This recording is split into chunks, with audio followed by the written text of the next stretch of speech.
Hello baby gangsters, this is Calvin, also known as Wormer, and this is Genshin Impact, and we are going to be doing the next Archon quest, which is this, the Journey Home, Song of the Welcome Moon? Oh wow, all the way up in the Flower Feather clan. And we know Ineffa is going to be in this quest because we've seen this menu here. And I'm very, very excited to do this now, guys, as well. The team we're using today is Navia, Benny, Fischl, Sing-Sho. I can actually show you the name here, which is... I believe it means princesses, but I could be wrong. Someone's going to correct me if it is anyway. I'm so excited. Absolutely so excited to get into another Archon quest. I've been looking forward to this as well. We've been doing the summer event.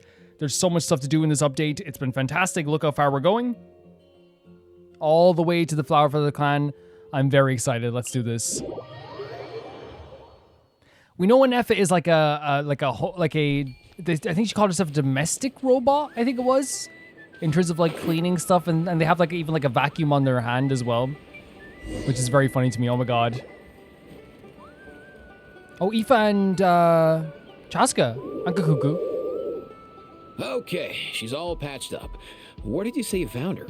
How'd she get wounded so badly? I know we're only started, but this is one of the things I love about Genshin, right? Starting off with like just like a situation, there's a wounded animal, there's characters that are here, there's a vet here, Chaska's here, and it's a world building thing, right? It's the fact that this world feels so full and real that like characters can show up at like a moment's notice every now and then, and it feels very natural, right? Like the world feels like it's very full. We don't just forget about characters. If a character's supposed to be there to be, you know what I mean? It's like, yes, an animal's sick, Aoife's here. It's a very natural interaction, and it shows the world feels very real in that sense. It's so natural. Just on the beach not far from here. It was the usual suspects. Usual? Hey, Chaska! What's going on over here? Paimon. And Tumaini? Wait, they're calling us too mighty now? They've done that a few times, I think. Been a while. Were you doing some first aid just now? Yeah, thankfully Chaska got her to me in good time, so I think she'll pull through. Okay. Bit of squawk as well. By the way, there is a fan on right now. It's very warm right now, so like if you hear some stuff, I do apologize, but it's just it's the way I'm going to be getting. I think you guys would want me to be comfortable, and yeah, during a video, 100%. She was attacked by secret source automatons. I was on patrol nearby, so luckily for her, I was able to get her to safety. The automatons weren't so lucky. So you got rid of them? I love Chaska so much. Oh, them again, huh? What is it with those maniacal machines? I'm getting real tired of their antics. Real tired, bro! Real tired! Real tired. Secret source automatons? That's strange. We've come across those before, but definitely not around these We've parts. come across like a lot of like automated machines in this game. Like it's more mechanical in this game than you would even think, Yeah, who knows what's gotten into them recently. They've been attacking Saurians and merchants on the outskirts of our territory. Would you like us to help? No need. You've already done plenty by getting the Abyss Oh off my our god, backs. don't do this. Without them draining our resources, our warriors can handle these rust buckets no Okay. problem. Okay, that's fair enough, but if you do need help, please let us know. Besides, like our ancestors used to say, one's own nest is one's own to protect. We can't go dumping all our problems onto you. It's not dumping though, it's really not like, I feel overjoyed to help you whenever I can. Come on! What happened to birds of a feather? Yeah. We're your friends! Plus, we'll be leaving for Nightcry Oh my god. soon, so, while It'd be we're nice- still here... It'd be nice to spend some time together. Yeah. Huh, fair point. It's been a while since we got to fight together. One last hurrah then, for old time's sake? We could hit the beach. The automatons have been pretty active there lately. This feels so, like, again, this is what I mean when Genshin feels so real, right? The world feels so real. And by the way, I'm not saying that, like, again, because someone might bring up the fact that it's like a fantastical world with magic and all this stuff, but it's real within its own world. The fact that, like, we're constantly talking about where we're going next, what we're going to be doing next, and then we talk to Chaska in a very natural way saying, hey, this might be the last time we see each other for a while, Awesome! Let's go! Let's go! Very, very, very, very cool way of doing this. If hunting down war machines is just sport to you, you guys really are built different. Still, guess I should tag along too, just on the off chance someone ends up getting carried away. Okay. No way, bro! No way, bro. Great little companionship here. Aoife, Chaska, Paimon, Kukuku, the Traveler, Tumaini.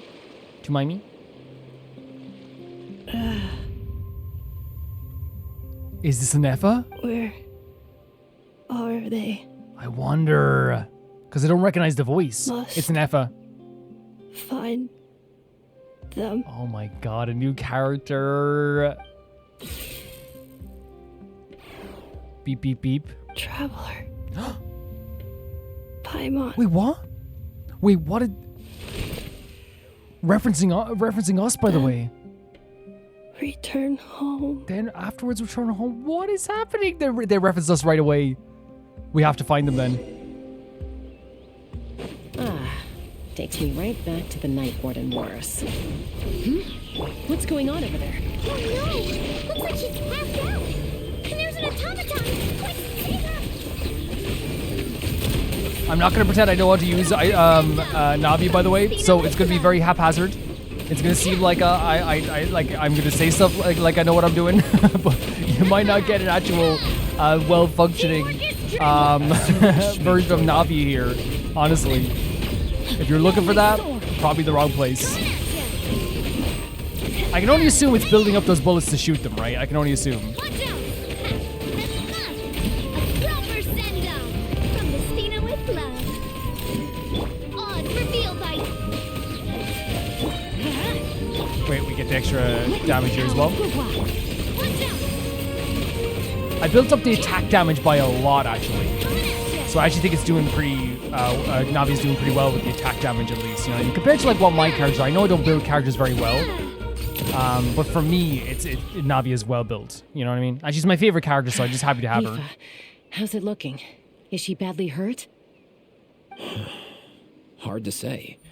You might want to see this for yourselves. A vet treating a human is one thing, but I'm not sure I'm qualified for this. A robot. You call that a human? Oh, cuckoo. Whoa. Oh my god. She's... a machine? Yeah, 100%. A machine built to look like a human, I guess. Is this a new model of automaton? Return home. She keeps saying return home after, and again she wants to find us. She spoke! Paimon. Traveler. Oh my god, what is happening? What? You heard that too, right? She said our names. Oh, take a look at this. I found it on the ground next to her. See the picture on top? That's you guys, right? Wait, for real? Did I not notice that the first time I looked at it? Really? Wait, a blonde person Oh my with god. a white balloon? That can't be right. But it's like the golden traveler and the kind of white fairy that follows them, I guess. You bet, bro. But obviously Paimon's way more adorable than that. There's also a cipher disk on it. I guess it needs a code to unlock it. We have 2 gunslingers here. Can't we just blast it I like open? Chaska's thinking, let's just destroy it. Yeah, I wouldn't risk it. I've seen the scions of the canopy use similar devices when they're sending confidential messages. If you put in the wrong code or try to open it by force, it triggers a self-destruct mechanism inside. So this message is supposed to be for me, and again it will destroy it, so we have to just wait for it to wake Sure up, looks maybe? that way. Question is, who's the messenger? Yeah. I guess if you want answers, we have to wake her up somehow? So, we gotta revive a high-tech humanoid and crack open a cryptex. I only know one person with that kind of expertise. Shall we? I was thinking Xilonen, but I'm going to be very wrong here. Sounds like a plan. Time to head Yes, to the okay. Children of Echoes and find Xilonen. You bet, bro. I love Kukuku so much. Wait, is that a Fatui member? Oh, oh my, what a beautiful shot of Auction Outline as well. I'm so excited for this. This is so fun. These automatons. I wonder what lies behind their behavioral patterns. If you're not coming with us, and he's pondering why they're acting this way. Sorry, dude. I gotta get back to the clinic. That Kukasaur we rescued, I'm sure she'll be fine, but I'd best keep an eye on her just in case. Plus, I don't want poor Kakuku flapping his little wings off trying to keep up with you and Chaska. I guess so. No way, bro. I think that this is another great introduction, but again, as I was saying, like how they make this world feel very real. And again, it's something small, but like, and people might be like, well, I don't get so many games to do it. 100%, there are games that do this, by the way, that make their open world and the world feel real. But I think Genshin has that advantage of being a live service game where they can call on stuff that happened last year, 2 years ago, and all this stuff all the time. We saw that during the event that we just did as well, the summer event. But also, there's like very subtle things that make a world feel real. I talk about this all the time. How characters aren't forgotten about. It's like, in a TV show, you might have a character who like fixes a car at one point and then they'll never come back again, even though there's a broken car at one point and they need someone to fix a car. Whenever there's something like that, like makes sense for a character to show back up again, you say that character's name and you go, oh, that's it. Like, even there, it's like, oh, Xilonen would be the one for this. And the game was, yeah, Xilonen. Look at Otanala, so beautiful. And it might seem like something so small, but it makes the world feel like it's actually lived in, right? Why wouldn't you bring something that's electrical or mechanical to someone who like basically invented the motorbike? You know what I mean? Why wouldn't you? It makes perfect sense. Perfect sense. Isn't it crazy though as well that this is a long distance to travel? Like technically, like worldview wise, right? We have to travel a while with this automaton. Look how beautiful Natlan is, by the way. I love Natlan so much. I'm already nostalgic for it. I really am. Maybe it's not a good thing, but I'm already nostalgic for it. It's looking like super gorgeous right now. Maybe it's just the time of day. What time of day is it? Can I check here for Xilonen and Argyle? Yes. Yes, it's near sunset. Very appropriate time, honestly. Natlan does well in very sunny colors. Oh, you're up.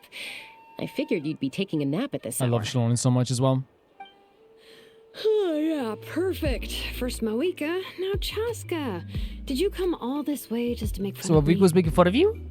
Whoa, what a mess. You, looking for something? Like she's tearing apart the place to find something? Well, I have those secret source automatons to thank for all this. Mawika wants me to come up with a solution. It's like she thinks I'm a miracle worker or something. First of all, yeah, one of the coolest designs in history of Genshin, but also, like, Mawika has so much faith in you. And I know, like, from Shilonen's perspective, it's like, just let me have a rest. So much faith in Xilonen. But I'm not. So, to make up for the difference, I've been spending all day sifting through documentation. Anyway, what about you guys, huh? What curveball have you come to throw at me today? What do you got for me? Well... Look right behind us. She's just sitting there. This is crazy. Hold up. Is she a robot? I do like the automaton design as well, because I think I was like, and I said before, like, I always wanted kind of like an automaton or robot design in Genshin. We picked her up on the beach near the Flower Feather clan, along with this cryptex. Seems like a message intended for the traveler. A cryptex? Huh. Still in one piece. I'm surprised you didn't try to blast it open. That was our first option. Let's see here. The Fontanian cipher disc. Fontanian? Metal case from Liyue. From Looks like this was cobbled together from spare parts. Really? Although the inner workings are pretty intricately designed. It's a good thing you didn't try and brute force it. So it's from different places, so from Fontaine and Liyue? Can you crack it? Could be a tricky one. Since it uses a combination of several different technologies, I could find out more by disassembling it, but that could potentially damage the content. See, I look, she's like, I'm no miracle worker. Look how smart I am, though. You know what I mean? Unintentionally so, of course, but she is very smart. I'm assuming it's not worth the risk, right? Must be a pretty important message if this is how they chose to transport it. The only other option is to get our messenger to tell us the code. Is that doable? Can you wake her up? I love the little accessory on the back as well. It's like a bow in her hair, like the two red tails here. Well, the device in her chest looks pretty similar to the core you'd find on a secret source automaton, but the other components, I've never seen anything like them in Natlan before. So this is completely like new to Natlan even. I'll see what I can do. Hang tight for a minute. I think again that's such a good way of setting up like how unusual this is, right? Like having someone who is so good with technology, so good with all this different types of stuff, that when she sees something, she's like, "This is not anything I've ever seen before." You know what I mean? It instantly shows you that this is something that like we're not aware of as well.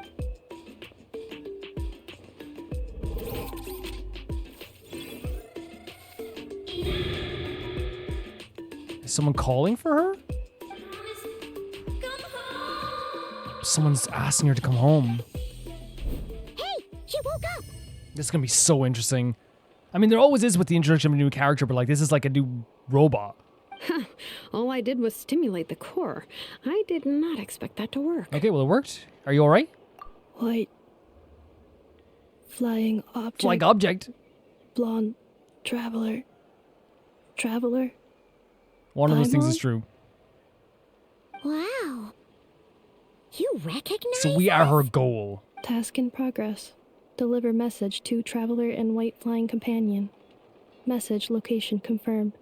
Status delivered. The voice actor for this humanoid machine, Ineffa, very good. Very good. A very like soft, docile tone as well, right? But like it comes off as like robotic, but like there's like a person, like you could tell that like there's like a not a personality in the voice, but like there is like a cadence that goes beyond just being like robotic. You're pretty smart for a robot.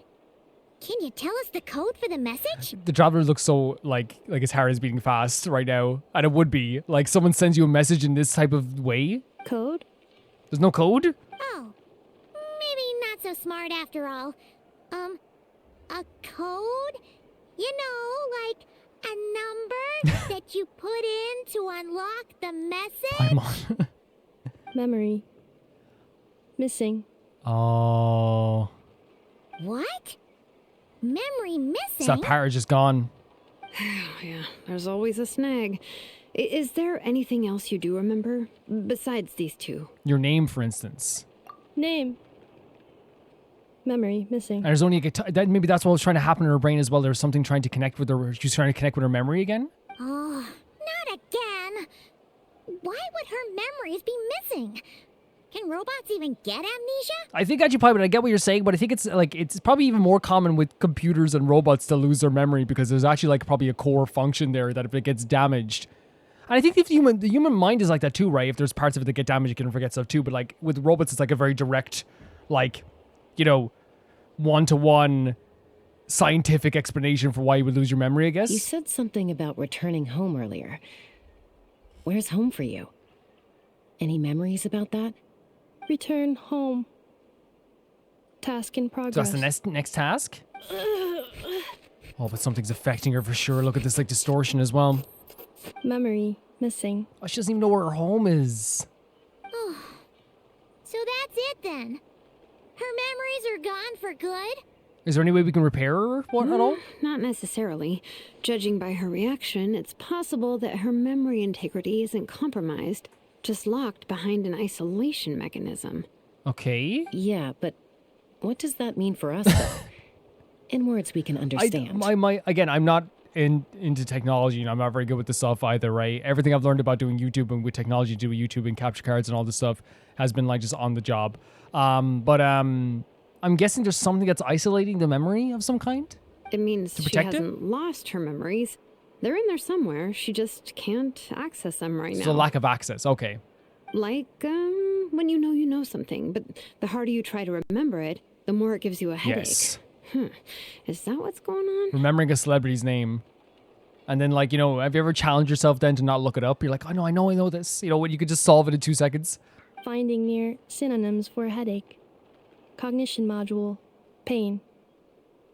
Correct. Oh my god, so she's able to be like, okay, let me try and find what like a headache would be like. Yes, this is correct. Robots can feel pain too? That's very sad. Well, pain can be a useful parameter. Experiencing pain is how baby humans and saurians learn what to do and what not to do. Oh, okay, like the idea of like this is hot, don't touch it. This is sharp, don't touch it, I guess. In a similar vein, I've heard that a lot of highly autonomous machines are designed with negative feedback mechanisms for behavioral regulation. Interesting. No, this is also interesting to hear about. Whoa, slow down. Could you simplify that for Paimon? I think they add a pain module to these robots so that they know that when they do something that will inflict pain on them to try and avoid that. Oh, okay. Well, if I call it a curse, is that easier to understand? Imagine if you're a big shot shaman from the Masters of the Night Wind and you send your disciple on an errand to the Flower Feather clan. To stop him from treating it like a vacation, you might put a curse on him that causes a physical and mental breakdown if he strays from the right path. That way, you can be sure he'll stick to the straight and narrow and won't go frolicking off. It's like a It's like a shock collar or something, right? It's like if they go against their task, they're gonna be hurt. Jeez. Sounds like the horror story version of Granny Eatsley that parents tell their kids about. Silali would never take a disciple, though. Silali would never do something. I know for a fact that she genuinely would not actually do something. She gets built up as a reputation for doing stuff like that. She's genuinely someone who wants to help people constantly. The point is, manufacturers often hardwire restrictions like this into autonomous machines to make sure they operate as intended. Okay. I think it's kind of cruel, right, to give machine life and then give machine paid. You know, that should be one of the advantages of being a machine, you know what I mean? Yeah, but why would you curse a machine to lose their memories? What purpose could that possibly serve? In her case, all it's done is make it harder for her to complete her tasks. I guess now, yeah. Task. Failed. Sincere apologies. Oh my god, don't worry about it whatsoever. Oh my god, you look so sad. Don't worry about it. Without knowing the exact details of the curse, it's anyone's guess. It seems you responded to the phrase return home. How about we keep talking and see if any other keywords trigger something for you?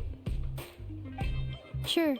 I was just sure. A robot saying sure. Are you alright? It looked like you were in pain before. I'm alright. I have assessed the pain level as tolerable. I must complete my task. Hey, Traveler, have you ever seen a humanoid machine like this? Anywhere else you've been? They have humanoid mecha in Fontaine. They also have some kind of machine-type ancient machines in Sumeru as well, right? Ah, of course. Yeah, some of her joints and a few components look pretty Fontanian to me. Interesting catch. Fontaine. They make good pastries Oh my there. god, I love her. So she obviously has this like memory of them making good pastries. Hey! That triggered something! It sounded more like a pilot reaction than a robot reaction. I mean, they do make good pastries, right? Hey! Never mind that. So, is Fontaine your home? Is this gonna be a Fontainian mission? No. No, okay. Oh, okay. Well, that's one promising lead nipped in the bud. The way you're dressed makes me think of Mondstadt, like... In what way? You mean her hairpiece? Oh, yeah, I think I know what you mean. What do Can I they see it call them again? in Mondstadt again? Mondstadt. The maids there are very hardworking. Well, is that... Wait, oh, the hat? Is that what we're talking about, the hat? That's it! A maid! Although, as far as Paimon's aware, the maids in Mondstadt are all fully human. A maid. Okay, that would explain a lot of the internal design choices. So, you're from Mondstadt then? No. No, not from Mondstadt. Because I think, like, here's the thing. I think that we would have been told about this in Mondstadt. In Fontaine, I think it's very common for us not to be told about that stuff, right? But then again, we're always on a journey, and it's not like people are going to send us letters, and they didn't tell us about that. Like, you know, I just always think that in Mondstadt, we probably find out about it quicker, maybe. But then again, with Fontaine, we're closer to Fontaine now than we were to, Are we closer to Fontaine? I don't know. How come she responds so much faster when the answer is no? Because she's sure, I guess she's sure of it in some way. But like, yeah, like, I guess, like, I thought that, like, if they were creating a robot, we'd get a letter being like, Traveler, come back and see my robot. Natlanese core, Fontanian joints, Mondstadt hairpiece. Maybe no single nation is her home. We're going to find out it's Inazuma. She's just like the cryptex in that sense. A mishmash of parts from all over the world. I love the color coding over there, right? I think it's really, really cool. And like, in fairness, the plain white does remind me a bit of like Jean as well. In that case, where exactly is home to you? Is it where you were built? Where you live most of the time? Or a place you can always come back to? That's an interesting question as well. I think you could ask like, oh, that's hurting her as well. I think you could ask any human that question too, right? Home is just home, isn't it? Okay.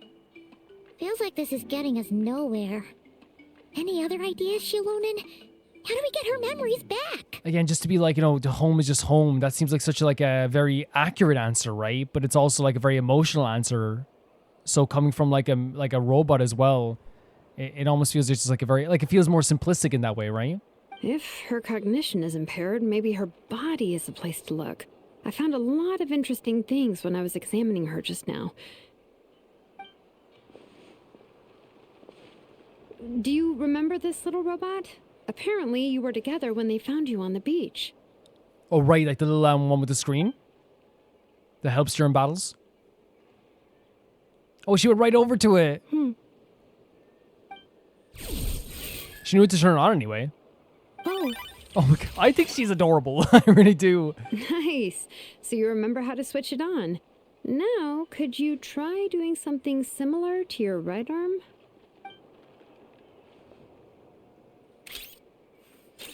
Oh my Is god. a brew? It's like a little vacuum, yeah. Wait, she really is a robot? Exactly. I think in her voice lines, I think it's domestic. I haven't looked at her voice lines, but when you get her, I got her as a 5-star. It says domesticated robot, right?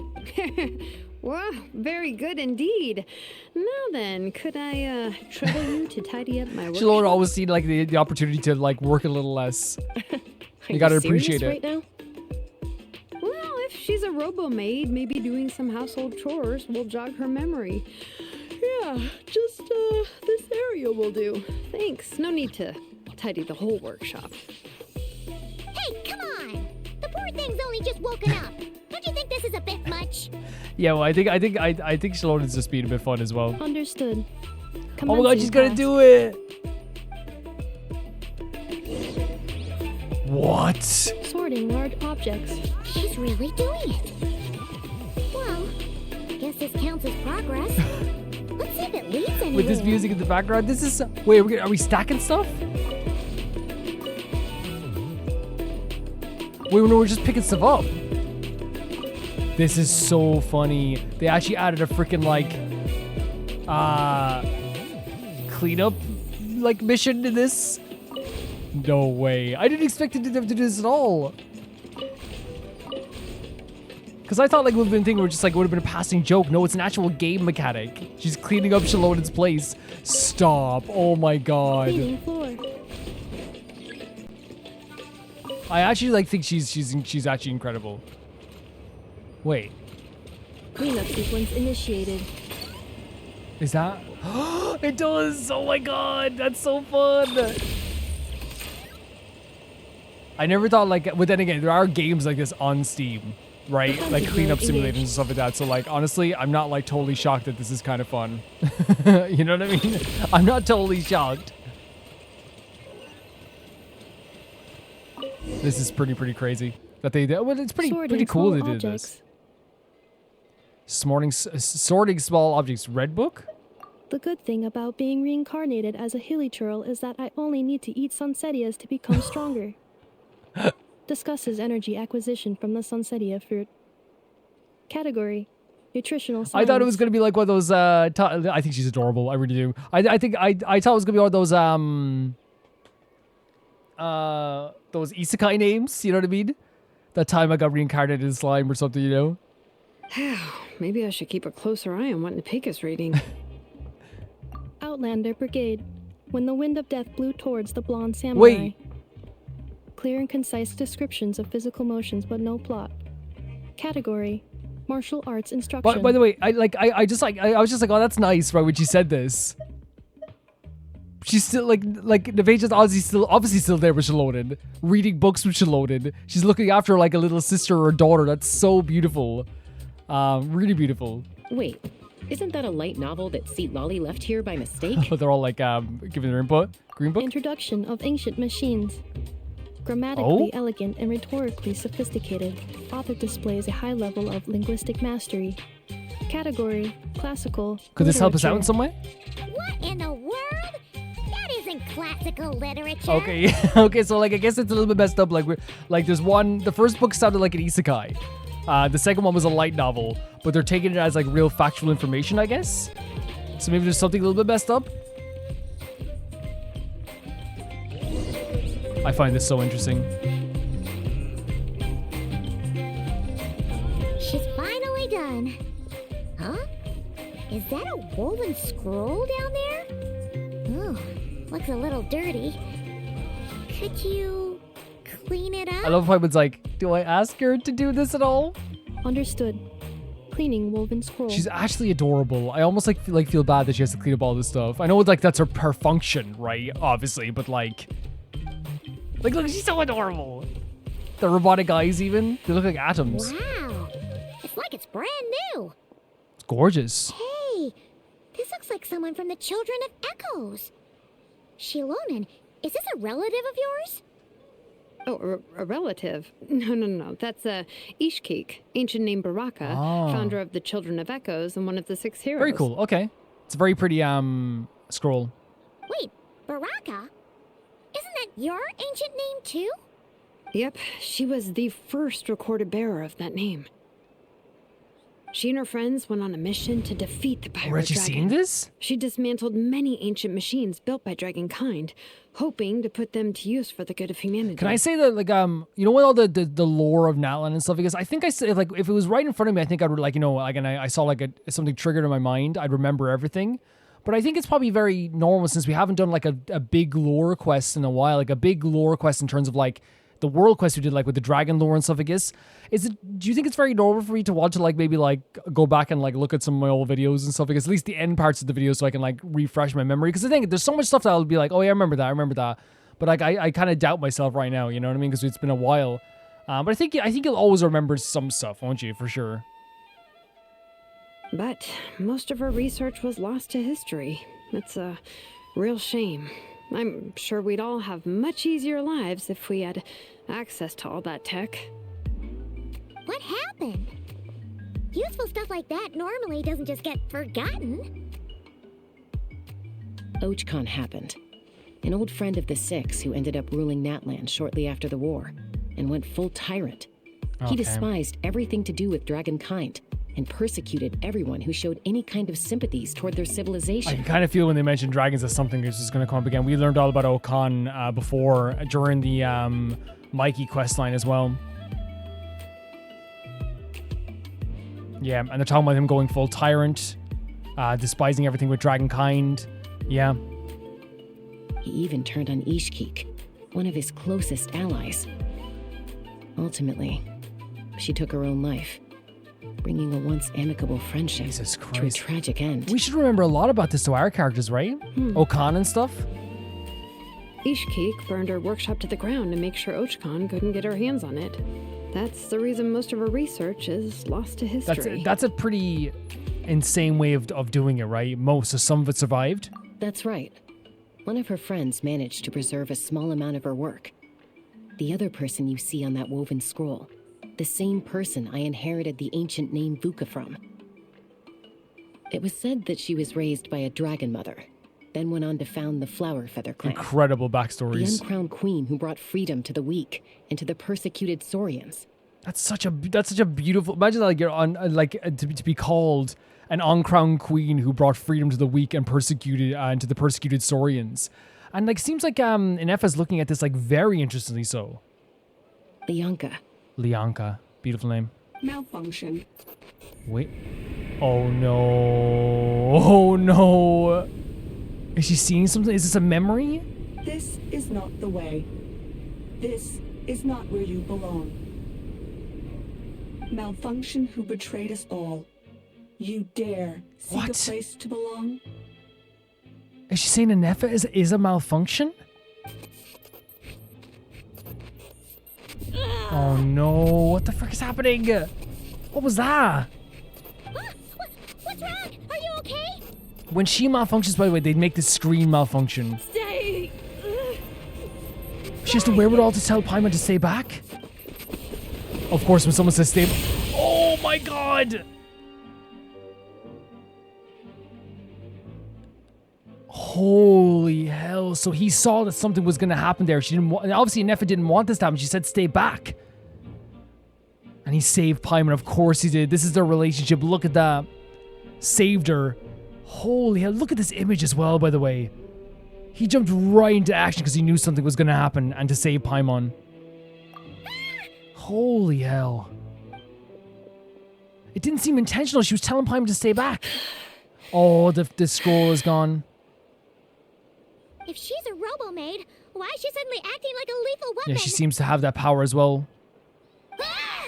What's that sound? What's a how? A lightning strike? It's gotta be a lightning strike. Why couldn't it hit Kniech on the head? The Kniech emote at the end of that just did the like, yeah, I did it. If there was a lightning storm, I'd have thrown you into the sky by now. Tell him, Kniech. Aoife mentioned that you'd brought a humanoid machine to the Children of Echoes. I'm working a job at the moment, and the description was a good match for my target. What was the job description? She seems very nervous now. Well, obviously what just happened to her. Humanoid machine. Looks like a maid. Highly destructive. Yeah, this is my target, no, all right. What happened elsewhere then? Something had to have happened elsewhere if she has a reputation for being destructive. Wait, Kanichi! Just hold on Oh my god, Paimon. That's how she's such a good soul, by the way. Paimon is like standing right in front of her as well, even after what just happened. A group of merchants tasked me with locating their missing travel companion. They should be here soon. Want to come and meet them? So there might be someone that Ineffa knows then. Huh? Oh, Paimon. But Paimon, no one will ever forget that you decided to save Ineffa from maybe being arrested. You know what I mean? No one will forget that. What did you think I was about to do? Not every job I take on is a hunt, you know. All right. I'm sorry.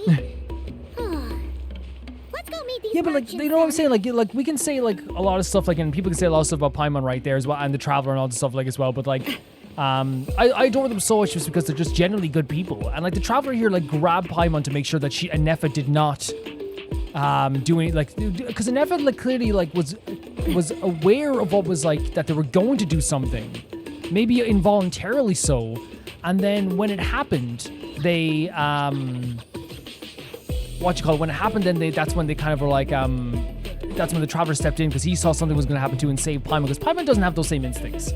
Like, let's be honest, like, we love Paimon to death, but like her instincts aren't in battle, right? And he sensed something was going to happen. Paimon was just being sweet, and that's how we love Paimon so much as well. Even in that moment, right? Paimon didn't have to do this, but Paimon was like, now we know Paimon thought that Kanichi was going to destroy her. You know what I mean? So she just went like, no, not yet, Kanichi. Even though she was almost like, now you could say they want to like get the message as well, but I think Paimon has obviously always been a very good person as well, same with the Traveler. So we have here now, we know that they're a domesticated robot that has parts from like 3 different places, whether it be Mondstadt, was it Natlan, and Fontaine. We know that they are like, they do cleaning, but they also have like some dangerous aspects themselves as well. They have a task here to find us and give us a message and then return home. Their memory is blocked, and there is something to do with them that they have like this thing that's telling them that they're a malfunction. Like, there's so much going on here already with the story. But as usual with Genshin, we're gonna be getting deep into this stuff as well. Yeah, no, like I really feel like that was a great introduction for a character, but we don't even know her like very well yet. Oh my god, it's so beautiful, isn't it? Nana's just so gorgeous. I hope that these, I know I'm coming in from like a previous perspective of Genshin stuff, and like I know it's not always the right way to do it, but it's hard not to like look at this quest to be like, are they gonna be nice? Are you gonna be nice to her? You know what I mean? Like, because again, we're it was okay. Sorry, I thought I saw. Oh, we know the Fatui is watching as well, right? So the Fatui is watching as well. I thought that was the Fatui outfit as well. And here's the thing, I know as well as you guys know, not all Fatui are bad, right? We know we have a Fatui harbinger that we adore named Tartaglia. You know what I mean? We love him to pieces, but the default should always be, because they've done so much bad things, I think it's 100% okay to be like, oh, Fatui. You know, it's 100% okay to be like, oh, a little bit weary. It's so okay. Let's go talk to them, I guess.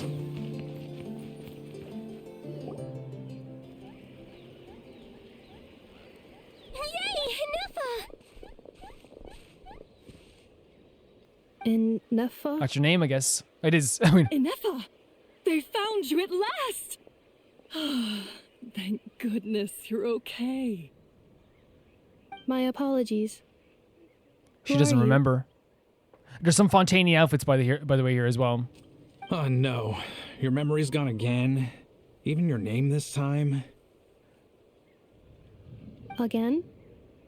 Liua, Fontaine, Sumera. Yeah. This is quite a diverse crew. Yeah, because I noticed the Fontaine outfit first. So, are you her manufacturers or family? Regardless, be nice to her, okay? Be nice to her right now. No way. None of us have that kind of skill. She's Aino's handiwork. I know. I know? No way. now The on, kid?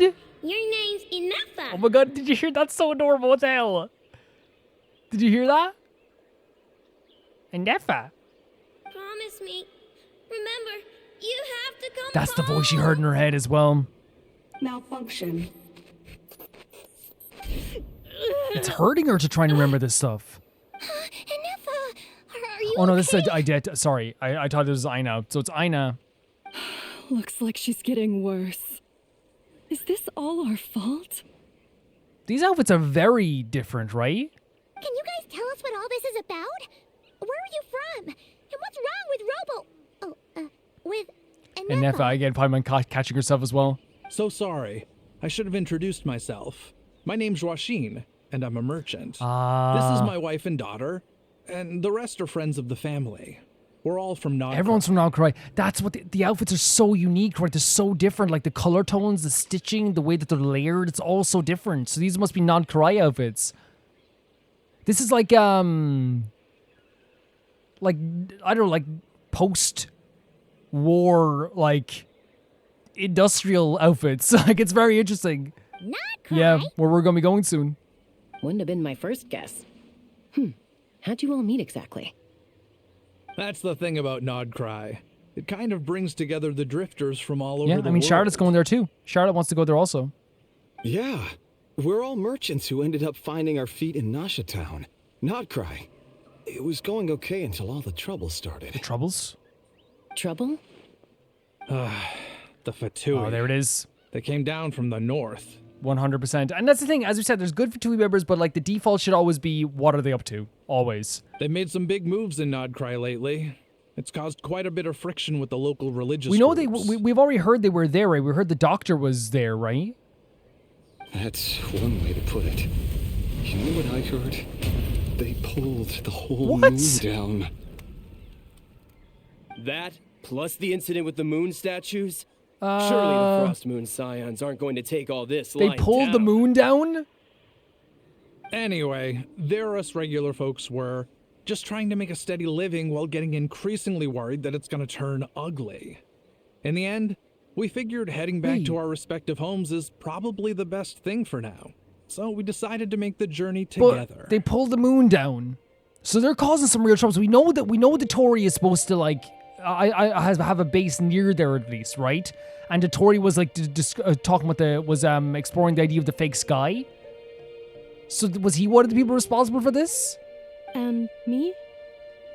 Your case is a little different, but you did come here on the same boat as us. It's so interesting to give a good full perspective of Nodcry by having all these different characters from different regions all come together in this one space, right?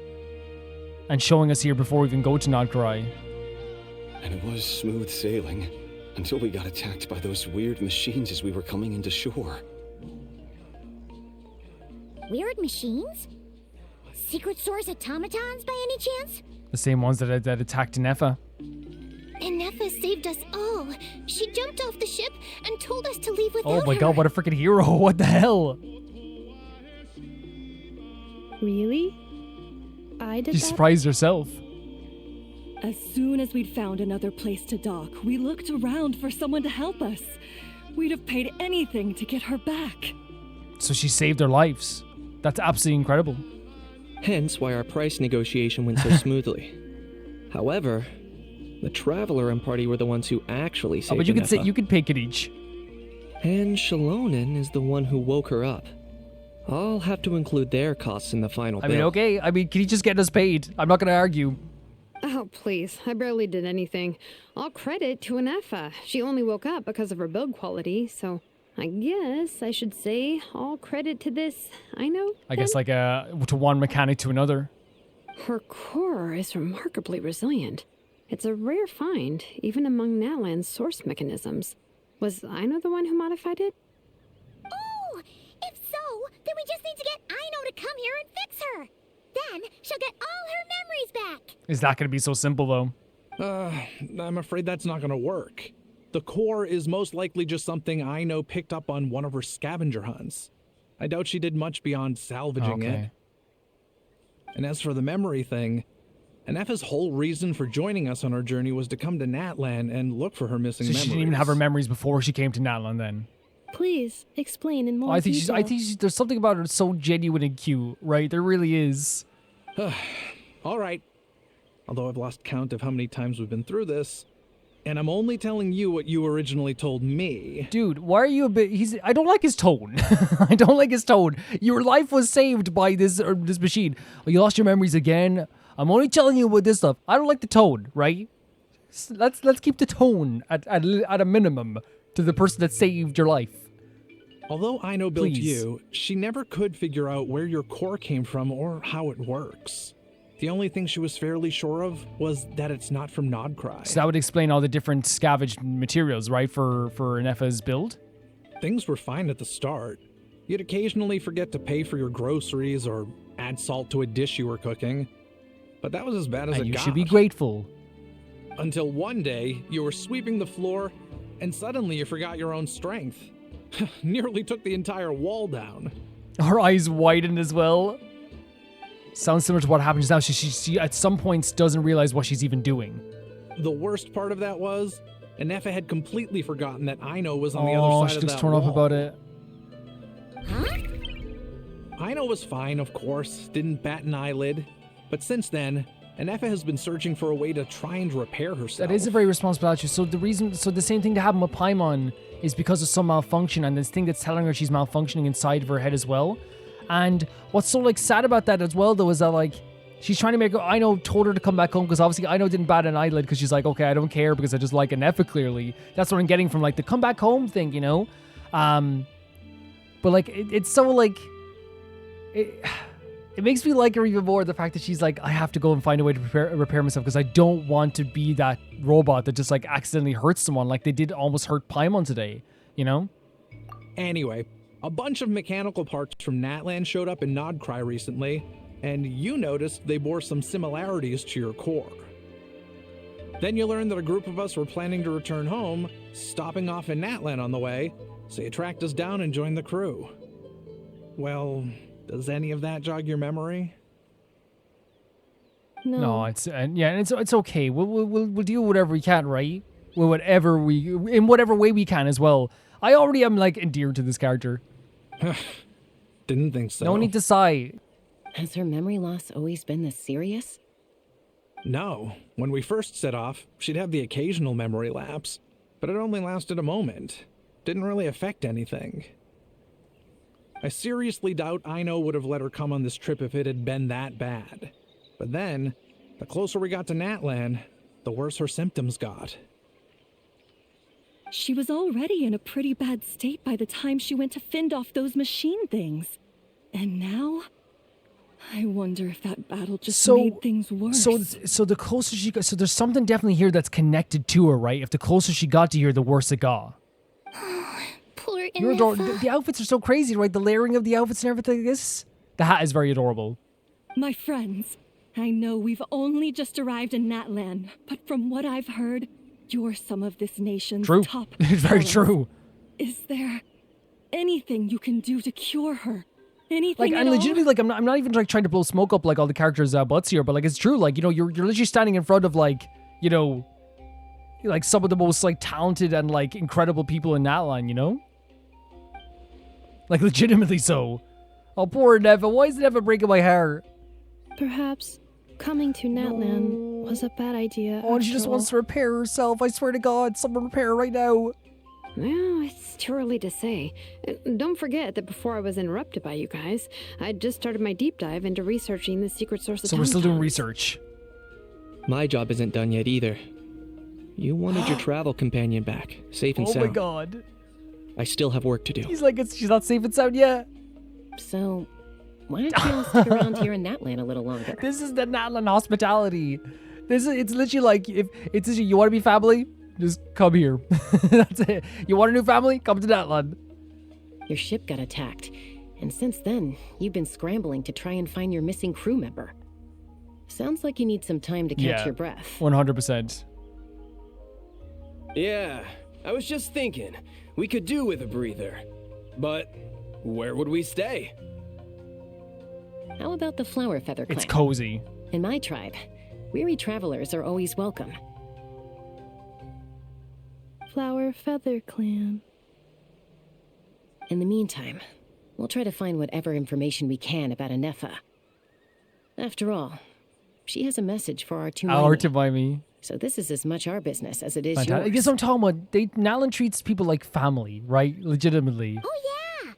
Paimon had practically forgotten all about that. You guys don't happen to know the code, do you?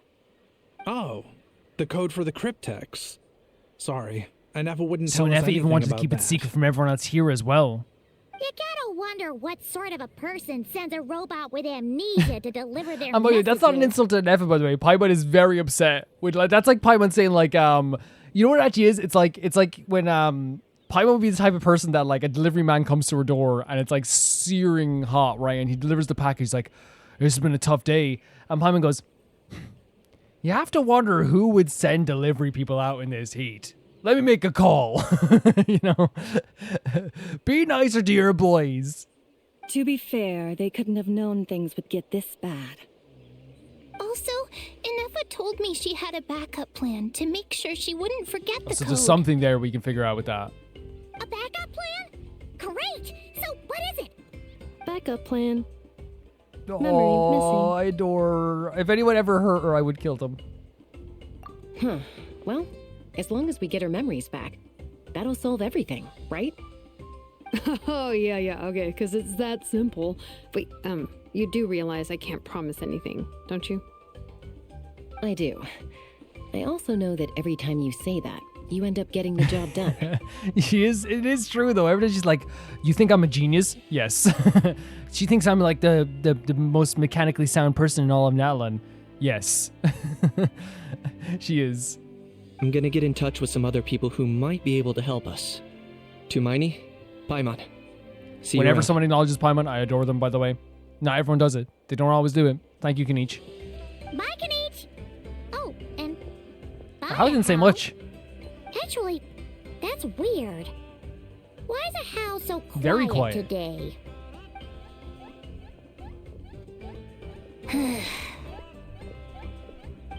He's like sighing. You're being very Does strange Hao know today. something? Am I? Tell me one strange thing I've said! That's the strange part. You haven't protested to anything I've done today. Not the original price for the job, not the revised timeline. Yeah, there none of hasn't it. been, like, he's been very quiet. That's because I fainted from your stupidity! You stupefied me into a stupor! Got it? He's very suspicious of that, right? Hao is not the type of person to keep him like his thoughts to himself. He's just not. Is something wrong with my memory? Or is that really who I think Wait. it is? Who? Who cares?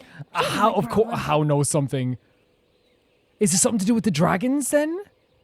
Possibly. Whew, the last few days really flew by. Do you think Ineffa and the merchants are enjoying their stay at the Flower Feather Clan? Let's go see how they're doing! It could be something to do with the dragons then, right? If Hao knows something, and they mentioned they made a point to mention the dragons earlier as well, right? And Okan. They made a point to mention that earlier. Oh man, this is so interesting so far. Like, Ineffa's already a character I'm totally endeared to already, 100%. I'm already like 100% just like, I want everything good to happen to this character. I think she's absolutely incredible.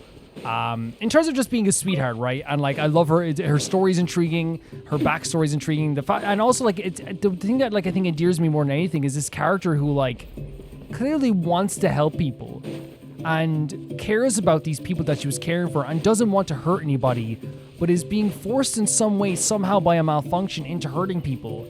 And it went on this journey to try and find a way to not hurt people anymore. You could see the look in their eyes after they hurt almost hurt Paimon. You could see like how they bowed their head. They have these like those emotions there, right? They can feel pain. I wonder if they can feel sorrow as well at the same time too. And there's something, again, as I said, so interesting and endearing about a character just like, I will try and find a way to fix myself so I don't hurt the people I love anymore, even though I know didn't probably care too much. It's something that's going to be on their mind. And then they did kind of like almost a self-sacrifice thing. So we know that they're made up of scrap parts from all different locations. They have this item that's come with them to try and find the Traveler in Paimon, and somehow they're missing their memories of not only how to open it, but also the backup of how to open the items what they gave us as well. And now they're kind of doubting if they should have come here whatsoever. But I love, again, like in Natlan, as always, the characters in this region are so welcoming. Just like, and again, they're welcoming characters in every region, but like it's not the same in every region. That's the thing. We just gotta say, like, you know, when we first went to Inazuma, it felt like it was very restrictive and like didn't want us there for a bit. You know what I mean? When we first, you know, went to Liyue, it's very like business oriented, right? And like it's very official in some ways at the same time too. Like, there's different feelings for every single location, and in Nalan, it almost feels like your family almost like 2 seconds when you get here, and they will make sure that you feel welcome. It's like, oh, you want to be family? Just come to Nalan. And they really did a really fantastic job there showcasing that here, too. Very quickly, I always do this when I have the opportunity to do so. But I always like to, if I have a wish, I'll do a wish. I love that we have, like, some good gems here as well, though. Oh my god, Tanari! Oh my god, we got Tanari! Oh my god, wow. Can you imagine? Okay, let's head back here as well. We're going to head to the Flower Feather Clan. This has been a really interesting mission so far. It really has. I love the introduction of these new characters as well. It's very cool. Do you think Ineffa will like this gift we got her? Oh my god. See? It said yes! All the kids hanging out as well. I love the Nod Karai outfit, by the way. Are you sure? Because when I asked it who's the better hero, Ishkik or Leonka, it gave the exact same answer. Oh, for real? No, like there's something so interesting about seeing like the Nod Karai outfit here before we even go to Nod Karai, right? It's like this like it gives off a very specific like industrial kind of style, right? Hey, you hear that? That's the answer it gave when I asked who'd win in a fight between Kukuku and a How. Kukuku, easy. You guys, it's just making random beats. Whoa! Is that Tumaini and the flying expert? Flying expert? Beep beep. Yes, it's us. Anyway, where's Ineffa? Probably out mopping up those mad machines as usual. There must be a lot of them, because she hardly ever comes back for a rest. Oh, she's been working so hard? Wait, all by herself? Are we sure that's a good idea after what happened last time? Ineffa said that since she lost her memories, her cognition module's been running more smoothly, and it's greatly boosted efficiency in cleaning and tidying tasks.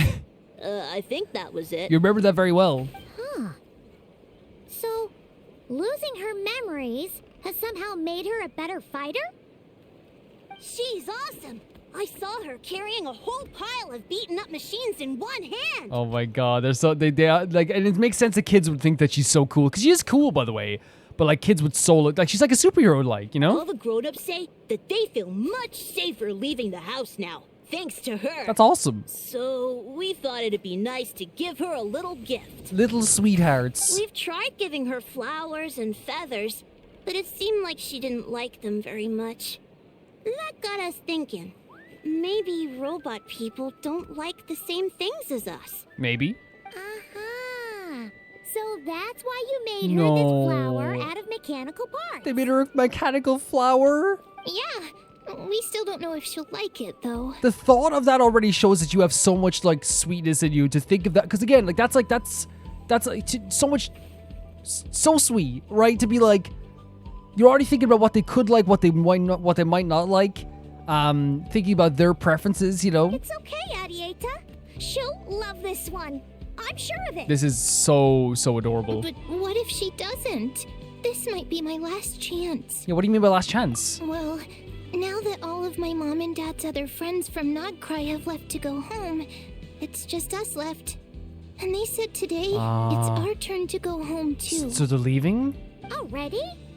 Wasn't the plan to stick around until Ineffa gets better? Yeah, that would be for the best though, wouldn't it? Dad says everyone back home is expecting us, and he doesn't want us to overstay our welcome here. You don't know, Arieta, like in Natlan, I feel like they would actually have the phrase understaying your welcome here if you stayed here for 3 years, you know? He thought we should at least make sure Ineffa wasn't getting any worse first, but now that it's been a few days, he says it's time we made a move. Oh, but there's still something could happen. Like, she almost hurt Paimon, and again, not intentionally, you know? And that could happen again. To be honest, I can kind of understand. He hasn't been home in so many years. Mom and I can tell that he misses Liyue a lot. Right, and it's normal to be homesick, right? It's very normal. Ah, no wonder. So, what about your mom then? Guessing she's not from Liyue. No, she's from Nodcry. She met my dad after he moved there.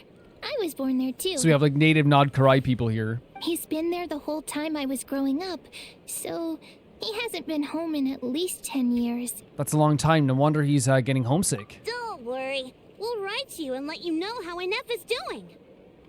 Very sweet. You bet.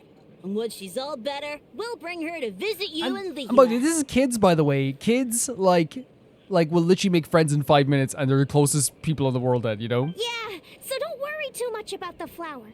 I'm sure she'll love it. But even if not, you'll have other chances in the future. Yeah, 100%. That's a great way to look at it. Although, I guess we still need to wait till she gets back. I wonder how much longer she'll be. Who knows?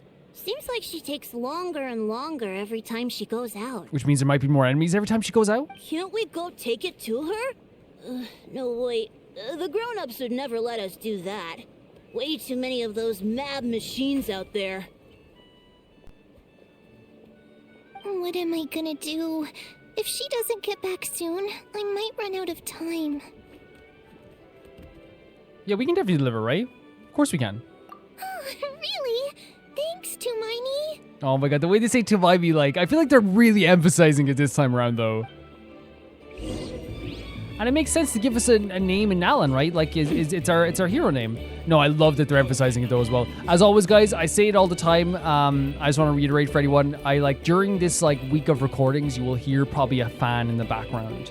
I am a pale Irish milk boy. My complexion is very Irish. I am like well, I don't mean to make it sound like that. Anyone can be Irish, you know what I mean? But I mean I'm pale, you know what I mean? But like I said, anyone can be Irish.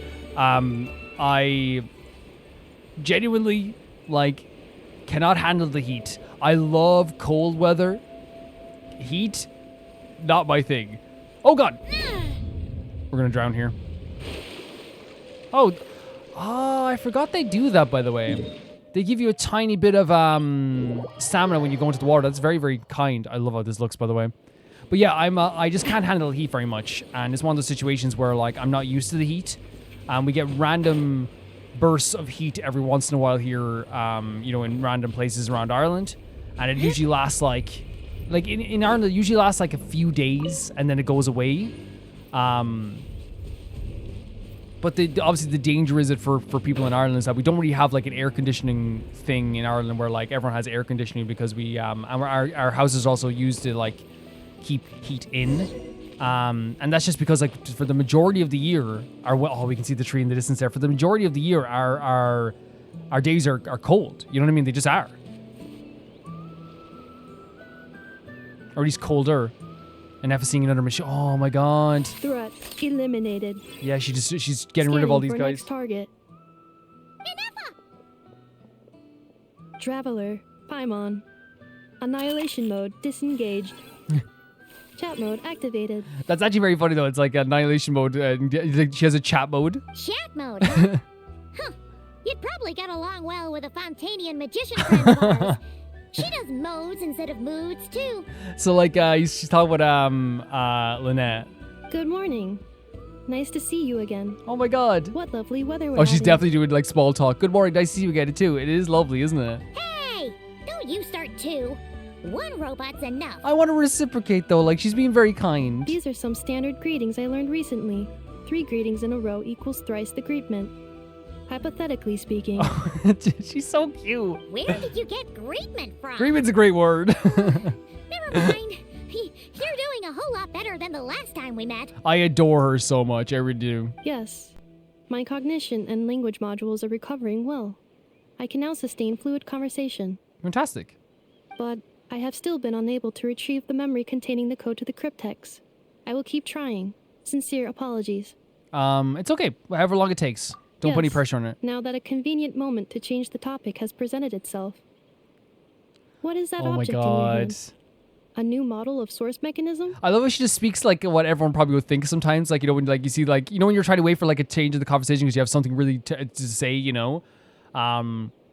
obviously not if they're talking to you about something very important, you know what I mean? But it's like, oh, the weather is today, and you're like, yeah, it's great. Yeah, like, I hope you have something, and you're like, oh, yeah, by the way, I did this, you know what I mean? Like, I feel like that way, obviously if someone's talking about something important, you should always be focusing on that. But yeah, a flower by Idea made for you. Flowers are plant reproductive organs, but I detect no signs of life. It's more like a flower built from mechanical components. Yeah, they thought you would like it. Understood. A flower-shaped machine component. What is its function? Oh Which my module is it God. designed for? Is it compatible with my hardware? She's adorable. It doesn't have a function. It's just for looking at. A cute little souvenir. Yeah, something nice. Something just nice. Cute little souvenir. But if it serves no function, for what purpose was it built? And that's an interesting, the conversation. I was going to say that the conversation got a little bit deep there as well, but yeah, it is a deep question, right? If it has no function. But even like people like that don't, like even if something doesn't have like a usefulness in people's eyes, everything deserves like a good life, right? And deserves to live.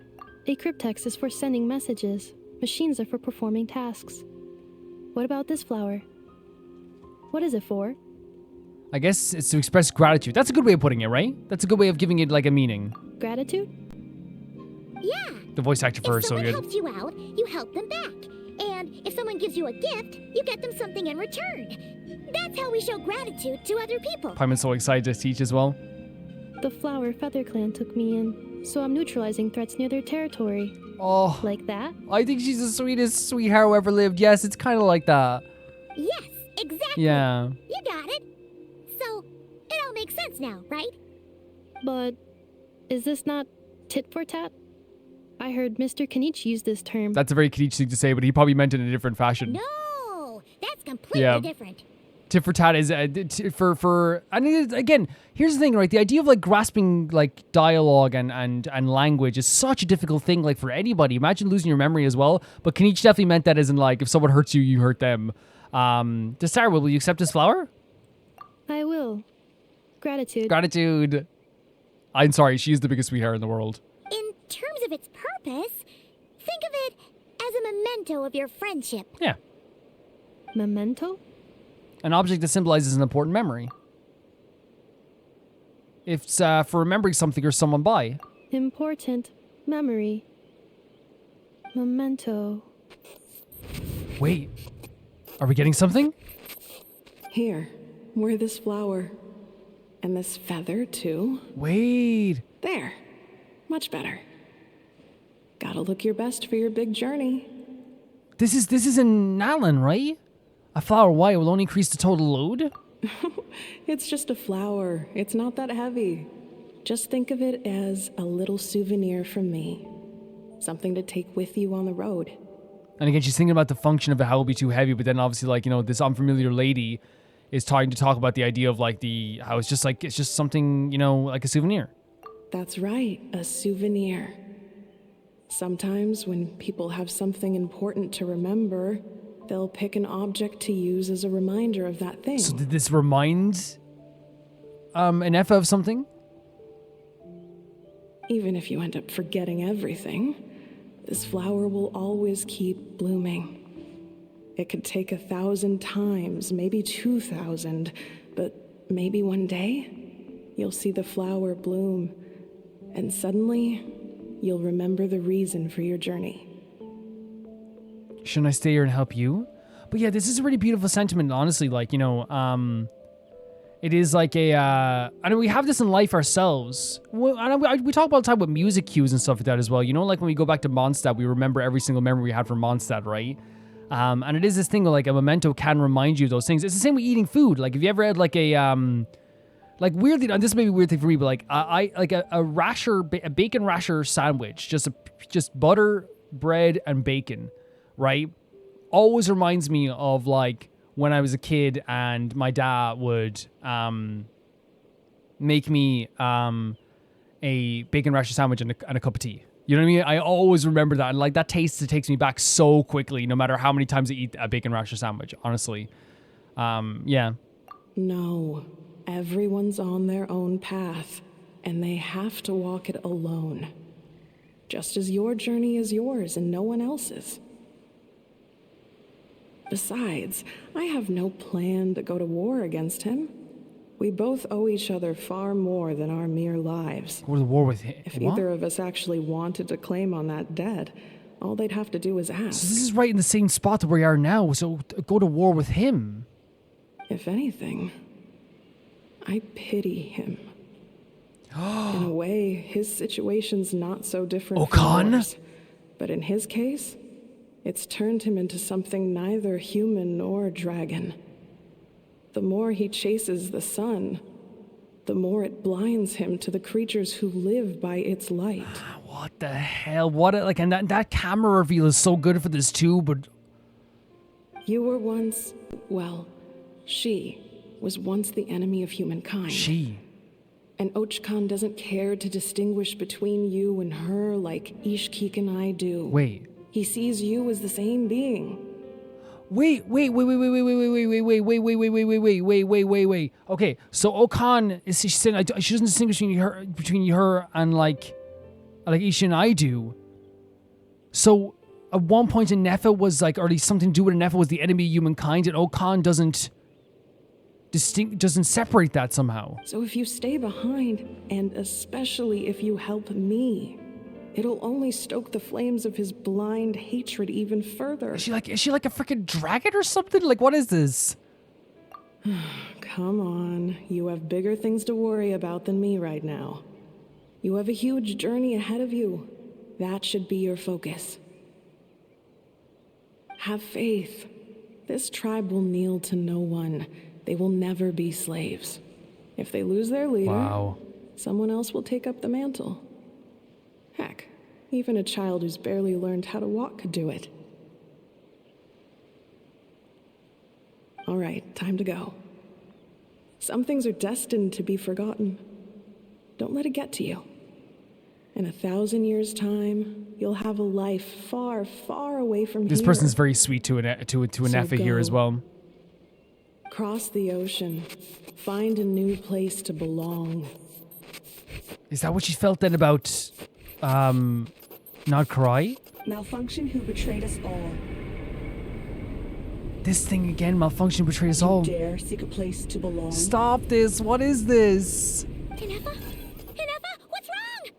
So we know that like, Okan saw something to do with Ineffa as like couldn't separate them from whatever like this like destructive thing it was, or an enemy of humankind, and maybe it was to do with a malfunction of some kind.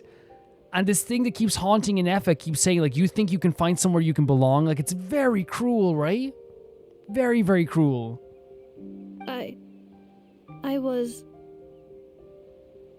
like I feel so bad for Ineffa.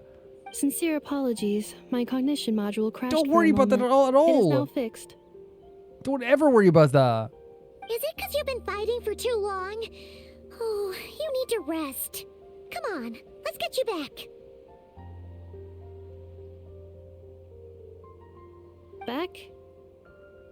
Back to the Flower Feather Clan? Yeah, of course. Everything else aside, Adieta and her folks will be leaving soon. Don't you want to say a proper goodbye? There's clearly something bothering Ineffa for sure, yeah. Yes. The closer I am to the Flower Feather Clan, the more erratic my cognition module becomes. Right. Occasionally, unidentified data surfaces from my memory Remember bank. they said that like when they got closer to Nalan, it got worse, right? And Ineffa had a similar reaction when Xilonen said the name Leon. So maybe they have been around for way longer than we expected, because if they were around the time of Okan. Memory data? So, what about that curse Xilonen mentioned? Does it not hurt to remember anymore? It does. Even now, it still hurts. I have merely switched off the corresponding facial expressions to avoid making other people uncomfortable. No, oh my god, she's so sweet. She's literally turning off like the thing that shows her pain. Is that the role equivalent of just use? I think it's the role equivalent of just like look at Paimon's so concerned about. We're concerned too. I think it's more of the equivalent of like someone who's like trying their best to smile through like a horrible situation. But if I do not recall my memories, I cannot complete my task. I find that so sad, by the way. This is, like, already I'm like, I want the best for this character so much. So, is this why you've been spending so much time out here? When memory data surfaces, there is a high probability that my cognition module will crash. This constitutes a safety risk.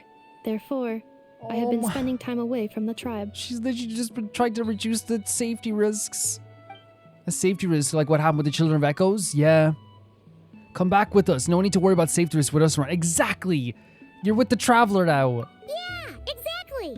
Whatever happens, we'll make sure things don't get out of hand. I look at the fist as well with Paimon. And can we say as well, by the way, with Paimon, like, Paimon gets a bad rap sometimes. She does from people. 100%. I adore her to pieces. Paimon nearly got attacked by Ineffa, and this shows, like, how compassionate Paimon really is. Paimon's first instinct wasn't like, oh, like, get rid of Ineffa, do this, whatever. Paimon knows when someone's, like, you know, being rude or actually malicious or whatever. Paimon it's still like, come back with us. And Paimon was the one that nearly died. You know what I mean? I mean, go back to tribal, trigger some useful memories. Yeah, like to say goodbye in person, for sure. She's worried. Assessing relative combat capability. Paimon, approximately 1/5. 1/5 and that 1/5 is amazing. 1/5? Of what? Traveler. Risk mitigated. Strategy accepted. Oh my god. Great, let's go. Paimon, it legitimately is the thought that counts. I mean, here's the thing. We know Paimon isn't combat-oriented. We said this 1,000,001 times. We've said this in this episode. She's not a combat-oriented character. What we love about Paimon is her spirit and how fun she is, how amazing she is, like how I adore her to pieces and how emotional I get, like, you know, as with our companionship and friendship. Look at this place. It's so gorgeous. But it is always very funny when people point out it's like, because Paimon, that's what makes her amazing, by the way. Paimon knows she can't fight, but she has no problem saying, hey, like, she's no problem standing up for people. You know what I mean? And even that moment, she wanted Ineffa to feel safe, for sure. Oh, it's down below? I can't thank you enough for hosting us these past few days. And thanks for agreeing to look after Ineffa. I know it's a lot to ask. It's all right. She'll be in good hands. Right. She never came back. Oh. I guess I'll have to leave without saying We're bringing her here, though. goodbye. We're bringing her here. We are bringing her here. Hey now, you'll see her again. And we have so much to look forward to in Liyue. All those Shao lanterns lighting up the sky. You've always wanted to see that. Arieta. Amu. Joashin. I am back. So they're talking about, by the way, the lanterns as well, which is very pretty too. And here's the smile on. Look at the little tiny smile on Ineffa. Look, it's so cute. Huh? Ineffa? You brought her back? Thanks so much. Yeah. Don't mention it. They're very compassionate and you know, they love emotional goodbye. Well, we don't love emotional goodbyes, but we have to have them, you know. Also, gratitude for the flower. Gratitude. I love that she has gratitude. I mean, yeah, you don't understand what she means. That's what's important. Oh. What does it feel like to know where you are returning to? No, that's an interesting question. That's a strange question. Yeah. As soon as you're all better, you'll be returning to Not Cry. Yeah. Oh, and we forgot to say, we're actually heading there ourselves soon. Maybe we can travel together. Could you imagine the journey to the new region with Ineffa? Not Cry. Is that home? I'm not sure. I think it might be Natlan. Huh? Cognition module unable to define home. All the memory data that has presented itself recently has been related to Natlan. But the merchants tell me that I have family waiting for me in Not That's what I'm Cry. thinking. I think she was originated from Natlan. If I do recover my memories, which time period will they be from? And will the post-recovery me be the same me that I am now, or someone different? I think these are all like very, very profound questions as well. Like, you know, when she recovers, will she forget the stuff that she's talking about now? Will the connection she's made with people now, like all the stuff with this, will it be different, right? And also like seeing the stuff with Okan and hearing about Okan, like it definitely 100% is like from a different time. Phew. That's a deep question. It is. What is it that you're afraid of? Are you worried the new you will be so different you don't even recognize her? Finding near synonyms for mind and conflict. Cognition module. Oh no. Split. Yes. Once I have been split, will it change the way I define? So you're saying there's like a home? conflict within inside of her, like a cognition split? Huh. Now that's a tough question. A lot of people and a lot of Saurians spend their whole lives searching for an answer to that. But if you want my opinion, home is somewhere you can always return to. Wherever that might be. I agree. I definitely agree. I think that home isn't just like where you're born. I think home isn't just like your blood-related family. It can be chosen family. It can be the place that you settle down.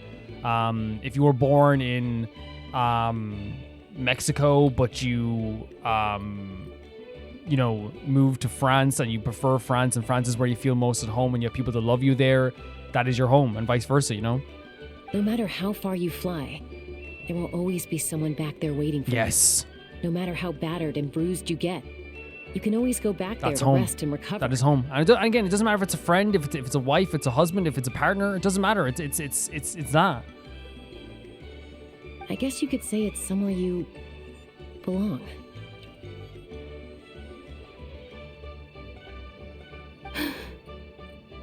The eyes widen. Wherever it is that your memories guide you back to, I'm sure it'll be somewhere you feel safe. Somewhere you feel you belong. Yeah. Of course, everyone's situation is different. And I don't know how applicable my experience is in your case, but consider it a reference point, I guess. Yeah, and I think Chaska's doing a very good job with this as well. Because again, I'm not surprised that she is like, a good person in conflict resolution. Because it's not obviously like that doesn't mean you're qualified to do other things like in that same field. But I'm saying that like she is someone who is very good at talking to people. She's someone who's very good at like helping people like sift through their own issues in a way. Okay. Recorded under reference data. Lovely stuff. And at the end of the day, I mean, who says you can't have more than one home? Yeah. There's no law against I it. love Chaska's such a supportive person. Chimpu? Someone's looking for us. Hopefully this means there's been some progress. Yeah, possibly. Don't be afraid to recover your memories. They might contain the answers you're looking for. And that's an interesting statement as well. Don't be afraid to uncover your memories, right? Because there can be a fear with that too. Like, what am I going to be after all of this, And that's what she's saying. Am I going to be the same person? Got it. Whoa. Recover your memories. And it's the same thing that's been haunting her. Malfunction. Have you forgotten why you cast them away to begin with? Well, you cast them, so got rid of them yourself?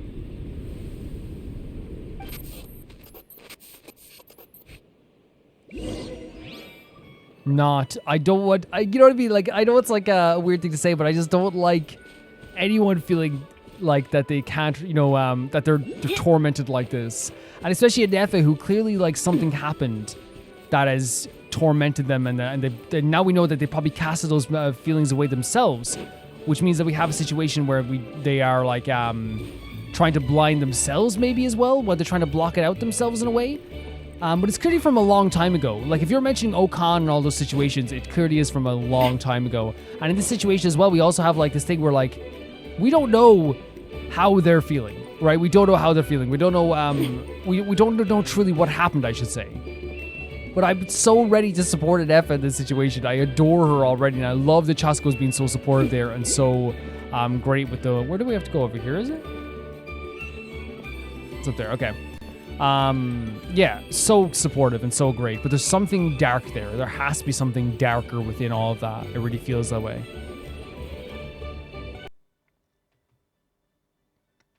Oh, see Lolly. Okay, great. I was kind of missing her from the summer event, honestly. It's great to see her. Oh, it's Lolly. Didn't think it'd be you. I mean, whenever things need help in that line, Lolly is not far behind, right? Why? Don't you think I'd want to do my part to help the traveler? Of course. And anyway, No one's more qualified than the Masters of the Night Wind when it comes to I Natlan's ancient 100% history. agree, and I will say this till I blue in the face. There is documented proof in this game of Xilonen being one of the most helpful people in the history of Genshin. I would put her in a top 5 easy. Ancient history? Wow. Even by Xilonen standards? Oh no, Chaska. Oh no. If you think I didn't hear that, you're sorely mistaken. But anyway, back to the matter at hand. I don't know if you noticed, but Kenichi's little sidekick has been acting a little strange around Ineffa. Yes, and we saw the idea of Ineffa being like an enemy of Okan, right? As well. You can say that again. After you parted ways, Kenichi put him in timeout for 3 whole days and nights. Then he had Aoife send Kakuku to torment him for another night. Jesus. Poor how? I mean, like Kakuku's funny to me, but like to again, it's relative, right? To us, that would be hilarious if you said Kakuku to me. I'd laugh my head off. But for a how, that is a punishment worse than death for a how. Finally, a how got so infuriated with Kakuku's pestering that he lost his cool and let slip a crucial piece of information. 2 words. Sovereign ruler. Oh my god, so we are going to be talking about all that stuff today. I genuinely, like, I was like, when I heard a little bit of, you probably actually heard me there on the video, like, I was like, I was actually like talking about how like, oh, like I want to kind of brush up on my dragon lore because it's been a while, but I think I'll be able to remember stuff once they like say it as well, you know? Because I think it's like one of those things where like there's so much to do with like the dragon's lore, Octanal and Okan, the dragon sovereigns, the original Pyro Archon, Okan, the Tyrant, all this stuff. Like, there's so much, like, things going on here as well, you know? And Ineffa remembers this? Sovereign ruler? So what? Isn't that just how he introduces himself? I think he's one of the dragon sovereigns, but he's not, because that's what we're looking at, right? And I always assumed it was a load of hot air. But apparently not. Turns out the title refers to the 13 dragon lords who ruled Natlan in ancient times. We've definitely heard of them. And remember at the time, like, it was not vague, but, like, we didn't know all the dragon lords, but like, I think even, like, you guys were saying at one point as well, like, that, like, how more than likely was one of those dragon lords as well. Wait, really? How? It took me forever to figure this out. See, Octanal, we were, like, over there. We were hanging out there for a bit. And we also had the Mikey quest as well, you know? Anyway, the 13 sovereign rulers are not ordinary dragons, but forms of artificial intelligence created by the Pyro Dragon using secret source technology. Wait. Is this something we knew before?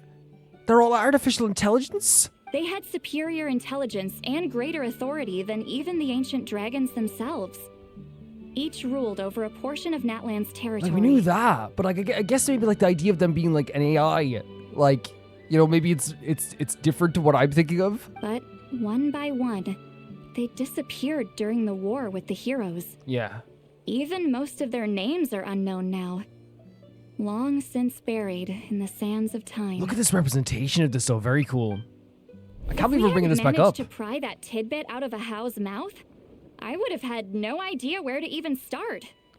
I mean, like, it's interesting, well, that, like, you know, how they built this up was having a how kind of, like, look at,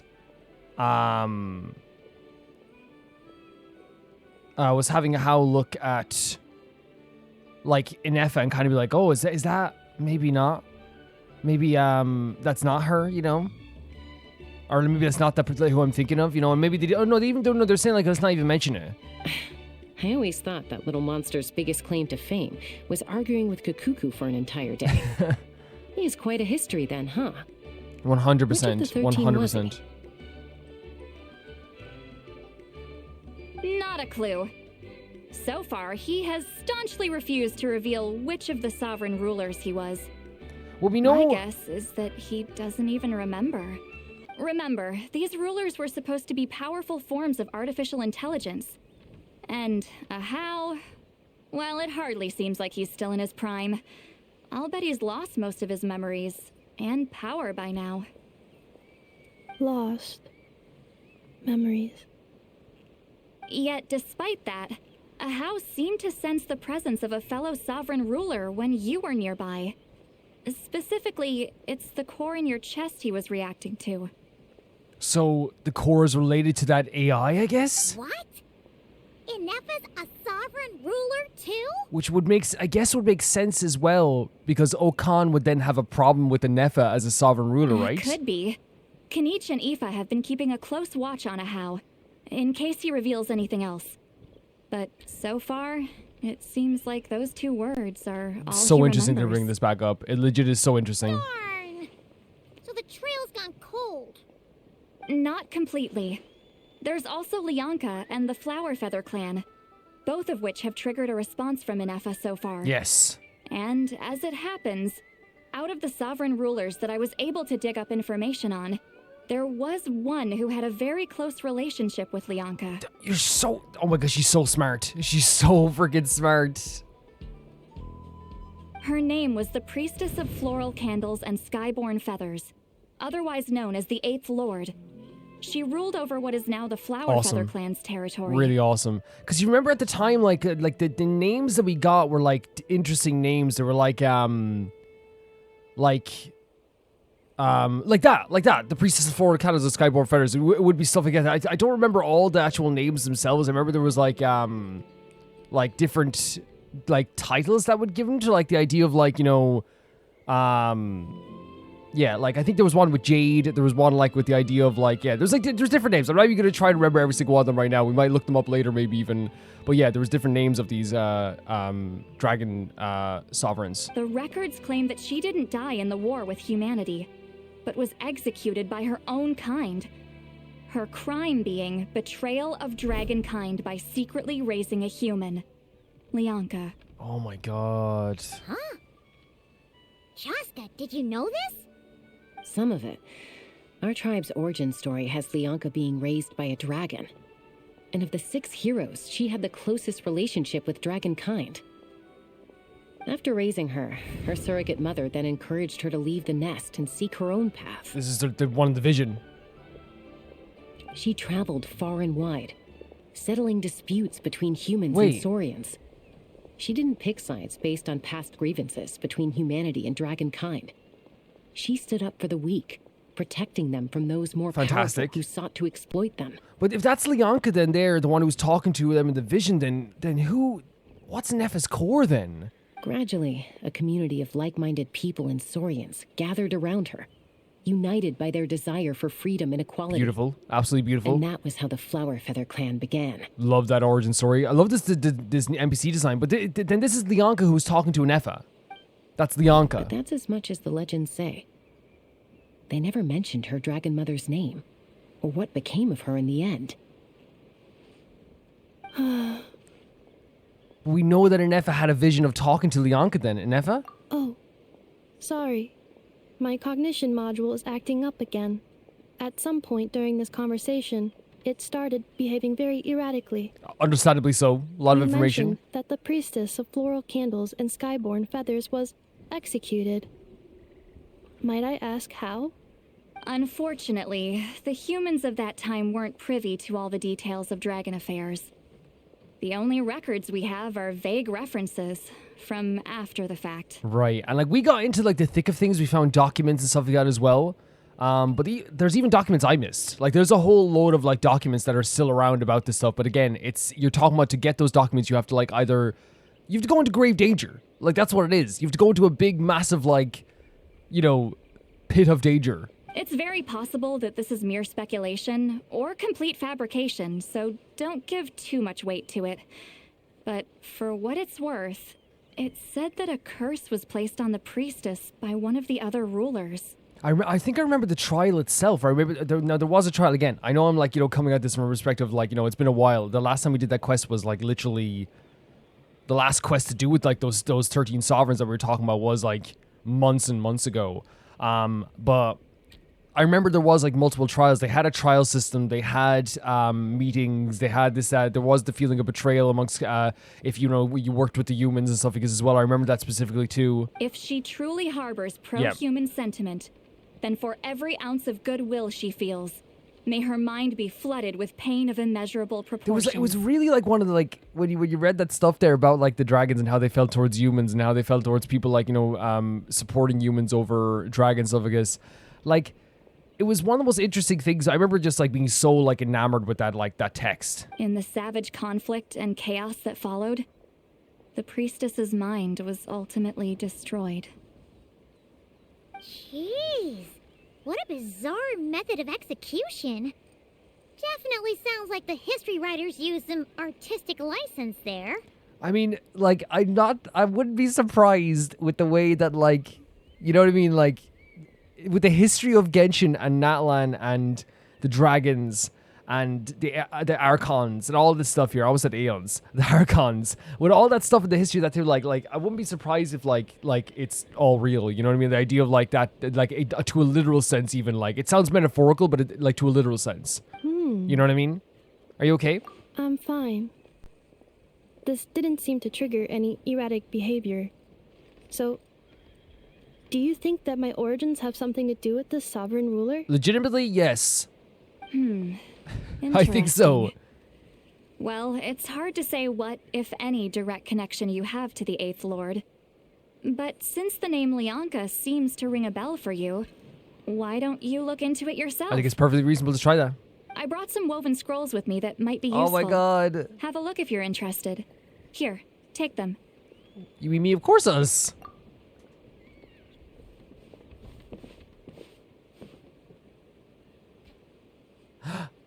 Don't say anything. In a moment, I'm going to leave.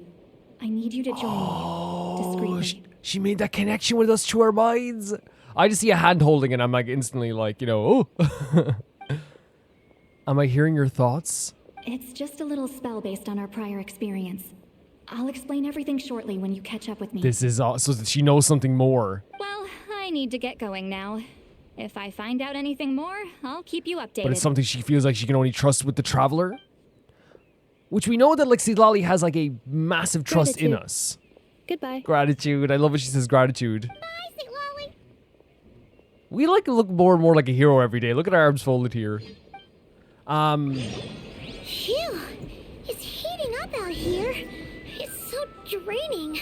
Like being trapped in a sauna. Isn't green tea meant to be good for chasing away the heat? Paimon thinks she heard that somewhere. Why don't we head to Elon Wharf and give it a try? Wait. Now's your chance. Slip away quietly while they've got their heads buried in those woven scrolls. Meet me at the other side of the settlement. Wait, Paimon wants to go to Yulong Wharf? Would a machine created by dragons really betray its own kind? She seemed to approve of the path her daughter took. But what about her? What path did she take? None of the legends of Lianka say anything about her dragon mother defecting to humanity and fighting against dragonkind. Sounds like speculation to me. Maybe the other sovereign rulers just didn't trust her. They were very paranoid. They were 100% paranoid a lot of the times, and, like, you know, their beliefs. I think their beliefs were, like, shook over time. Once they realized that, like, you know, they weren't, like, going to be around forever. I think, like, you could tell, like, when you're reading some of those documents. I remember specifically being like, these people, like, every single note we read, like, I not change their opinions, but, like, clearly, like, have a change of perspective. Due to, like, you know, the changing of the times. And it's not because they're like, oh, I'm gonna now accept people more. It's more like you could tell, like, they were getting, in some cases, more desperate, more paranoid.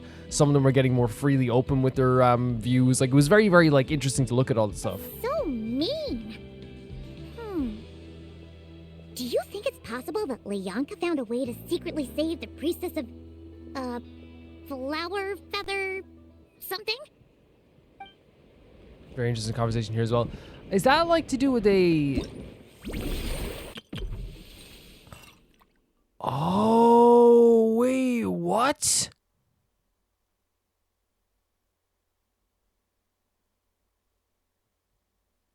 Is this how you get the outfit? So it's a quest? What? Oh my god, okay. So we have 10 days to do this as well? Hell yeah. I'm so excited about that. That's so fun. So there's like a kind of a mini quest. I don't know what it's gonna be like, but like there's a mini quest to get Xilonen's outfit. 100%. It's a lovely outfit. 110%. We reacted to that in a previous episode as well of this. I think it was the banner episode probably. But man, that's so cool. Okay, that's why she was talking about Yilon Wharf. I think someone told me that like when I booted up the game, we would have like Paimon say something, but I'm guessing because we were mid quest at the time when I booted up the game, the game probably said, look, we'll do it with that the next, break in the quest. I think I see Xilonen, by the way. And see Lolly. When these two are together, by the way, it's very serious. Not that they're not pals, but I mean, like, they usually are big parts of, like, Nalan lore. Hello, traveler. Oh god, that was a very somber hello. What's going on? Well, see, Lolly hasn't told you everything. There's another sovereign ruler that Ineffa might be connected to. Okay. Not just the one from the Flowerfeather clan. Okay, so is this worrying? Is this good? All trace of this other sovereign ruler was lost after the war. The records claim that in their final battle, they fought against Ishkik and Lyanka. Wait, so they fought against them? So what? Why didn't you say anything?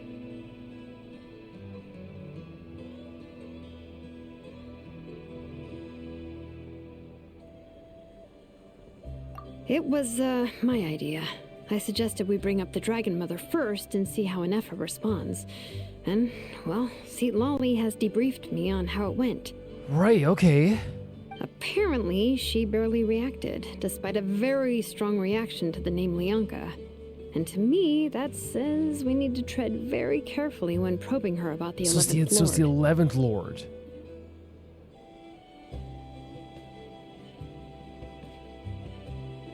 What about the 11th Lord? Sorry, like, I'm just, like, taking this in now as well. Like, so they fought against Lyanka.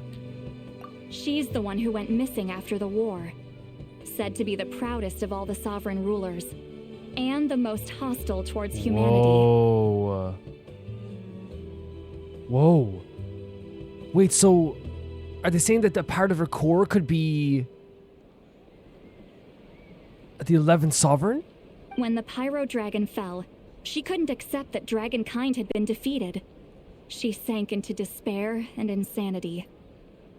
But the rest is lost to history. There's no way to find out what became of her, or even what her name was. I wonder then if, like, let's say like it is like a core to do with the 11 Dragon Sovereign, which again, I know like we heard about before in like those notes that we found as well, like the idea of the Dragon Sovereigns like feeling like the dragon power was, or the power of the dragons was like leaving in Suffragus, and like they like all like, had their own, they all like felt that. But also like if it is the core of the 11 Dragon Sovereign, right? Which we don't know what happened to the 11 Dragon Sovereign, right? Could a possibility be here that one of the reasons why Ineffa is attacking everybody is because of a hatred towards humans, like in her core? Like that's from that Dragon Sovereign. Remember, though, in essence, these sovereign rulers weren't physical entities, but pure intelligence, built with secret source technology. I always saw them as like physical dragons. I mean, who knows what happens when a manufactured mind goes mad? Maybe she lost her power and memories. Maybe she split into different personalities. Like, even if they're like AI, I always thought of them as physical things, Are you saying what you think you're saying? The point is, if Ineffa really does originate from the 11th Lord, then we need if that's the case, I wonder if that's why she attacked Paimon and she attacked her quote-unquote creator as well. What? Have her taken out? Because of some baseless speculation? How would that be any different from what they did to Lyanka's mother? Honestly, like, she makes it, but like, look at this shot here. Like, of course Chaska would know something's up, right? Of course Chaska would pick up on the smallest detail of Lolly holding her hand there for a moment. Chaska? What brings you It's here? Chaska! Anyone with a brain could see you were up to something back there. Unless it's a Paimon brain. Or a robot brain. Chaska, I love you, right? You're one of my favorite characters. Paimon's smarter than you think. Okay, you got us. Actually, we never intended to cut you out of this. It's just that, see, Lolly's spell only works. I 100% believe that. They have no reason not to trust Chaska at all. Or Paimon either, but Paimon obviously staying with Ineffa is probably the good idea too. But Chaska, I'm telling you, we have legitimate concerns here. This is not baseless speculation. Ever since Ineffa set sail for Natlan, the secret source automatons have been getting increasingly aggressive. It's as if they're drawn to each other. Oh, so she's causing the aggression as well? Ineffa could well be the 11th Holy Lord herself. frickin' hell. And if so, then the moment she recovers her memory, all of us, all of humanity, will instantly become her enemy. That's a terrifying idea. Like, just saying it here, because we were like saying that too, right? Like, that's probably why she attacked Paimon. That's probably why she attacked her creator, right? But they're also saying here is that, like, because she's arrived here, all of the, like, the machines are, like, drawing together, like, their power are drawing together, which is why they probably become more aggressive as well. They can sense the 11th Lord is back, maybe in some way. I don't know if this is what would happen, like, we'd instantly become the enemy of the 11th Lord again.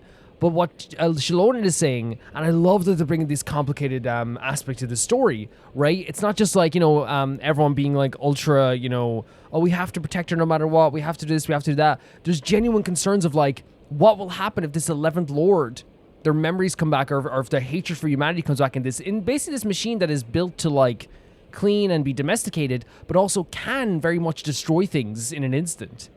I've been keeping an eye on movements at the Flower Feather clan. Whatever she was in the past, and whoever she becomes in the future, I trust who she like, is see what I today. mean? I love hearing this. I love the conflict between these characters. These characters love each other, right? But have such like a vast, like they have a difference of opinions here, and they're expressing it in such a good way. Even if the past and future Ineffa are a completely different person from who she is now. If you're suggesting that there's a volatile force within her, threatening to rise up and take over at any given moment, that makes two of us. So she's saying, I believe it too. But no one ever gave up on me. Oh Not my Mama god, would. Chaska. Not Koichi, not my dad. So what right do I have to give up on her? Oh my god. If Lianka was here, I have every confidence that she'd say the same. Honestly, though, like very beautiful reasoning, right? And she's bringing up Lianka at the same time too. The idea of like Chaska was an aggressive character as well, who was taken in by other people, even though like she was deemed to be aggressive at the time too. But again, like I said, I adore that.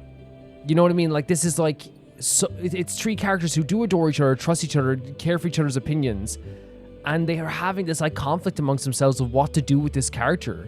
You know what I mean? Like, I think it'd be very easy for another game or game series to worry that we're not going to, like, really, like, that we're going to think less of a character for being, like, we should destroy this robot. Or, not that that's what Xilonen is exactly the same, but we should do something to get rid of that 11th Dragon Lord.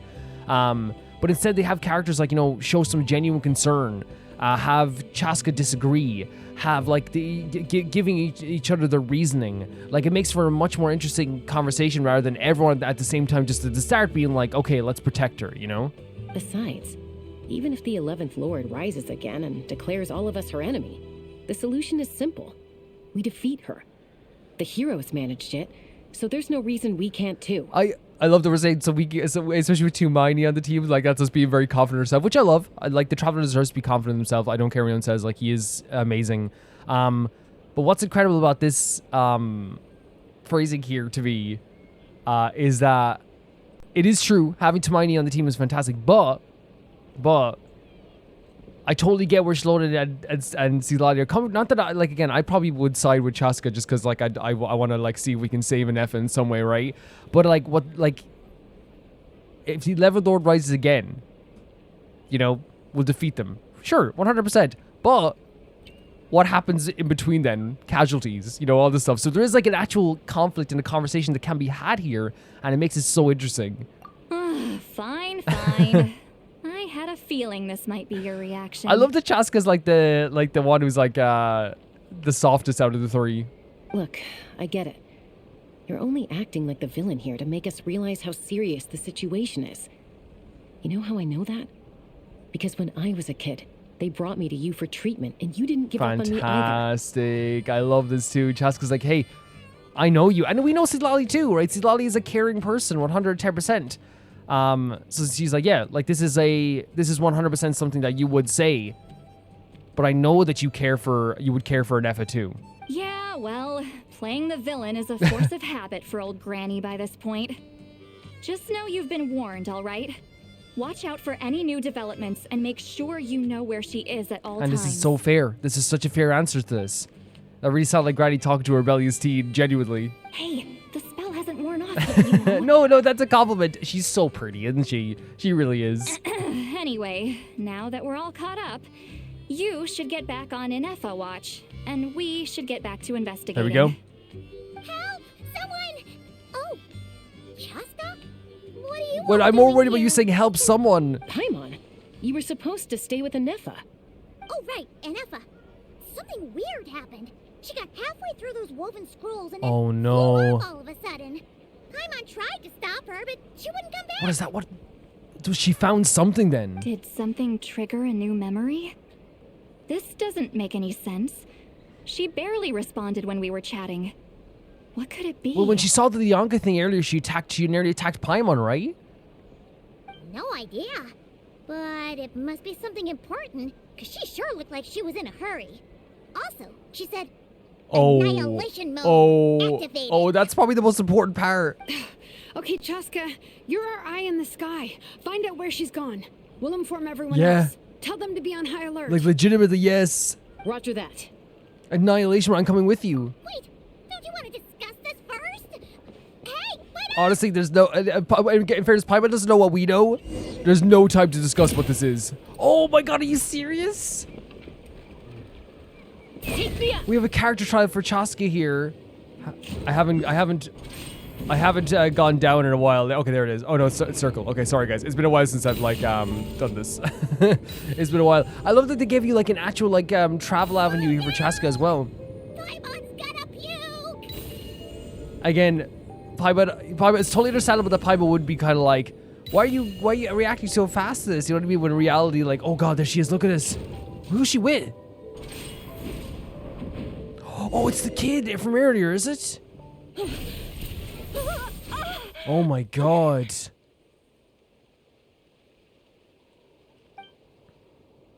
Because Paimon doesn't know about these things we know. Activating annihilation mode. Oh my god, very cool entrance. Are these Very all cool secret entrance. source automatons? Let's take them out. Okay. Reinforcements have arrived. Oh, we're using Ineffa. Traveler, Paimon, Chaska. Oh, gratitude. Not now. Save it for later. So I think then we do this to activate it. Yes, with water. Yeah. Oh my god. This is so fun. Oh, it's revealed. Hey there. Coming at ya. Attack. I always think that Navia's attack is one of the sweetest ways anyone has ever said attack, by the way. Every time I hear it. Teamwork is true. Hey there. Great stuff. And Ineffa's fantastic. Can't wait to level her as well.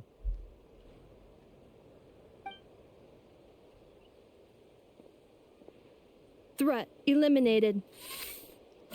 Annihilation mode disengaged. Did she sense this was happening or something? Boss, what do we do Oh, now? it's the Fatui again. This is the one who was watching us on the beach earlier. We've tried the same thing several times now, and it isn't working. We can't keep waiting around for her to leave the Wait, settlement. what's that in his hand? Oh, it's an older Fatui member as well, by the way. Well, well. An ancient relic from Natlan's dragon civilization. Who's this? If you want to play with fire, then be my guest. But there is an unpredictable variable you need Always. to watch out for. The unknown variable. Let's fall back. This isn't worth the risk. So that's an older Fatui member, by the way. And again, he's not old. I'm saying that like usually when they show like a more experienced member of any group, they usually draw a line under their eyes like that. It's to show that they have like a bit more experience. They've been around for a bit longer. I don't know who that voice was. Maybe I'm supposed to recognize it, but I don't recognize the voice. And also, that's the relic right away was like, oh, that's something from like a dragon civilization. I'm fine, but Mom's hurt. Fatui are involved. Fatui are heavily involved, it seems. I'll be okay. I just hurt my ankle. Ineffa got here just in time. Man, that's always the freaking way with like, I find with like, you know, well, I know not every mother, but like mothers, right? Like, hurt their ankle, you know, literally like snap their leg in two and they're like, I'm fine. I'll just go about my day. Why would they do this? Why? The anger here. Look, No one could have known the automatons would ambush you here. Don't blame yourself. Wait, how did Ineffa Yeah, know that's the to thing. come here? Did she sense that they were in danger? Yes, I heard the secret source automatons. Talking. So they have communication with each other? That's interesting. Even now, I still hear them. Really? Paimon doesn't hear anything. Hypothesis. Language module requires translation functionality. Please wait.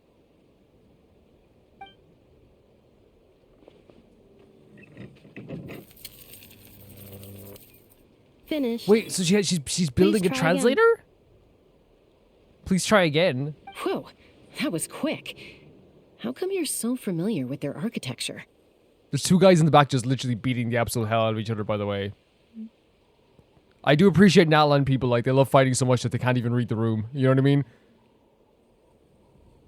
Wife, mother, and father attack just 2 meters away from them. They're like, what if we just have a little battle amongst ourselves? Thanks for the help, boys. I have seen them many times before.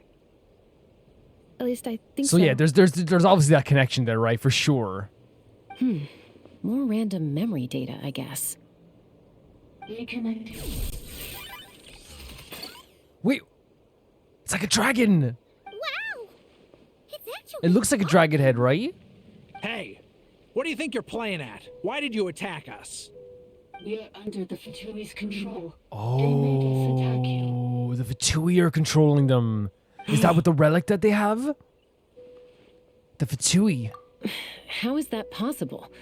The captain's soldiers certainly aren't capable of this, and besides, Captain. we know everything they're up to. Has another Fatui regiment infiltrated? It's possible, Natlan? and that's the thing as well. Like I love that she says this because like the captain's soldiers became very helpful to us. Like they became companions almost in Natlan. It would have to be another Fatui regiment, right? The Fatui invaded my territory, so the automatons went haywire.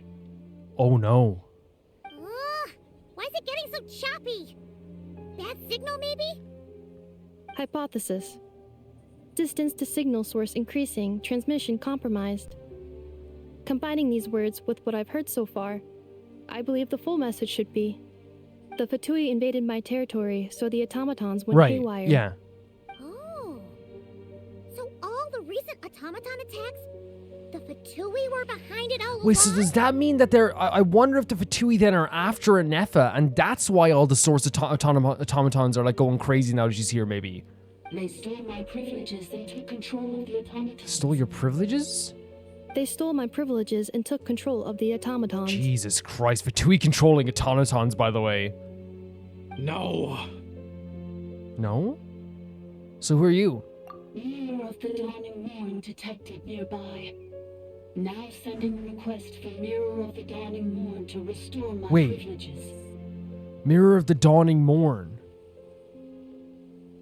Mirror of the Dawning Morn detected nearby. Now sending request for Mirror of the Dawning Morn to restore my privileges. Wait, what? Mirror of the Dawning Morn? Who or what is that? Was that one of the weirder names of the dragons? Hypothesis. This appears to refer to Oh my god. me, or more specifically to my It is. core. It's one of the weirder names of the dragon. Mirror of the Dawning Morn, please come with me and return the core. Wait, they want you to return the core? I think she wants me to go with her to return the core, so she can repair the This damage is done by the Fatui. wild. Wait, you mean she Oh, you knows Paimon didn't hear about like everything to do with this, right? Yes. Before the translation began, she referred to me by a different name. 11th Okay, floor. a lot of confirmation here. Yeah, look at them. Oh my god, sharing the look with each other. Oh my god. So Ineffa is the missing sovereign ruler who fought against Delga. That's so crazy that like the 11th sovereign ruler was missing, right? This whole time. And in fact, like I think it was a big thing. Like maybe I'm remembering wrong, but it was like that we didn't know where they went. They were one of the ones we didn't know where they went. And like having it come back up here again, you know what I mean, is crazy. What? So Ineffa is the 11th Yeah. sovereign ruler? Absolutely huge. Huge. Hold on. This automaton just attacked us moments ago. We shouldn't trust everything it says. Yeah, no, I agree. But like still, like, you know, where there's smoke, there is fire. You say Ineffa is the 11th Lord. What proof do you have? Return to the 8th Lord's territory, and you can restore all of your memory data. That's the one who, the one with that was punished, right? That betrayed dragonkind, quote unquote. Ineffa. Ineffa? What did she say? She said, return to the 8th Lord's territory, and I can restore all of my memory data. Are you serious? Is this something, we do want her to get her memory back, but like... 8th Lord? Bianca's mother's territory? What does the 11th Lord have to do with that? You were split, then exiled, and finally reborn. So they were exiled and reborn? Ugh, this is getting weirder by the second. What did she say this time? Excessive signal interference. So split, exiled, Unable to reborn. translate. So was the 8th... I wonder, was the 8th or the 11th Dragon Lord separated from the other dragons, exiled, and then they were reborn in some way? The signal should improve as we get closer to her territory. Traveler, Chaska, shall we proceed? This is one of the most interesting Archon quests. Wait, you should think this through carefully. Why? I may know a thing or two about the Fatui regiment that entered Natlan recently. They're kind of a special ops team. Definitely not your average How do you know about soldiers. them? Oh? How do you know about them? They've been showing up everywhere, hungrily searching for secret knowledge about all kinds of ancient civilizations. They say they're trying to make some sort of inference.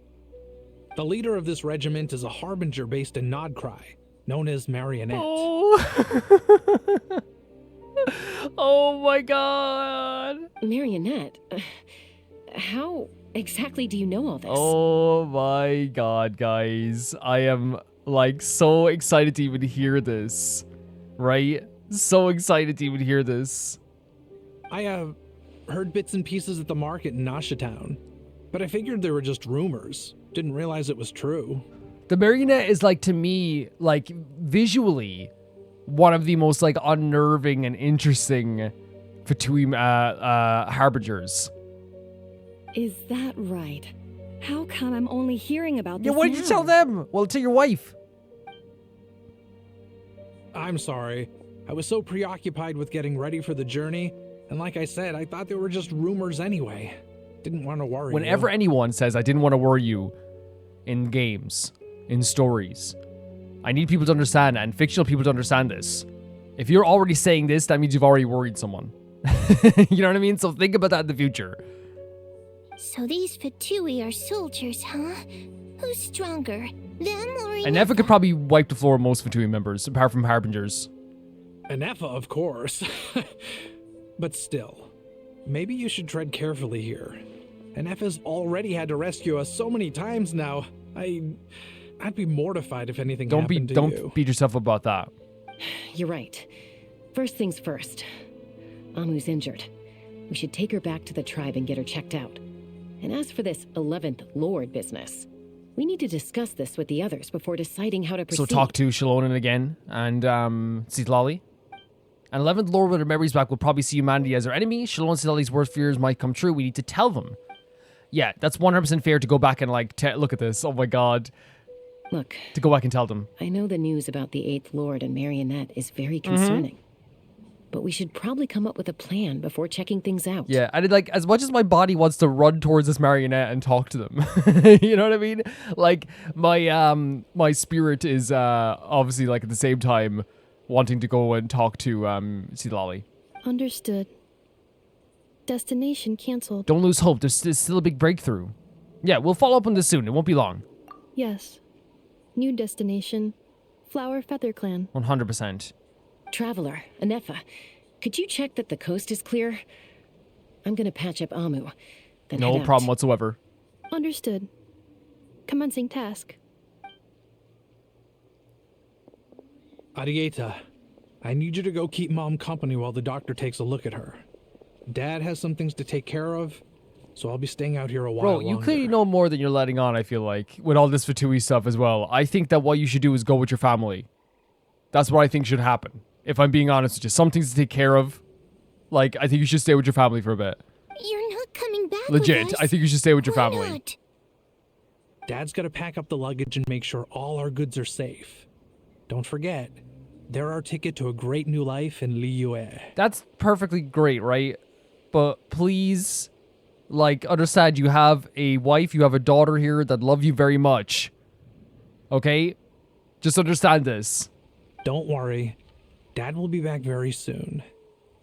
I'm sorry, girls. I promise it's going to be okay. I'll get help as quickly as I can. If anything happens, save yourselves first. Such an interesting, like, I love that we're genuinely checking out the border areas here. Moving. Is it malfunctioned on us? I don't honestly, I'm not shaming the dad, by the way, for wanting to, like, make sure all their luggage is there, because they do need that 110%, right? It's just that already he's revealed that he knew something about the Fatui before this even happened, and the marionette before this even happened, right? 110%. So I don't think it's unreasonable for me to sit here and say, like, dude, maybe you should just go with your family. You know what I mean? Like, maybe, you know? Liyue, merchant. Okay. His portrait is hung up at the Fatui stronghold. Get him! Get him right now! His portrait is up at a Fatui stronghold. You're saying Joashin might be a Fatui spy? And he's staying behind as their eyes on the ground. There we go. But should we really leave Ineffa here too? Not that I don't trust her, it's just... Are you sure you'll be okay keeping an eye on her by yourself? We'll be fine. We'll be so fine. I've literally, like, done missions with Tartaglia before. I could probably deal with a you know, an unstable robot. If you get anything more out of the automatons, she's the only one who can make sense of it. Yeah. Like, legitimately, like, I kind of, like, got from the beginning, I didn't know, it wasn't a lack of trust from the beginning, but from the beginning there was, like, a very, like,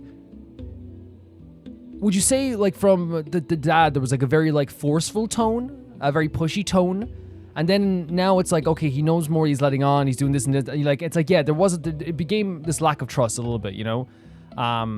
Yeah, if anything, we're more of a, yeah, yes, do this. You're not wrong. We need all the intel we can get on Marionette and the Fatui. As far as I'm concerned, they're a bigger threat than any sovereign ruler. I genuinely agree. I genuinely agree. And here's the thing, right? I always talk about Fatui members and stuff like this as well, because, like, my perception of the Fatui obviously is different than some people's perception of the Fatui as well. I think that always when it comes to the Fatui members, generally, and this is coming from someone who loves Tartaglia, who adored Vaughn, who, like, adored the captain, who adores the knave. You know what I mean? This is coming from someone that adores these characters, like, legitimately so. Like, I also understand that, like, the majority, like 80% of the time when the Fatui are involved in something, it's usually something really shady, terrifying, or horrible. We've had the Fatui in the past that you keep our friends captive in order to, like, just kill them. Like, that's what was going to happen to Jet. They were going to do so. They were going to, like, literally torture Jet. Like, this is not like, you know, like, you know, I know it's, again, that's the thing, it's different groups of the Fatui doing different things, right? Because, for example, like, again, like I said, Tartaglia, while he has done some crazy stuff in the past, right, you can't compare that in the same way you compare what they did. Whilst, you know, the knave and also, you can't compare them in the same way you compare to each other. You can't, you know, paint them all with the same brush. But I think it's totally 100% normal for any single human in Tevat to, when you hear the word Fatui, to be weary. And and it's always, and I know it's like you can say, well, that's like guilty until proven innocent. I think that some cases with the Fatui, you kind of have to act like that in some way, right? You kind of have to be like, I need to know what's happening first, and then we can have trust, you know? And I think it's totally fair for any character to feel that way.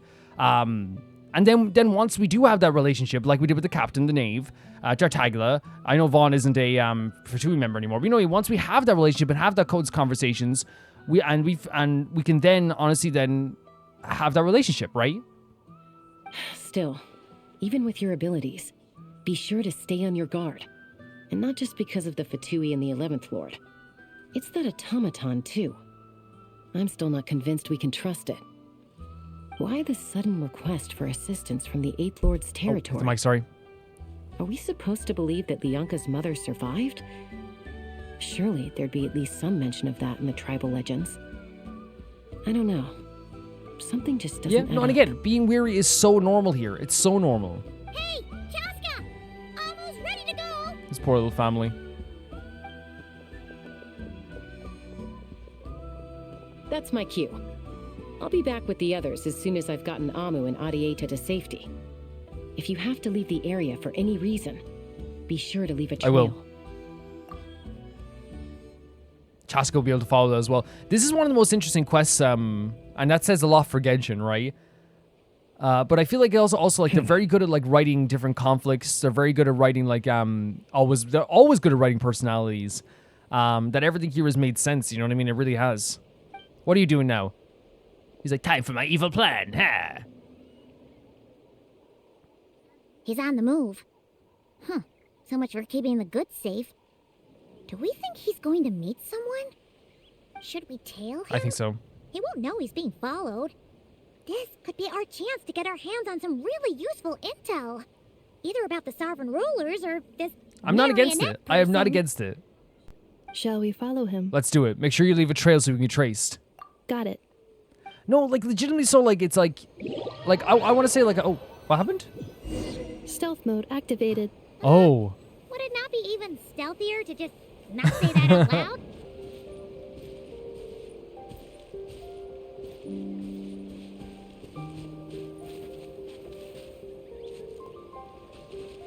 Is this a domain?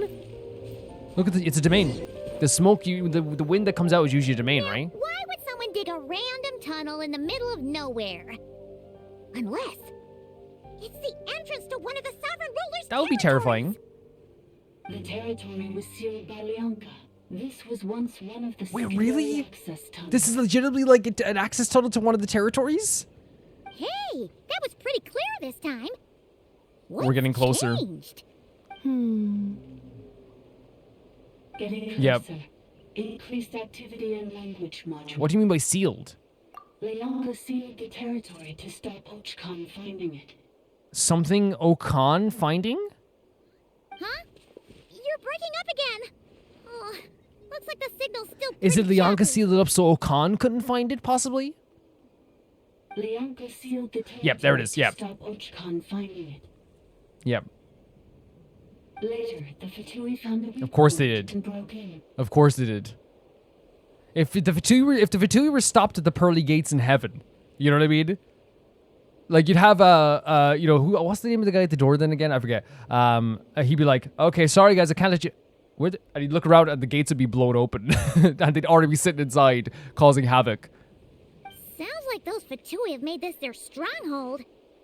Well, this is probably a good point to stop and wait for That I love Paimon to death, but reinforcements. that's such a Paimon thing to do, right? Where it's like suggest a plan, follow through with the plan, and then be like, let's get help. What do you think? Ineffa? I mean, she's not wrong. No! What's she doing? Just charge right I take my eyes off for 2 seconds and now this. I mean, that's yeah. Wait. Traveler, are we going after her? Or We're going in after 100%. I promise to watch over. All right then. But let's I mean, be that's the careful. thing as well. Like, Paimon's not wrong. Getting reinforcements here would have been a very good idea. You know what I mean? But then again, just like much like stories that we always have in this game, usually there's not really like we don't have the luxury of that sometimes.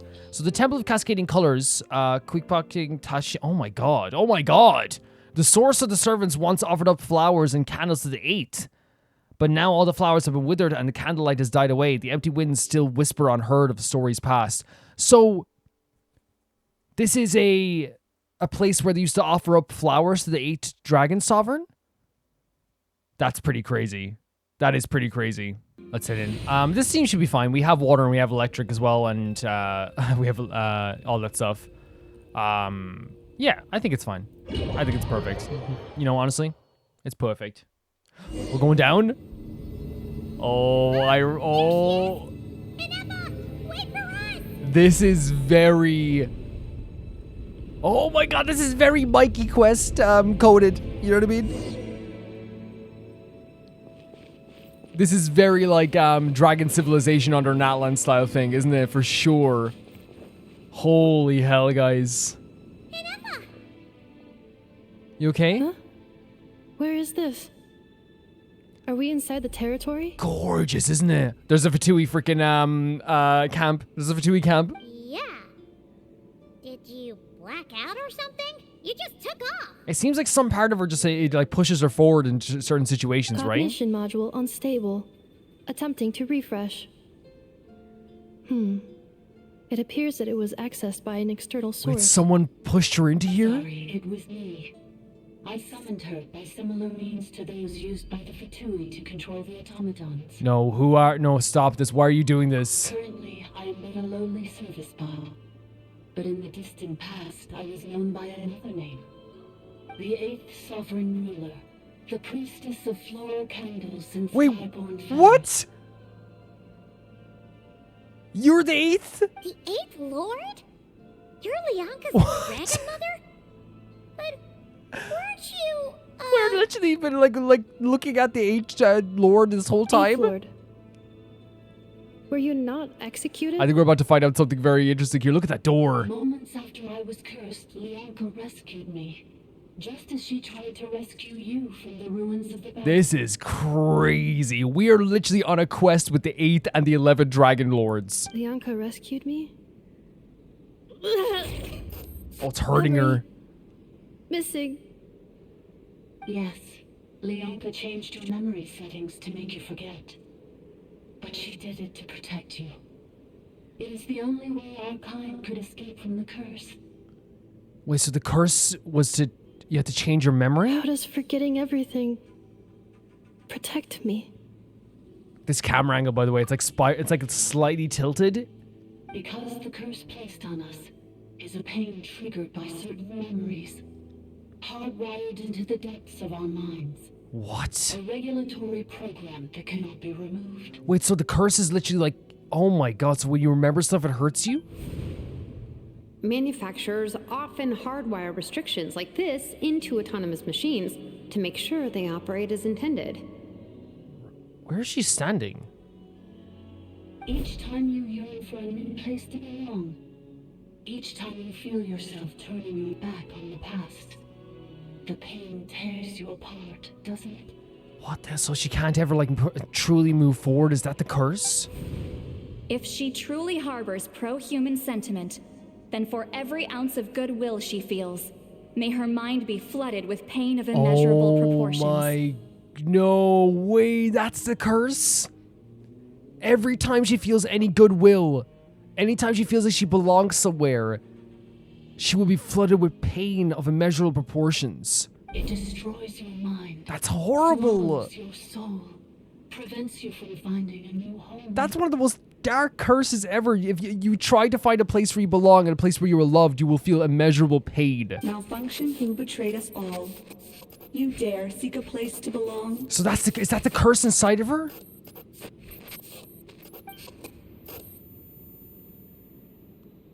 That's why forgetting everything grants temporary relief from the pain. It stops your mind from being crushed by the weight of the conflict within. That is insane. The only way to escape the curse is to truly forget. Is the voice we're hearing as the curse, is that also the same voice we heard through the relic? Maybe not. I'd have to hear them side by side. That the Fatui member heard. But since you were rebooted, you began storing new memories and started finding the desire to belong emerge once more. Things were fine at the start. You'd occasionally forget to pay for your groceries or add salt to a dish you were cooking. But that was as bad as it got. From now on, I know. your name's Ineffa. Oh, the way he says Ineffa. So too has the exile's curse resurfaced, forcing you to forget all over again. That is brutal. That is one of the darkest revelations. This is a lot to process. You get to ask all these questions. So who actually cursed Ineffa? It was probably the... Automated defense system. Oh my god. Privileges overridden. Come quick. Stop the Fatui. Hey! At least finish what you were saying. Oh, but you honestly, like, that's like very Genshin, right? We talk about this a lot, like with Genshin stories. And sometimes it happens in the middle of a mission, but sometimes it happens at the end of a mission, where like a character will say something huge, and then they'll be like, "See ya," and you're like, "No, please." And in this case, like it's like something affected them as well. It's gone silent. I've likened it to like your friend literally coming into your home for a cup of tea and going, "Oh yeah, I'm getting a divorce next week," and you go, "What?" And as soon as you turn around, they're gone. And you're like, wait, don't tell me. What's happening, you know? Find somewhere where to get the signals better. It must want us to go further in. I'm worried about that, though. Well, looks like there's no going back now anyway. Yeah, 100%. There's only one way to go and face the long dark of... This is just a secondary access tunnel. Moria. If we make it to the center, there should be other routes out of the territory. Please come with me.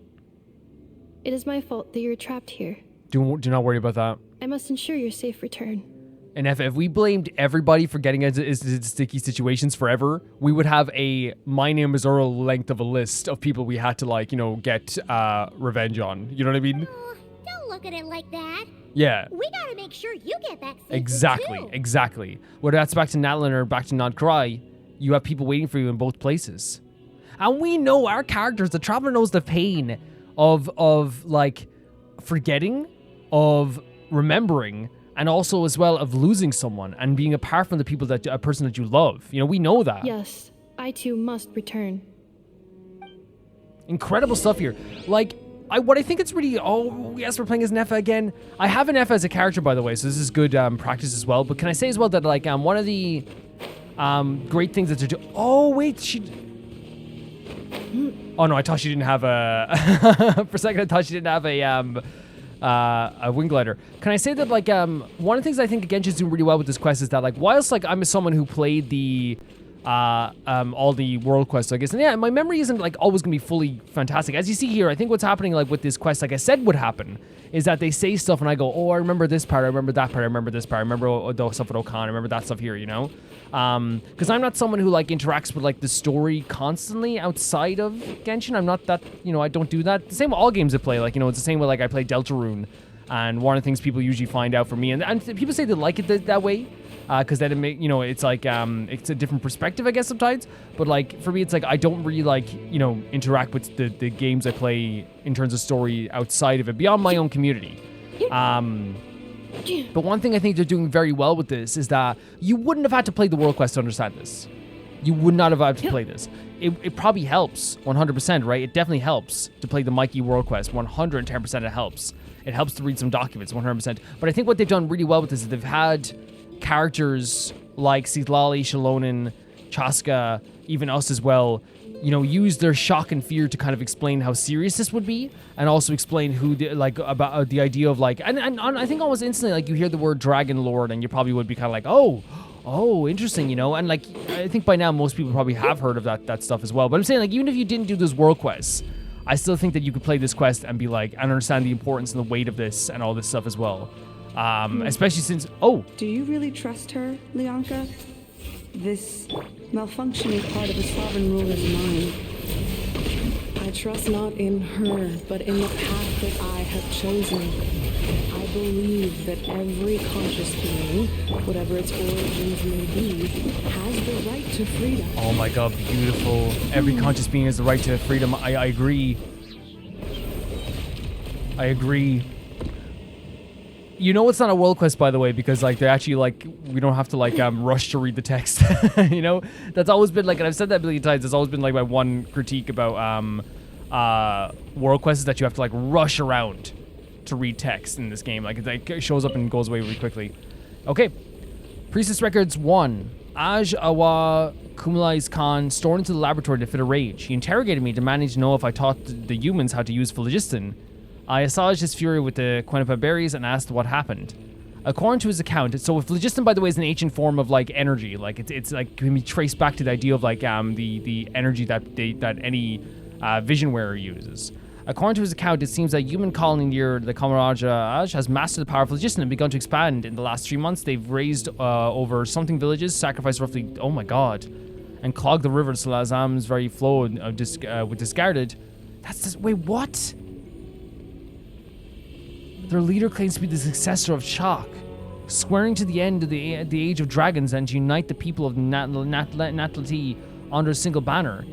Roktirak Obla Kalahun quelled the uprising 2 days ago. In 2 days, the would-be conqueror was drowned in his own bath by his favorite consort, a captive-turned-killer. Leaderless, the tribe collapsed into two internecine strife. Yet the secrets of phlogiston had already spread, how utterly beyond containment. If you, my lord, with your tender heart have not been sanctioned as folly, then the only one man enough to dare would be... Awaz did not finish the sentence, muttering under his breath as he left. Truth be told, he likely concerned himself a little about humans mastering phlogiston. His fury seems to stem solely from the crudeness of their methods.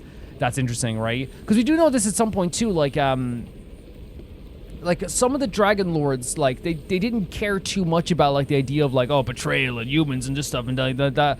But, like, you know, and I'm not saying this is, like, Dragon Lords here, but I'm saying, like, it wasn't always, like, this, like, pure hatred. But in this case, it's, like, the methods they're using. Like, this sounds disgusting what they did.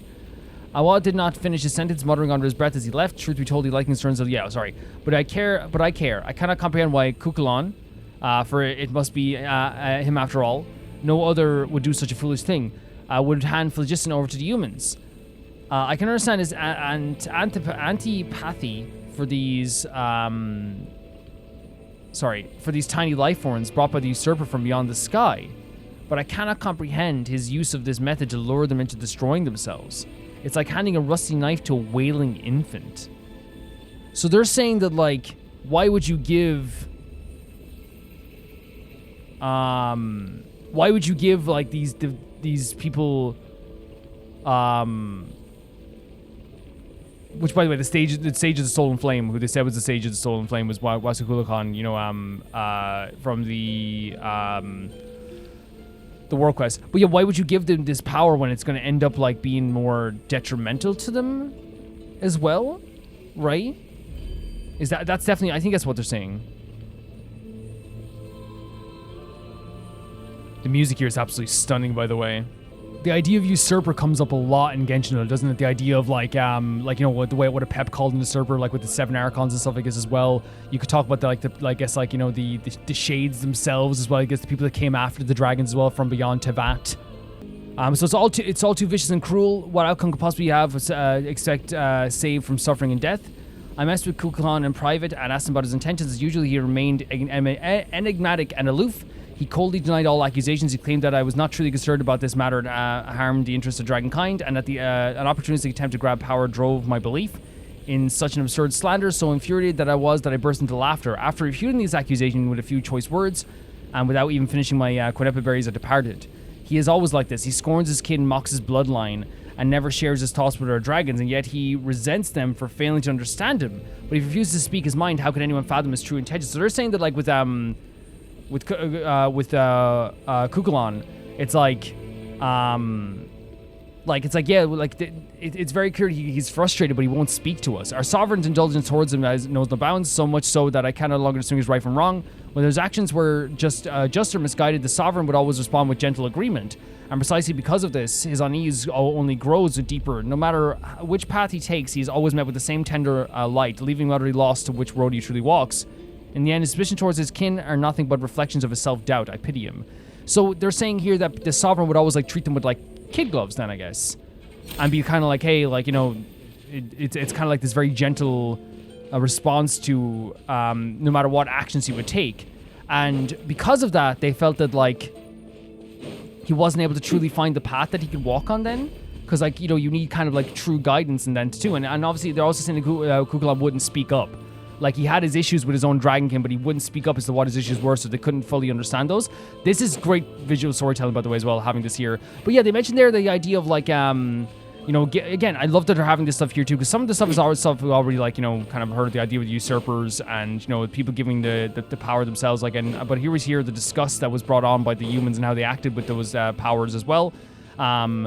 And how it wasn't all just like, oh, humans, you know, because there never was humans good, dragons bad. That's not the story here, you know, that's not the story.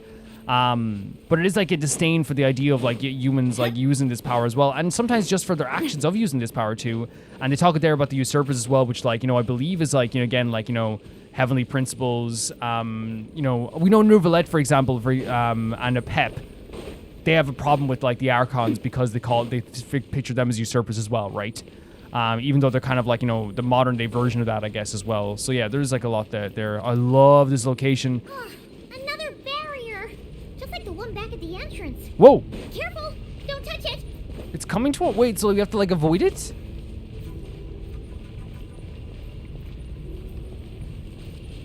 Oh, that's so interesting. It's a mini game. Fantastic. Love it. Absolutely love it. So we can stand in here, I'm guessing? Right? This must be it. Yeah, we must stand in here. Very cool. Just a simple minigame, you know? Very simple but cool. It works out for all of us. I genuinely... The curse will bring you pain, and your memories will crush you. It's the same fate they subjected my mother to. Oh my god. But with this core, you will forget everything for a while. Any memories that evoke a desire to belong, and all your pain along with it. Wait. They'll be... So they gave Ineffa that core so she could, like, you know, temporarily forget this stuff as well. This is amazing, by the way. Bringing, like, all this dragon lore into, like, I know dragons have always been a big part of, like, the Genshin story no matter what. You know what I mean? They've been, like, literally the first ever Genshin story was about curing a dragon. You know what I mean? That's what the first Genshin story was about. Oh, that's so cool. Can we get to the other side somehow? What you think? Let's see what they want. I think we could like maneuver ourselves around there, but I definitely want to like you know, follow the path that they want us to follow in some way too as well. Honestly, if I'm being honest with you. Here we go. The consequences of phlogiston theft worsen by the day. Most of the other rulers allow humans to use phlogiston to kill and conquer each other. And that's the thing, it is like, you know, the idea of giving a rusty knife to a kid, I guess. It's like the idea of more suffering is going to follow. Some even encourage them to commit more atrocities. Horrible. They seem to see this as an effective means of controlling the humans' population, or perhaps they derive mere amusement from it. So the idea is like, the people who stole the phlogiston, they believe it's like, okay, it's going to cull humans, and also like it's entertainment. It's like a battle royale they're watching or something. The flood of refugees surging northwards grow even larger, and the tidings they bring grow even more horrifying. The chieftain of the Kacho Pink offered his daughter in marriage to the leader of the Kula, hoping to win their allegiance. Yet the Kula instead cut out her I'm guessing, if you're saying cut out, you're talking about like a tongue probably, and sacrificed her to something, and marched upon their village for their food and stores were abundant. Horrific. They do not understand how we extract vitality from blood, yet they ape our ways nonetheless, offering up meaningless slaughter to their imagined gods. So what we're saying here, the dragon, the priestess here is saying the humans don't even understand why they're doing this or how they're doing this or how we doing this. They're just doing this. They're offering up meaningless slaughter to these imagined gods. I spoke of Kemono. Even she felt a pang of reluctance. Through her pity was not for humans but for her own kin, now reduced to mere beasts. More and more humans have begun taming Vishaps. There we go, turning them into tools for slaughter, for even stripped of their intellect. Their claws and fangs still rend with flesh with ease. Thus, Kemono was sought to ally with those humans who yearn for peace, and hoping to harness their souls to weave an eternal blissful dream realm for their dragons of her domain. So, yeah, so this is what was happening with the Vishaps. This is something that was a big thing in dragon history, right?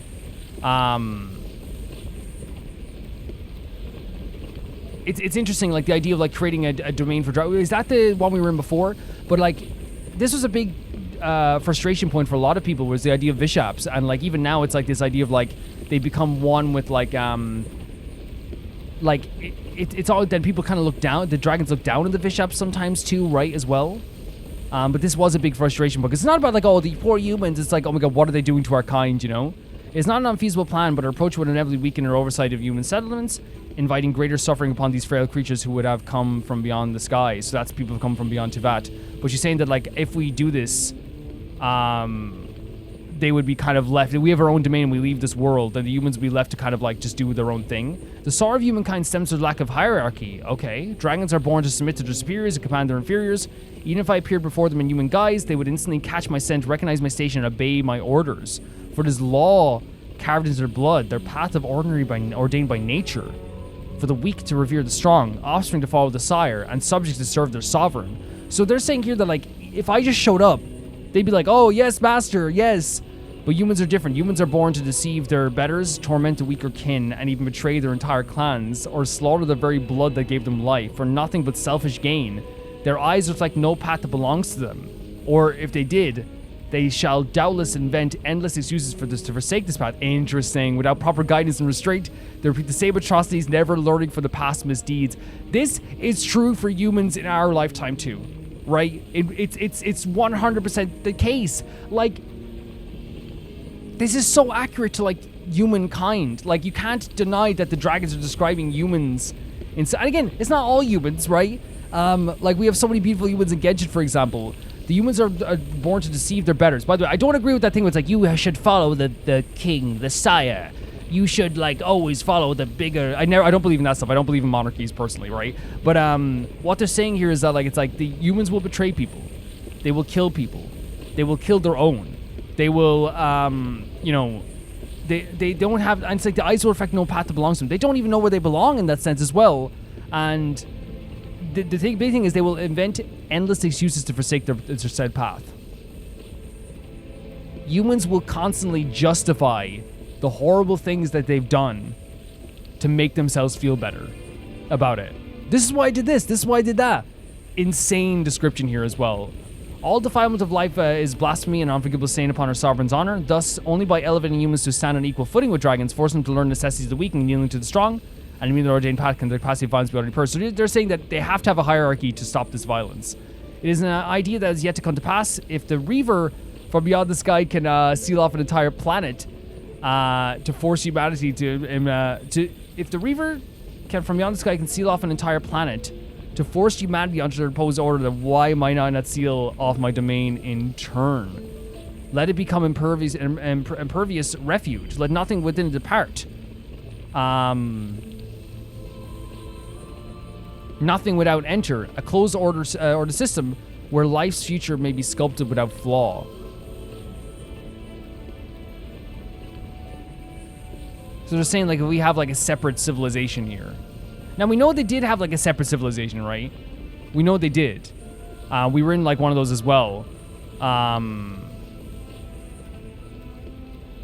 Yeah. Let this plan be named. Was it Shilaba?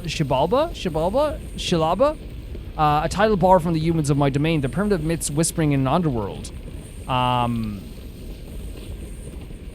Should it succeed, neither the sovereign rulers nor the abyssal foe shall be able to breach its sealed laws. A fitting title for the incorruptible sanctuary. Okay.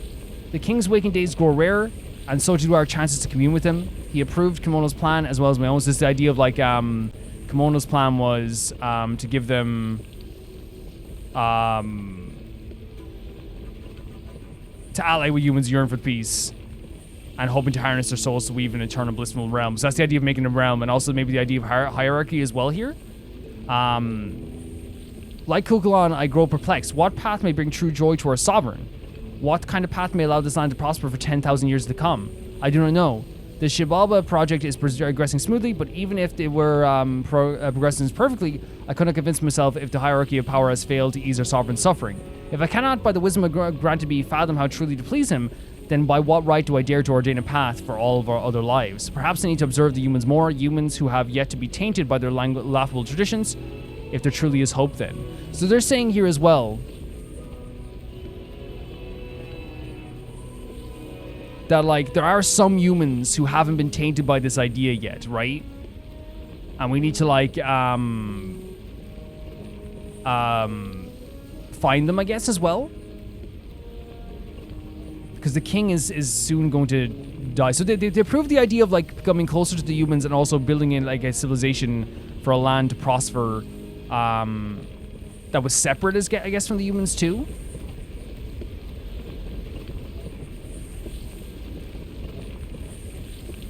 Yeah, the sealed off land. This is I sorry that, like, my mind keeps getting blown. And also I will say, I noticed even with the previous Honka episode, the heat wave definitely changes that we're having. That's not a heat wave, but it's hotter, right? And I'm a pale Irish boy. I can't handle it. You doing okay, Ineffa? You keep spacing out. I know. Unidentified data is flooding my cognition module. But every memory encounters an error and then terminates at the crucial moment. Wow, so do you need to stop and rest for a moment? So every time she's getting, like, new information, it's hurting probably as well. Being physically motionless will not cause this erratic behavior to cease. And if we explore this place further, Perhaps I'll find a way to fully repair That's the myself. thing. It's like, it's not like a human who, like, if we do sit down, we can feel better or get like a little bit more energy, you know, for a bit, you know? Additionally, some of these memories may yield useful data for our exploration. Searching for access method. Over there. We can use the access module to proceed to the central zone. Good. Okay, awesome. Yeah, I do feel for Ineffa a lot. There's a chest just right here. Oh, wait! Is this... We're here! Wait, we're in a domain, but this is, what's the name of the location again? Oh my god, I'm so sorry. It was like the... You know what I'm talking about. Is that the Chibalba area? It's up around here, right? Here? It's like the ancient sacred mountain. Holy hell. Oh my god, it's one of these robots as well. This is incredible. What a beautiful way to reveal this too. Very cool. Detected. 3 unregistered individuals. 1 registered individual. Ah, is that the 8th Lord talking? So, you can take control of different machines, Kind of like what we saw in the World Quest, right? Where they were taking control of different machines, right? The other, This is just an ordinary service bot. Oh, I guess so, responsible okay. for access management. But we know they were, joining At up with least, different machines, right? I think it... Sorry about that, Ineffa. She must have been here before. Some memories are proving useful after all. I mean, we've been in a place that looks like this before, right? Calling access module. Welcome back. Administrator 3. Administrator 3.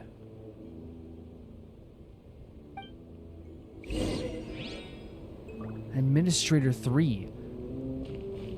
Wait for the access module?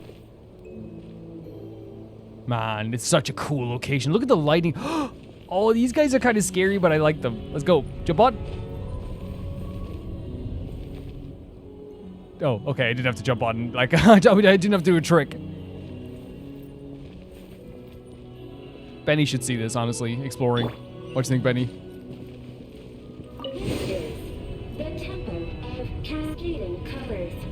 Ahead is the research facility built by Administrator 1. What? After Administrator 1, Administrator 2 assumed control. This is insane. Are you sure about using this on her?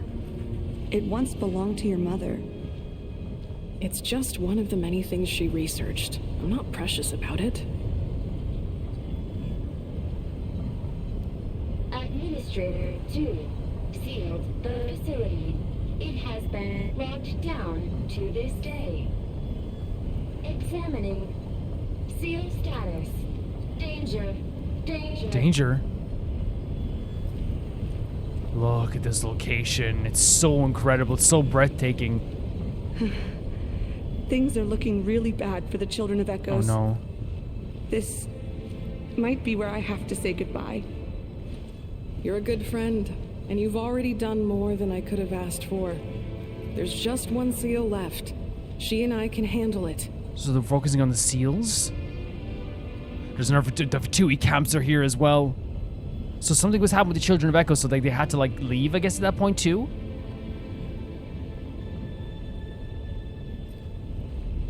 Now arriving at the central zone. Goodbye, Administrator 3. No problem. Thank you. Look at this. This type of architecture is always so gorgeous. It's stunning. Dragon architecture.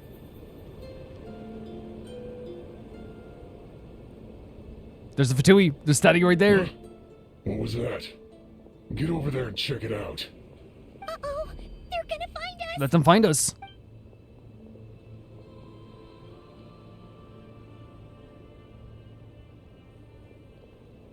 Please come with me. Oh, so Ineffa's gonna find a place to hide? Ah, there's nobody here.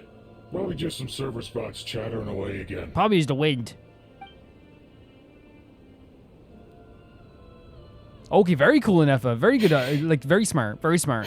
No, honestly, I understand, like, I want to fight for 100%. I love the team I'm using right now, and I really want to try them out. But, like, yes, probably not learning the Fatui that we're here is probably a good idea for now.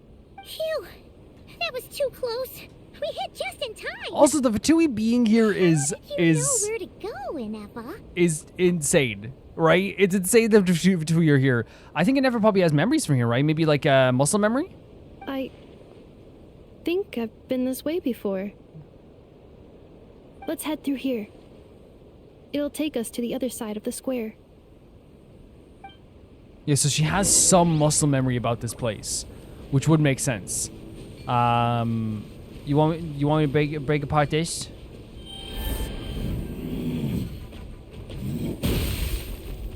We gotta do this. There we go. This is always fun as well. Indwelling.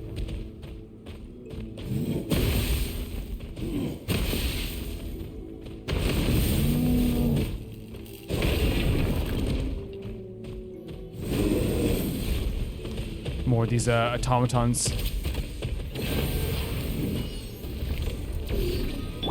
No, my sword! Installation chamber, the ring cutter! Honestly, like, the Ineffa Sync Show combo for me is really freaking sick. Like, this is, like, I actually feel like it's fantastic. That's the way. But then again, I have a C6 Sync Show.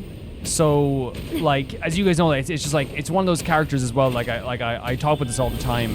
I'm not the best Genshin player in the world, but having a character like a Zinc Show is, or a C6 Zinc Show, any type, you know, Kazuha, a C5 Betty and a C6 Fischl, like, you can't generally go wrong that much, you know what I mean? It's like, that's like, you're doing well. You know what I mean? You're doing well. This passage is only used for drainage and maintenance access, so it's not registered on the system. It's the perfect route for an ambush. Jesus. This is like crazy how like how do I say it? It's like crazy how like minigame-esque this has been, right? It really feels like almost like a PS1 game type minigames they have here, which again I'm not complaining about. It's really fun. We should probably play as Ineffa because she is like the trial character here as well. I'm very excited to level up Ineffa. I think we like have Xilonen pretty much fully leveled up now. Just need to level up her weapon so Wait, I can move on to Ineffa. I hear voices up ahead. Stealth mode activated. I love when she says that. Hey, this is not what He's we here! agreed. This is supposed to be over. My job is done. Oh, and that Fatui member's there too. I did everything you asked. Leaked the clues about the ruins, brought her to Natlan, and your response is to attack me and my family? So he wasn't expecting that, which would make sense that he wouldn't expect, you know, like, I'm glad that, like, he has a conscience enough that, like, he's worried about his family at least. What the? Does this mean they planted those Natlanese mechanical parts in Nodcry just for you to Crazy. find? So they could lure you here? Absolutely crazy. It's a possibility. It was just a little hiccup, that's all. These source mechanisms can be tricky to control. The last time you reported in, you mentioned she was mopping up machines near the Flower Feather clan, remember? Well, we needed to lure her further out. Hence why we created that little kerfuffle. Like, legitimately though, like, you do that to, like, your family, like, that's it. There's no going back. You can't work with these guys ever again, right? You can't. You know, it's over. It's unfortunate that your wife got Unfortunate. injured, truly. But hey, look on the bright side. Now that you've shown up, we might actually get the job done It this doesn't matter, time. like, if it's a family member I adore and love and someone hurts and gets my family, like, member, like, their ankle broken, basically, or twisted, and they hurt them, right? Even if I'm not, like, a good fighter, right? The conversation isn't gonna be, like, you know, like, I'll like, you know, get myself beaten up for that, you know? Like, you know what I mean? Like, even if I'm not good at fighting, it's like, you imagine someone saying to you, it's unfortunate your wife got hurt. No, I'm jumping on you. Bite him. Do something. This time? No. No more. Not There after it you is. hurt my family. I told you. I'm Already, done. I want to make it clear, this guy put his family in danger by dealing with the Fatui like this. And it's not like he's like now like this moral character. He put his family in danger by doing this in the first place. Like factually so, right? So it's not like I'm sitting here like, you know, being sympathetic, but I'm glad at the very least He understands that this is the way to go about it. You hurt my family, I'm not doing anything anymore. I think you'll find the risks were stated quite clearly in your contract. And it's not like anyone got seriously hurt. Shut, what are you talking about? His wife got attacked. His daughter was attacked. That's enough. That is enough for anyone. Your job will be done when you deliver what you promised. Our agreement was that you would bring her here, not just to Natlan, but to this facility. Right, okay, again, immoral, right? It's immoral what he's doing, 110%, right? But like I'm saying, like, again, and also, as I said, he put his wife and kid in danger. Legitimately dealing with the Fatui like this and dealing with this dangerous organization, he had to have known that they were going to come back. You know what I mean? He had to have known if he didn't fulfill the full plan or whatever like that, right? But this whole thing of like, no one got seriously injured, buddy. What are you talking about? It's his wife and child. Nobody got seriously injured. Like that, what type of logic is that? Imagine talking to like, you know, someone's loved one. I didn't get seriously injured. I don't care if it was a slap on the ear or a pinch on the arm. Like, you still did it. But... Did you really expect to get away with shouldering none of the risk yourself? We're writing off your debt to the Northland Bank, and letting you get back to your old life in Liyue. That's a lot to ask for nothing in return. Oh, this is gonna be painful, isn't it? Taking advantage of someone in one of the most vulnerable places you can be, which is owing money. I've been your inside man in Nasha Town for over 10 years now. Is that not enough for you people? You've been dealing with these guys for 10 years? You ungrateful louse. You ran yourself into the ground. And who was there to dig you out, huh? Us. I'm not a fan of that stuff ever. The whole thing of like, we're the one who saved you. It's like, yeah, like, but you saw that he was vulnerable, and you saw that like you wouldn't have like helped him unless you had something in return that you wanted, right? Like, it's not like you gave a gift. It wasn't a gift. It was an exchange. You know, you are great. We exchanged. That's literally like someone like buying bread at the store, and then the shopkeeper later on going, you ungrateful person, who gave you bread? It's like, I paid for the bread. Who gave it to you? It's like, no, you didn't give him anything. You exchanged something here then. Can you name one single way we made life difficult for you in Nasha Town? Look at you. You've managed to start a business. Got yourself a family. That was attacked. That was attacked. You have just one simple job left to do. And after that, you're free to go home. In your position, I'd say that sounds like a pretty good deal. In his position, 110%, because they're going to hurt his family again. 110% right. And again, like I said, he got involved with this, and it put his family in danger in the first place as well. He came from a position where they basically like saw that he was down in his luck and helped him out of a hole. And in that way, it makes you almost like indebted to someone in some way, shape, or form.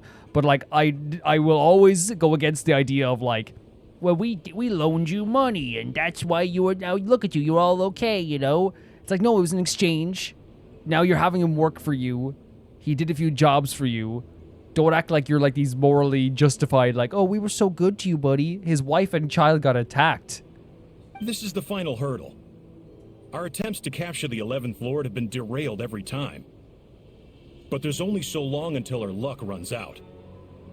If another staged attack on your family is out of the question, we could still work this out. But this time, you'll have to do the dirty work. So it was yourself. a staged attack, okay, but still his wife got hurt. That's what I'm saying, okay, yeah. Like, I want to make okay. It was a staged attack. They didn't want to actually, they weren't going to actually, like, kill someone, but his wife did get hurt, right? And that's what he's saying. And that's why I think, again, like I'm saying, I'm not saying this guy's any morally justified in the way the guy who, like, here had to, who, like, is the father of the daughter here. But if his wife got injured, his daughter could have gotten injured too. That's what he's saying, 100%. Me? This is a replica control device made with Marionette's technology. Oh, Jesus. So that's the Marionette talking After to him? we stole the administrative privileges from this territory, we copied them onto this. It will give you control of any machines built using secret source technology. Take it, and use it to capture the So he's going to use the control and emphasis from the Marionette herself. You seem to have gained the trust of the other variables in this They're calling us a equation. variable. How hard can it be to shake them off and get her while she's alone? And also, like, what's so funny about this is, again, they look at things from a very, like, darker perspective. The Traveler, like, had a lack of trust in this guy almost instantly.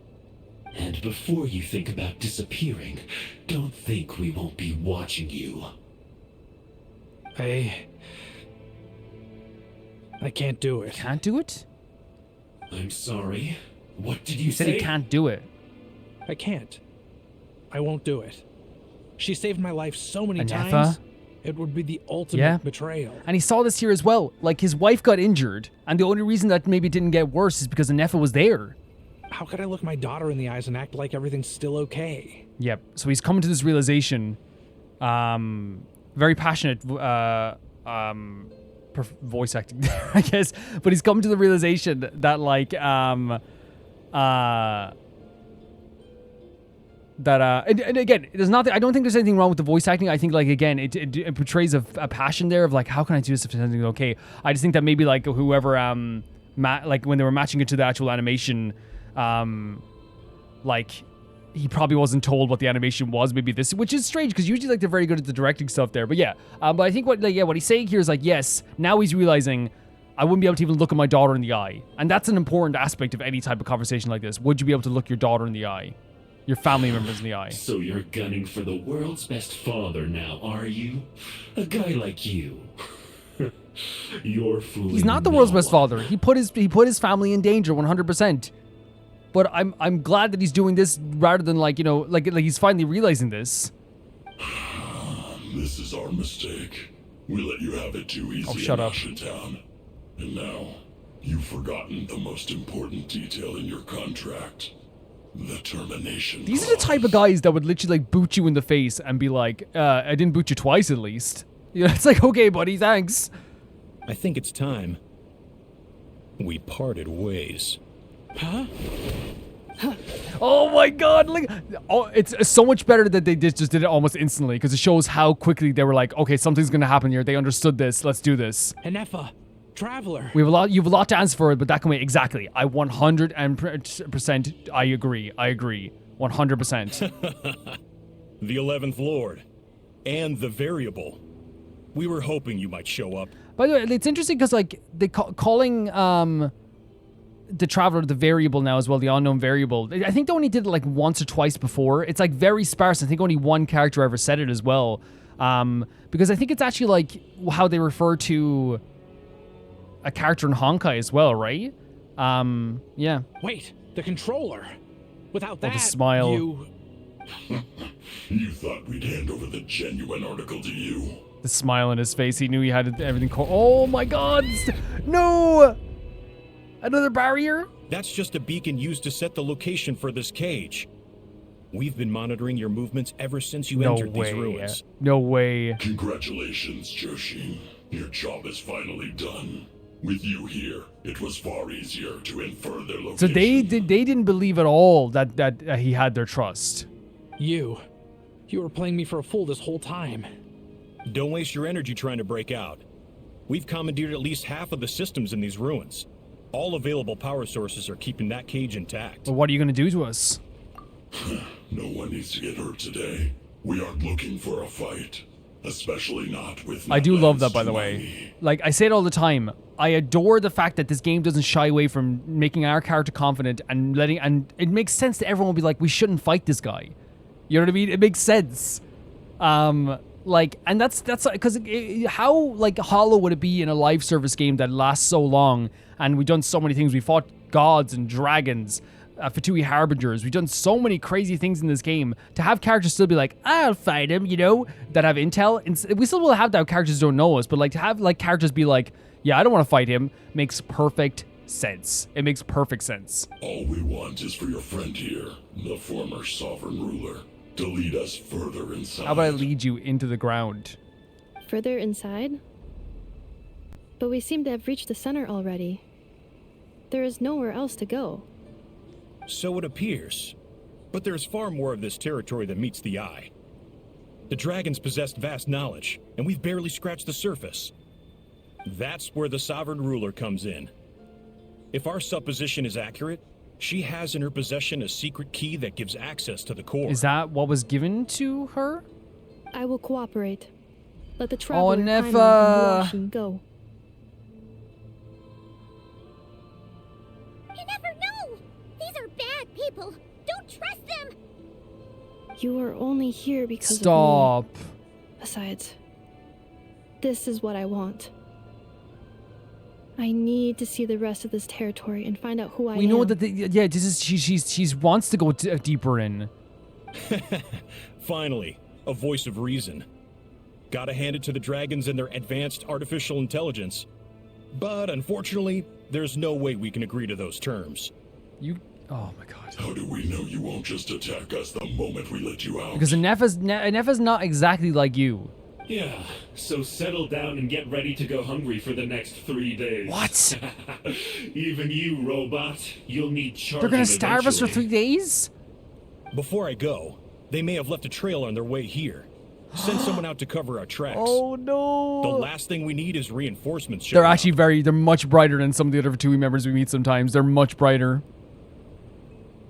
This is all my fault. Arieta. Amu. Ooh. Oh my god. Huh? Who did oh that? My god. Impossible. Every system we hacked is set up to hold them You back. literally have two, like cores of Dragon Lords here. Could it Holy be? hell. Hold tight. The eighth. Whoa, we're going deeper in. That must lead to the core. It was beneath our feet this whole time? Take this Oh, but barrier down. the eighth put up a barrier as well. That is so awesome. Because I love when characters, because legitimately, they did have an upper hand on us. I love when characters who feel like they have the upper hand are being arses and getting get caught out.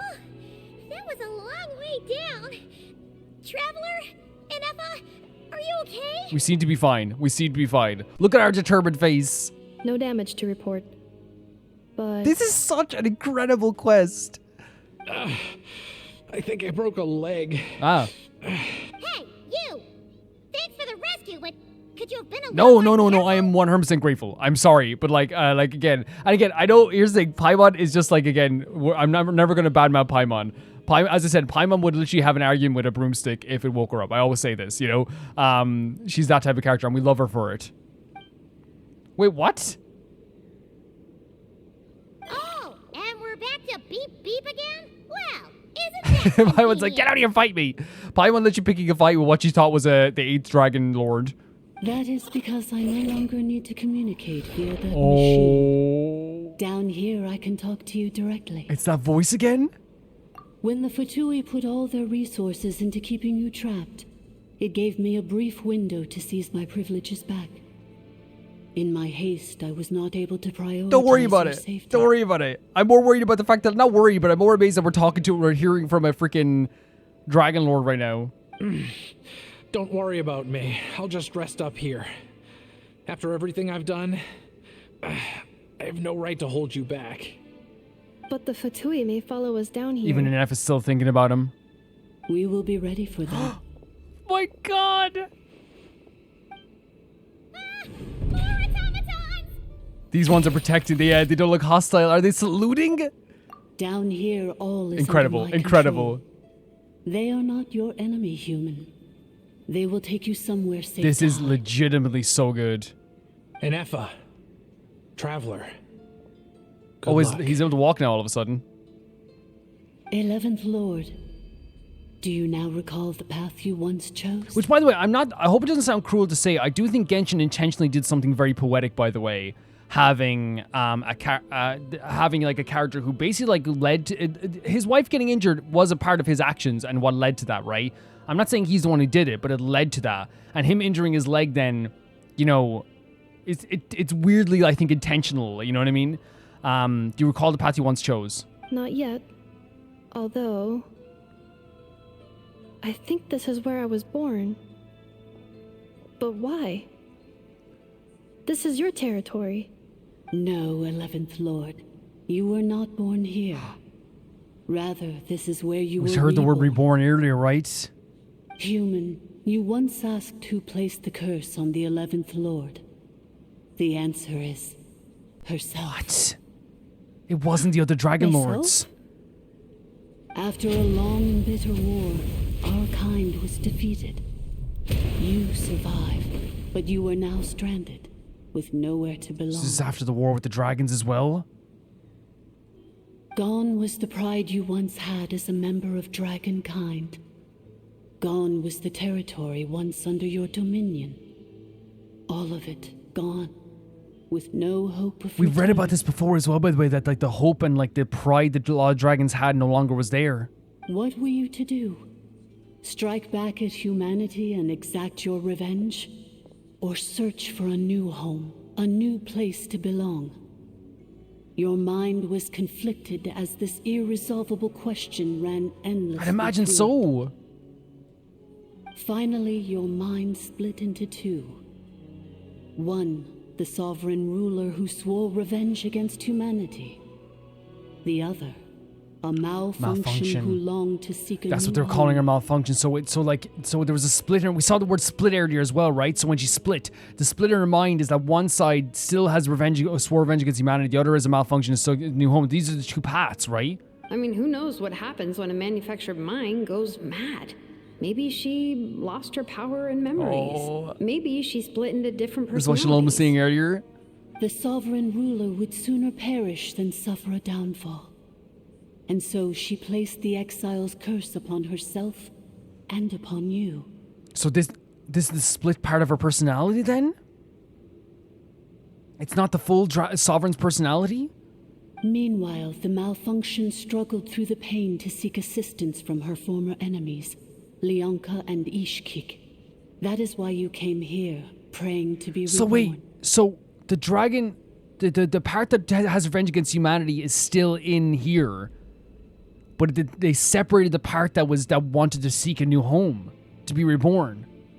So you want to leave your past as sovereign There's ruler Leonka. behind to start over anew? Yeah, oh my god, so it was like a split personality thing. Very well. If the you wish to sever comprises all memories of your enmity, then I'm willing to trust you. Why are they blocking that out? Then I am the malfunction? What happened I hate to the term sovereign malfunction just ruler? because it makes it sound bad. Like, it's actually a very beautiful thing trying to seek a rebirth in a new home. Even though it came from a horrible situation. We severed that part of her mind and securely locked it away. Withering away, she finally perished completely. Thousands So of that years part that ago. wants to destroy humanity is withered away. It's gone. So she's gone. Without So a all trace. that's left is the malfunction of that dragon sovereign. Yes, although the curse she placed upon you yet survives. It is unbreakable. That is why it continues to affect So you to crazy, this man. day. So crazy. So that's what that thing is. A curse from the It sovereign placed the ruler. curse upon itself, so that it can never truly find that home, I guess. When it split itself. She was severed and killed off, but Ineffa survived? How does that work? Are they the same person? Dragon? We sovereign rulers are artificial intelligence built with secret source technology. A fusion of phlogiston and information. In the case of the 11th Lord, the sovereign ruler personality and the malfunction personality split all but completely. There we go. Even coming to occupy separate physical entities. In human terms, they would almost be considered as separate individuals. Okay, so that's what happened. Okay. Oh my But god. in order to truly sever the connection between the two, and to break the power of the curse for good, you must be rebuilt from scratch with the aid of the source mechanisms located here. Just as I was before So you. to really get rid of the curse, you have to truly be reborn. I too was tormented by the pain of the curse. But Leonka severed most of my knowledge and memories, rescuing me from the brink of So destruction. Leonka did that for her too. So how can you remember all this? And how come Ineffa has forgotten everything? It is because her heart is incomplete. Before the rebuilding process was finished, Ishkik met with misfortune. Okay. And the Flower Feather clan became more hesitant to So she act. had less people supporting her? Leonka sealed these ruins to prevent their discovery by There we go. Archon There we go. and sent you out of Natlan for your own safety. That is why you are still So it was like plagued by incomplete. memory The actual loss. task wasn't complete, and she wanted to protect her from Okan. But I continued to work tirelessly, preparing everything you would need. Waiting for the day that Ochkanatlan would fall, and you would return. Oh my god, waiting for the day that Ocean would fall. This has been a plan like years upon years upon years upon years in the making. Wow, that's a long time. How long ago was Ochkan around again? Hold on, Paimon knows this. I probably won't remember the exact time as For the well. last 2,000 years. 2,000 years. You've been waiting here for me? Imagine my surprise when the first to arrive was not you, but those whom you call the Fatui. They proceeded to steal my administrative privileges, plunder my territory, and send the automatons into a frenzy. That's actually, yeah, and the way that they describe it here, it's like waiting for Ineffa to return for all this time, or waiting for the that part of the Dragon Sovereign to return this whole time, right? And actually ended up instead the Fatui showing up. But all is not lost. Lianka made a backup of the administrator privileges and placed it in your core. With that backup, I can control the source mechanisms within the territory and complete the rebirth Fantastic. that she began. Hopefully, like, this is like going to be good for Ineffa, right? And Hopefully. once you are whole again, I can repair the damage done by the Fatui and open a route back to the surface. Let's go. If you are ready to continue down the path you started all those years ago, then proceed further into the depths where I will be waiting for you. It's a big deal. It's a big deal. Whew, that was a lot to take in. Let's see if Paimon can wrap her head around all that. I think Paimon's everybody, honestly. So, basically, there was a bad robot who bugged out and turned into half good bot, half bad bot. Then, bad bot cursed good bot, so whenever good bot thinks about the idea of belonging, she gets headaches. Meaning, the only way that Ineffa can avoid the pain is to keep forgetting everything. Perfect. I guess perfect. Like a really good way to describe it, I guess. Impressive. You understand it better than expected. Thanks. Paimon's getting better at this kind of thing. Wait, you did mean that as a compliment, Paimon, you have literally been with us when we were in the depths with Mikey. You know what I mean? Like, if you don't, like, honestly, like, don't ever sell yourself short. Curse. Malfunction. Belonging. Is everything she said true? It fits my hypothesis. And it seems to explain all my erratic behavior and I cognition. think asking is this true is a good idea, because in Genshin, like, we've known this in Genshin a million times over, right? A quest could start off with someone being like, let's, like, oh, we know that the leader of all of Liyue is, you know, Ningguang and all this stuff. And then the quest ends with finding out Ningguang was actually, like, an alien, you know? Like, it's Genshin goes crazy sometimes. Where we start is not always the place where we end up, you know? It's definitely not. Shall we keep going, like she asked us to? I believe we should. The Fatui still have control of the upper levels. Their access must be revoked before you can exit the territory. Makes sense. Besides that, I want to know what happens when I'm made whole. Maybe then, I will finally know where I belong. That's like the crux of this, like trying to find a place you belong, right? That's the crux of all of this. Let's go.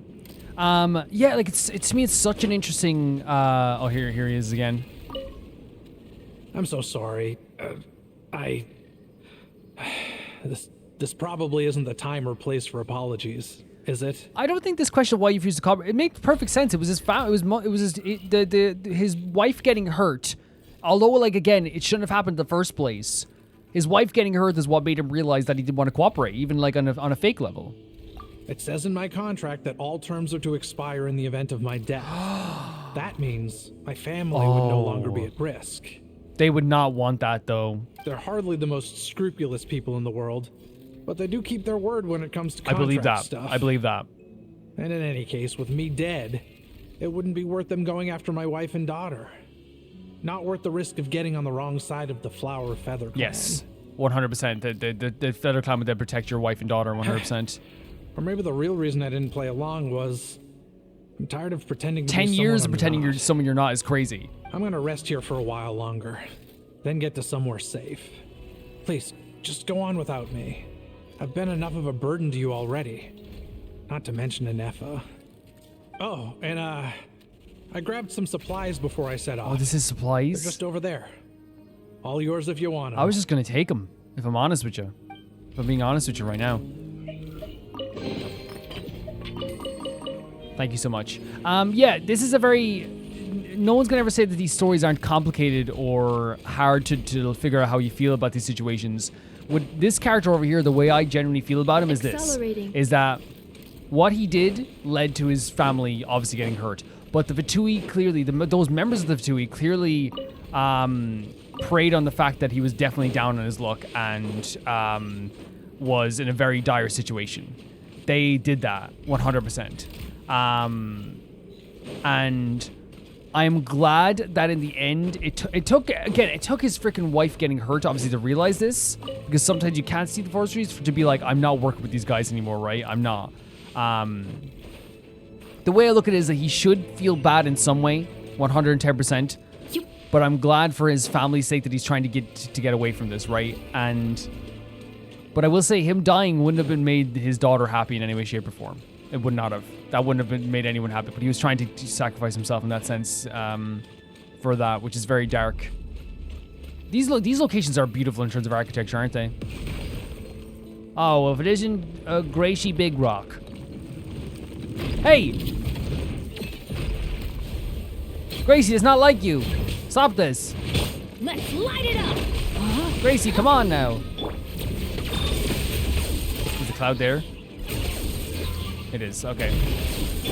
Shadow Raven, Black Knight, coming at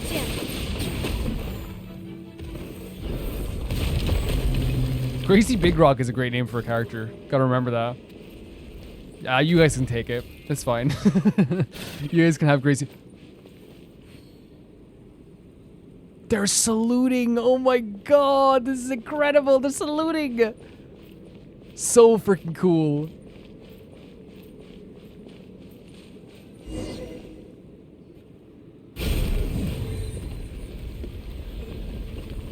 Please wait. Confirming. Administrator 1. Deceased. Oh, they're saying that obviously the other part of them, the other part of the personality is deceased. Administrator 2. Deceased. Wait, is this all the dragon? Administrator 3. Identity confirmed. Lifting restrictions. No, maybe it's not all the... I was going to think it was all the Dragon Lords that they were mentioning. Okay, so lifting the restrictions here as well. Oh, lovely.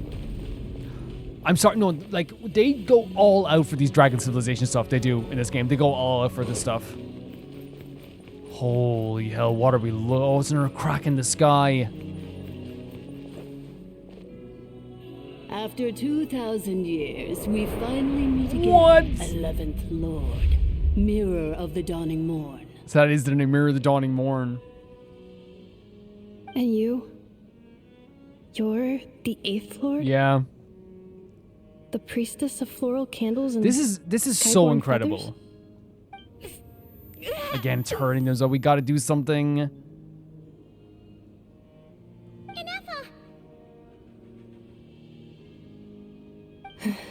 It's okay.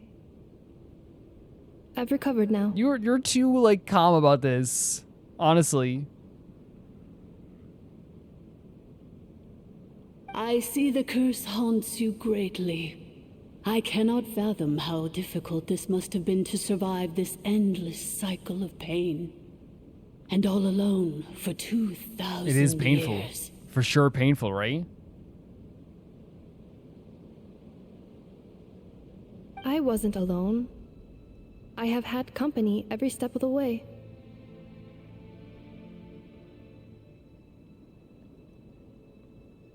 I can't. That stopped me in my tracks.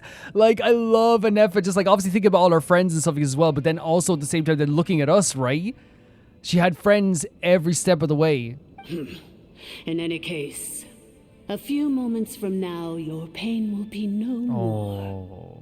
Come, 11th Lord.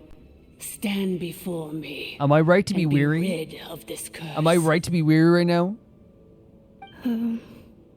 Having second thoughts? Here I am, so close to my destination, yet my thoughts are only becoming more cluttered.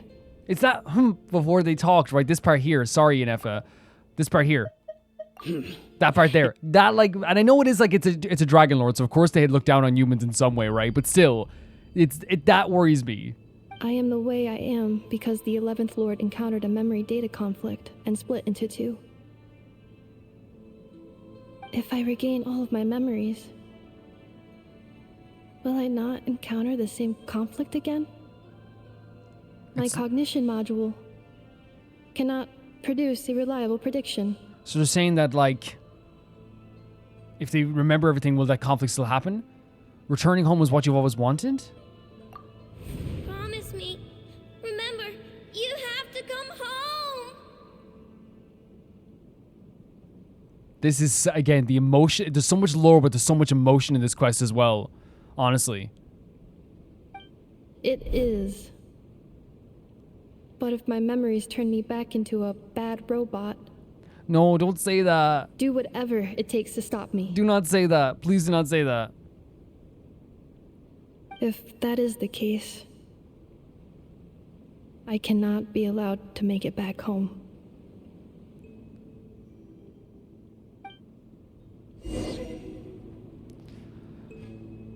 No way. And look, we're like looking at the traveler, like giving us support from the side too. You know what I mean? Like there's so much lore in this, but there's so much emotions in this too. Embark on the journey home. The music, the setting, the position of the camera even. Don't worry, Ineffa. Everything's gonna be fine. Paimon. You'll be home free in no time. This is like before, you know, when you go into a surgery and like you have someone with you who's like, don't worry, it's gonna be over in a few minutes, you know? I'm right to be weary, right? I'm not like wrong. You guys feel like I'm not wrong for being a bit weary, right? Well, there's the thing, the cauldron malfunction. Over there. That is the curse? Yes. For the most part, it has been strangely calm ever since I entered this place. Interesting. And yet, whenever I'm about to recover an important memory, it suddenly kicks in. Almost as if... As if it is being controlled by somebody else. That is quite normal. Just normal? For it is now in the presence of its owner and creator, the sovereign ruler. The sovereign ruler? My other self? But I thought she perished. What? After 2 long millennia, my task is finally fulfilled. What a long journey it has been. What is happening? We meet again at last. My sovereign, my ruler, mirror of the dawning morn. Wait, what? No. Do you think Ineffa's okay? Why isn't she moving? Did they like reactivate like the other side of... Here we are, comrades. The core. Oh, not you guys. Leave it for a minute, will ya? It's the Fatui! They caught up with us! We gotta do something! But Ineffa's still... Prepare for battle. I love how we cover Paimon as well. Unnecessary. Did they put... Oh my god! What? Wait! What the hell? What the? She never perished.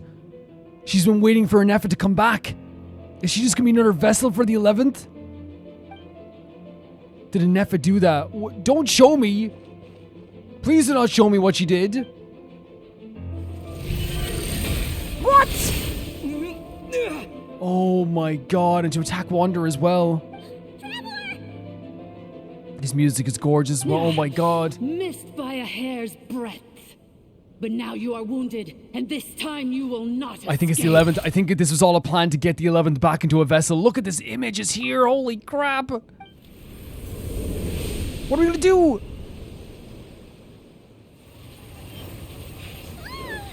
Wait, what? No freaking way. We're using, like, the freaking, Animal Archon's powers here. This is bad. I can't delay it. But who knows how long it'll take to destroy completely.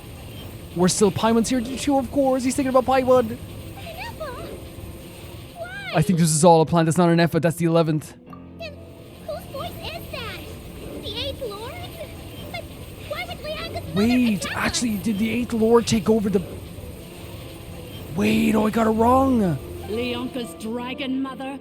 8th Lord? I laugh in the face of your folly. Wait, oh my god. Lowly insects.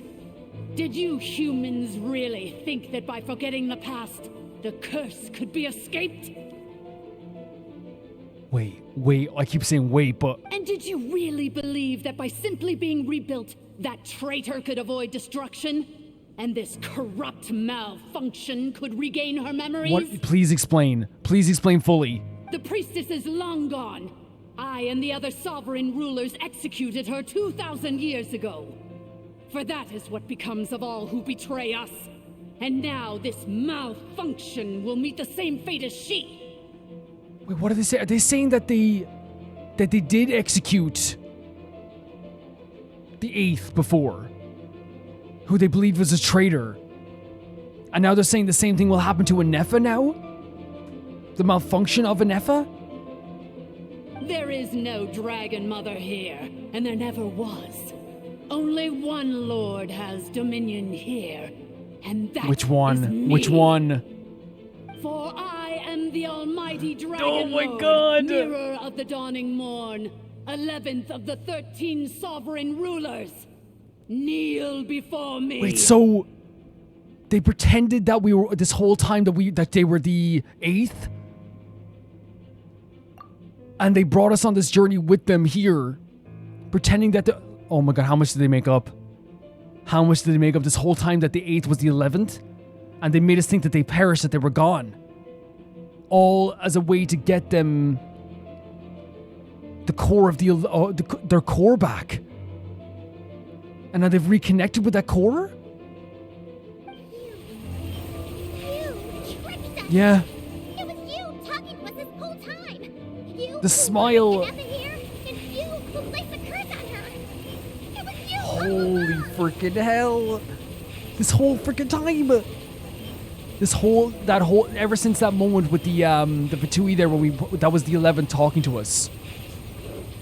They put that curse on Ineffa so they could bring the core back here. Ineffa? What a suitably ridiculous name. To me, she is nothing but a smattering of shed scales.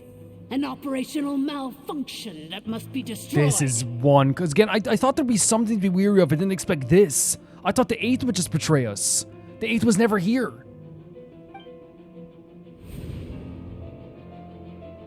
So you want to leave your past as sovereign ruler behind to start over anew?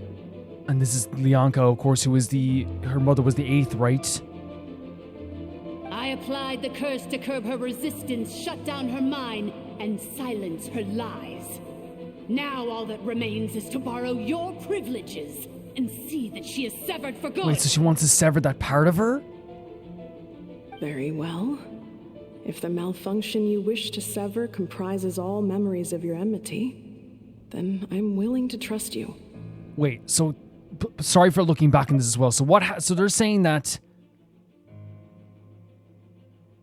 that the 11th wanted to separate that malfunction from them and sever them for good. But then Leonka's saying if that malfunction you wish to sever comprises all your memories of your enmity, I'm willing to trust you. No living thing is born evil. That's not what I believe. The only ones who do evil are those shackled by hatred. I agree. Those who were never given the opportunity to do good in the first place. I don't think anyone's born truly evil. Good and evil? Foolish categories that fail to distinguish between kin and foe. but she is the rotten spawn of the Eighth Lord. God. Her folly becomes her. Again, using her privileges, but calling her the rotten spawn of like a traitor, basically. I ought to crush this human scum beneath my feet. But without access to the treacherous Eighth Lord's facilities, there is no way to sever you. I must feign civility for now. But in time, I shall have my revenge. So to sever the part of them that they seem to be a malfunction, they had to pretend that they wanted to like leave their life behind as a sovereign. And that's what they were doing like to here as well. And they were pretending, I wondered when they said Sans or lies, were they pretending that this malfunction was like a bad part of them? Once this process is complete, and she realizes that she has destroyed the good instead of the evil. So it's literally the good part of her. My claws will tear her heart from her chest. So she literally was trying to get rid of the good part, the good malfunction, the one that was caring.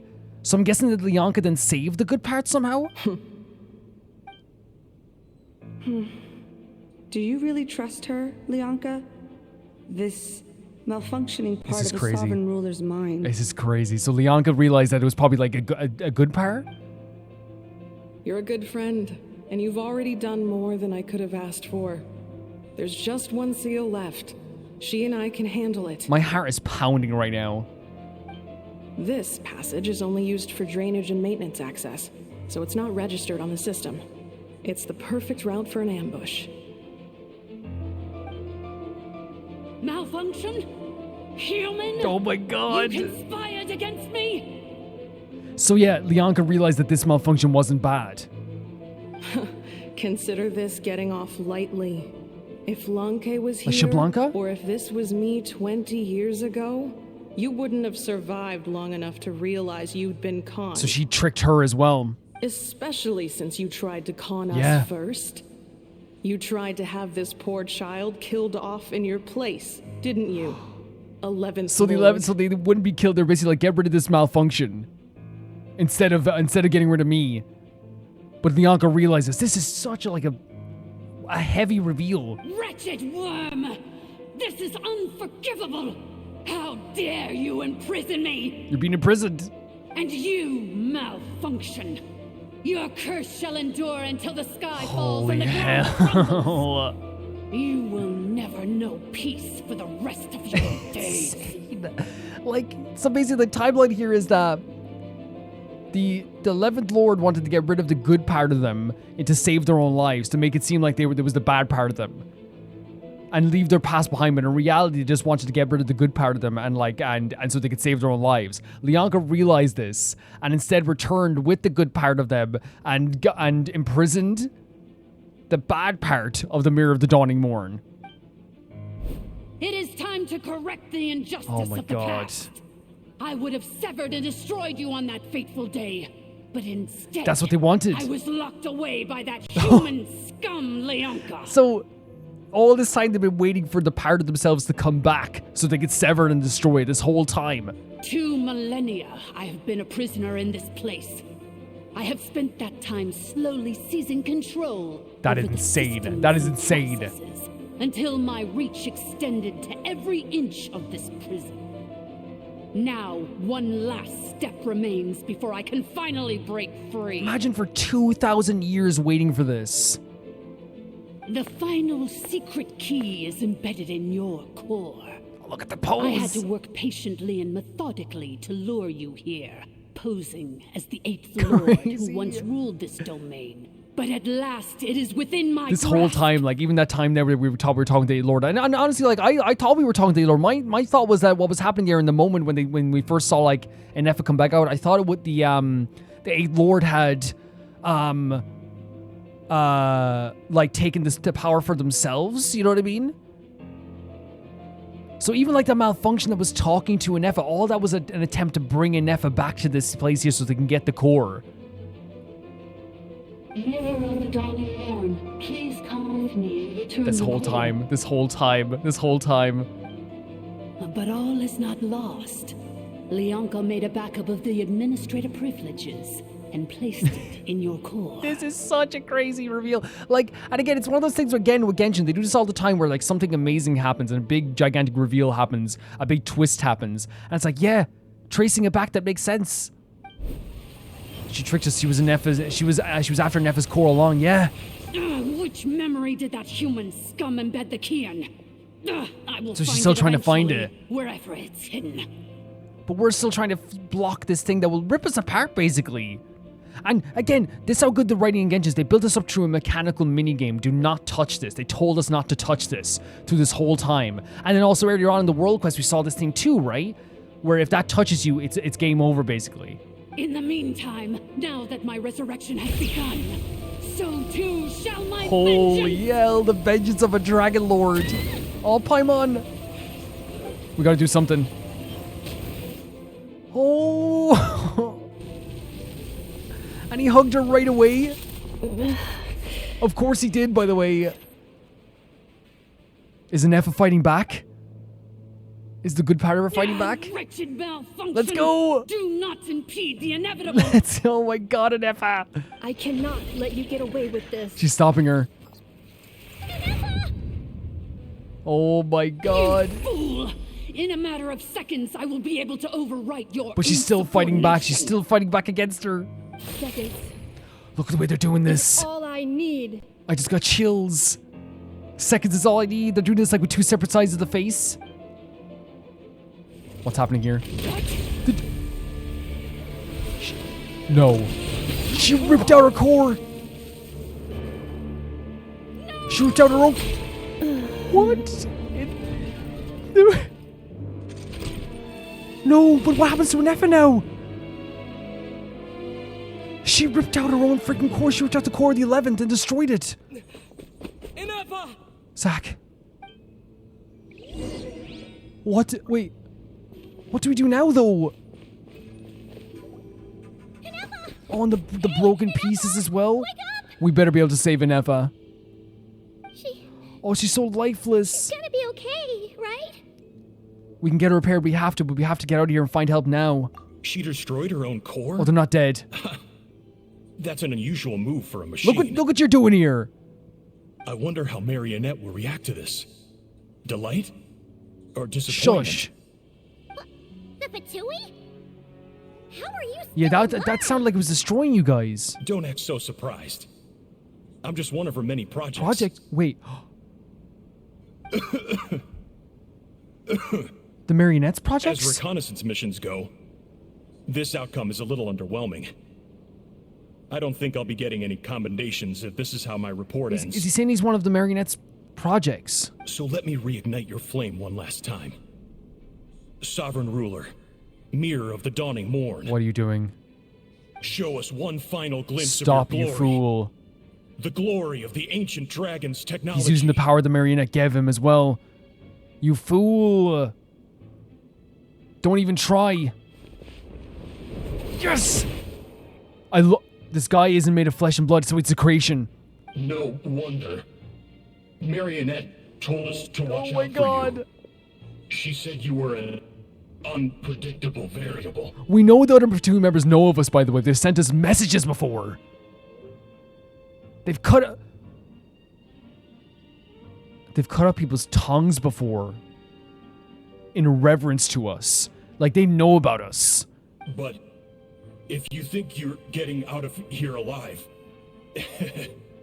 I've we'll chills. see what a crazed sovereign ruler in the throes of death has to say about that. You would dare sabotage my revival, destroy my path. Still they're talking. So be it. Since you seek a new place to belong, I shall grant you your wish. This is setting up so much stuff with the Marionette as well, by the way. Welcome to your new home, where we all shall be buried till the end of time. Oh, my sovereign. This is one battle from which there can be no triumphant return. But in this moment of my downfall, I can at least turn this prison into a graveyard of all traitors, past and present. What's collapsing? We We got this, Mama. Don't worry, we got this. Here in the depths is where you belong. She wants to create this as a graveyard. Is the last thing she's gonna do. She wants this to like basically this be a graveyard for us. Let me read you a verse. By royal decree. Whoa. Ineffa? And she's seeing us fighting as well. Look at the scene. Oh my god. After 2,000 years in exile, searching and forgetting, we are back where we And the began. curse is back there as well. And like, Ineffa doesn't have her cape right now. Our path was always going to end in our demise. Cool. This shall be the final resting place of the last sovereign ruler. I am no sovereign Oh my ruler. god, Ineffa. I must return. People are waiting for Oh, me. Ineffa. Oh my god. She's talking about the people she has to return home to. Illogical. You are not authorized to prevent your self-destruction. No, Don't such do it. privilege Prevent it. Prevent exists. it.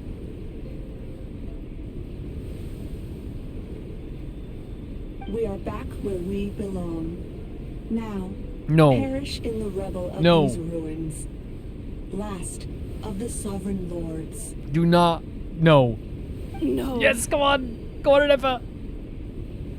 Somewhere in my memories lies the key. Determined. Determined look on her face. Oh my god, we're getting a cutscene. Cutscene direction's always so good. Oh, Ineffa. Maybe no single nation is her home. She's remembering everything that was said to her on this journey. Where exactly is home to you? This is such a creative way of doing Searching this. your memories? The curse is still active. Come on, Ineffa. This will only hasten your demise. Come on. We're all from Nodcry. That was the pulling down of the moon, right? Cross the ocean. Find a new place. Is that the to Yonka? belong. It's like wings on. What an amazing machine. What the freaking hell is this? It's like a home video. Such a hard worker. Fancy making this your Oh new my god, home? it's not cry. They're talking about her. The Wild Hunt?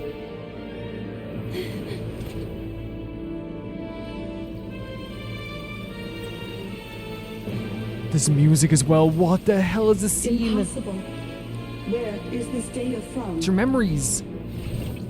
From now What? on, your name's Ineffa. That's her? Promise me. Remember, you have to come home. That's Aino.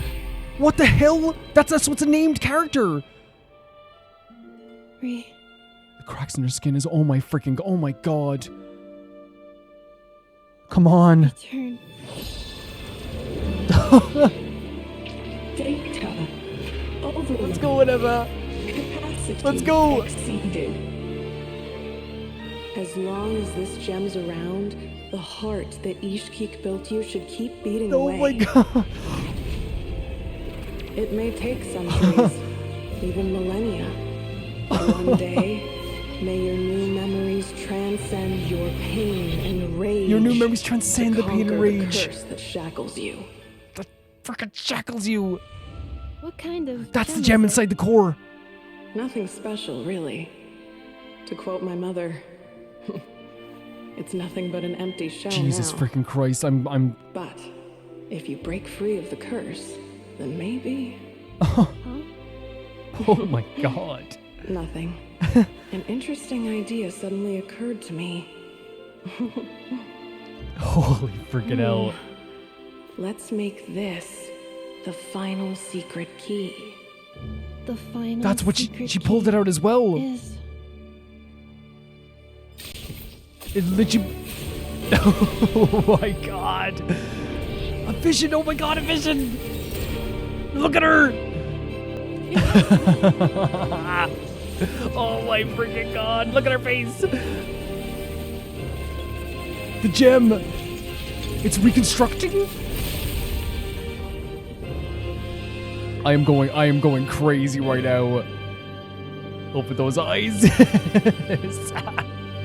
This is amazing. I am. Oh, we're playing as Ineffa now. That was insane. Cannot pause indefinitely. Please complete the battle path. We will. That was one of the best freaking cutscenes they've ever shown in this freaking game. The core is powered by phlogiston. We can use that same power source to control it. In which case, the priestess's research would suggest that this thing might be a So the actual gem is a better fit than the core itself? That was built by the usurper, along with the 3 gods who abandoned us. It can't be. Break the shackles you were born with. Transcend the curse you were given. Follow the path of your choosing till you discover where you belong. Let's go. The sheer blasphemy! Willingly handing such a sacred artifact over to a usurper! Shut up! Filthy bugs! Malfunctioning degenerates! So she knows of the artifact as well. No matter how long it takes you, and no matter how many millennia you forget along the way. They're destroying themselves here, by the way. I'm trying to listen to all the dialogue, but I think they're going to end. Yeah, I was trying to listen to all the dialogue, honestly. It cannot that be.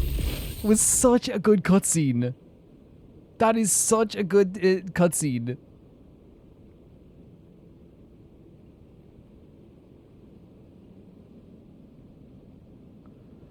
Oh my god.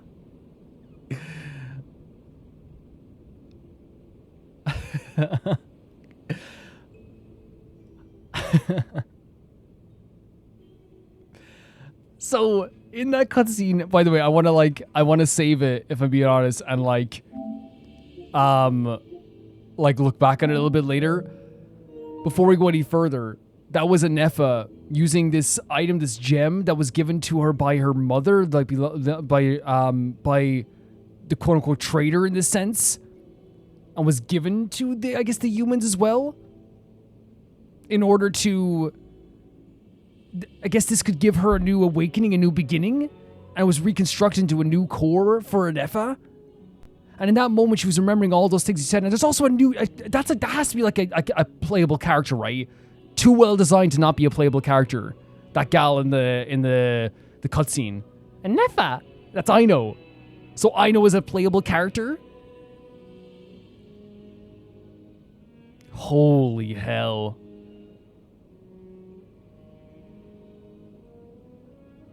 And seeing her awaken, seeing her almost like be her true self, find her own path. And you know you've done a good thing when like one of the most powerful characters in the game, this dragon lord, is terrified. You know what I mean? Is absolutely terrified. Not terrified, but upset, you know? Holy hell. Oh my god. Farewell. Last. And saying farewell after that as well.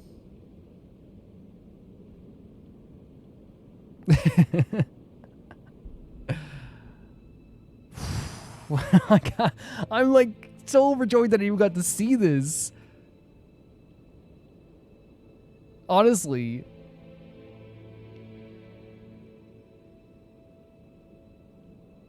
Ineffa! Your core! It's fixed! And is that a vision? Suggestion. Exit first, discuss later. The self-destruct protocol is destroying the foundations of this territory. And although I paused the process, it will not hold much longer. By the way, a machine getting a vision is such a beautiful thing, by the way.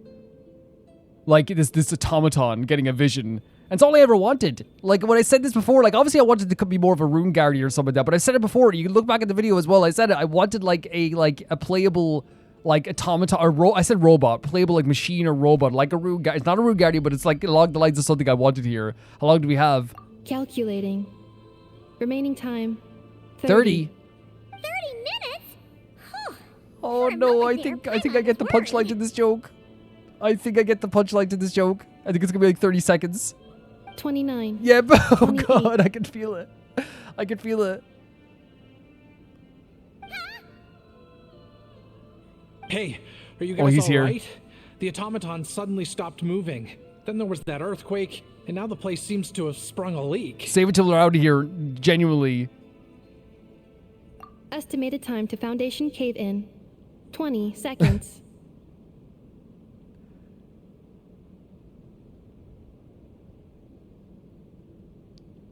It's a funny joke. It is a funny joke. Huh? Yeah, yeah. A place to belong. Oh my god.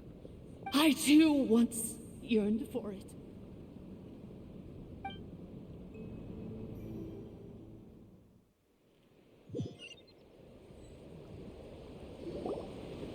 Xilonen, how much longer till Oh, it's they're all unlocked? here, even Mavika and get Kanicha. inside And, well, not everyone's here, but you know what I mean. Eva's here as well. They all came here as soon as they could. Be patient, That was okay? amazing. I'm working on it. My mind is blown. That was an amazing cutscene. Let's trust that the Traveler can handle Oh, things yeah. in there. Xilonen says she detected a huge energy source underground. We can't just break in or we'll risk endangering everyone in this entire area. But... Oh, Chaska looks so terribly worried. If we're here much longer without any progress, I'll do Right, what that I makes have sense. to. That makes perfect sense. It's like, okay, like we're protecting them as much as we can now, but if like at some point we have to stop, right? Oh, you unlocked No, it? they're coming out, right? With how? No, they made it out on their own. How is it locked away? We finally escaped. Luckily, the cave-in only affected the That's lower good. That's very good. All good. Sorry, I love that we treat Kakuku just like another person. All good. Because again, the Saurians and the humans live together in harmony. It's not about a master and servant. Another triumphant return for R2 Miney. And Yeah. Ineffa, it's good to have you back. She's all good now. I assume this means you found the answers you were looking for? Yes. Huh? Amu? I thought you hurt your leg. Oh, How come? Oh my god. Honestly, needed. You! How could you do this to Arieta and me? You lied to us for over 10 years? I think some people are shocked to find out whenever I'm like a supportive of like a very like needed like whack sometimes, you know what I mean? But like I genuinely do believe that sometimes it's like you need to be like shown how what you've done is extremely wrong. Before anything else, I suggest we let this gentleman and Ineffa tell Let's us go. the whole story. Are we gonna do like a recap of everything? Okay. In an infinitely smaller, shorter time space, it takes to tell it. The story of one man's 10-year deception and Machine's 2 millennia search comes to a close. Sovereign rulers, mirror of the dawning morn, priestess of floral candles, and skyborn feathers. Seems like a how's forgotten quite a lot. A how is so I'll let a how out for a bit, but it's up to Kanich. So you began life in Natlan, then spent 2,000 years adrift in Nodcry? In an endless cycle of losing your memories and trying Kept to losing find their them. memories, which is horrible. But it sounds like it took all 2,000 years worth of memories to successfully overload the processing power of And that's the what happened. It was curse. an overload of memories. Even Xilonen, believe it or not, your memory was a part of this being helpful too. None of us had any certainty that the plan would succeed in the far future. Not I, not Ishkik, not Lianka. And yet, they still did everything they could to try Right. and help me. Now you've remembered everything. Do you have a sense of where you Interesting truly question, belong? right after all this. Well, I was born and then reborn in Natlan. And it was the people of this nation who set me on my journey. But that's all ancient history Right. now. I can't seek for a sense of belonging in a world that no longer exists. That would make me no different from the mirror of the dawning So morn. she's saying that the 11th dragon basically was kept looking for a place that they belong, but that place doesn't exist anymore. Instead, I will show my gratitude to them by honoring their wishes. By continuing on Oh my my own path. god. And returning to the place where I still have someone I waiting for me. know. Well said. What a way to tease. So that's gonna be like a non-Karai character then, I know. What a way to tease that. So, to cut to the chase, did you find the code for that letter or not? Oh yeah, jeez, that was a while back. Oh shoot! Forgot That was a while back. Sincere apologies. A lot of memory data surfaced in a short time frame. I am still processing It's okay. it. Don't worry about it. I left the cryptex back at the Flower Feather Clan to make sure that I wouldn't lose it out in the wild. Please come back with me, and we can inspect No problem. I'm so sorry that I kept this You have a hidden lot from to you deal with all now, this buddy. time. Now I can't go back to Liyue or Nodcry. The Northland Bank isn't going to let me walk away from this, nor is the Nodcry Aprishniki. You should take Arieta and go. Well, for the sake of the... Because he said the debt won't be gone until he's there. For the sake of, like, the kids as well, like, I have no problem, like... Our characters could go talk to people in the Northland Bank. Oh, should I now? You think I'm the one that's gonna let you walk away, do you? Idiot! You're coming back with me right now, and you're going to Yeah, fair. apologize to our So fair. daughter. So fair. Looks like you all Make need amends. some time to calm down after everything you've been through. If you're worried the Fatui are still looking for you, why not camp out at the Flower Feather No one's Clan gonna hurt for you now? there. Nobody. We welcome everyone, from old friends to old enemies turned new friends. Don't worry about a thing. You've got a whole future to figure Genuinely, things out. like I said this before, like you could literally walk into Nala and be like, "Hey, like I really like."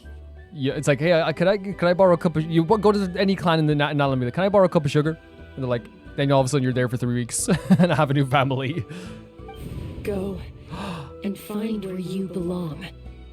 Chaska's saying this, but she sees it as Leonka Hmm. from the like kind of a representation of the Flower Feather clan. I think... And her I've name, already right? found it. Oh my god. A very human response in a lot of ways.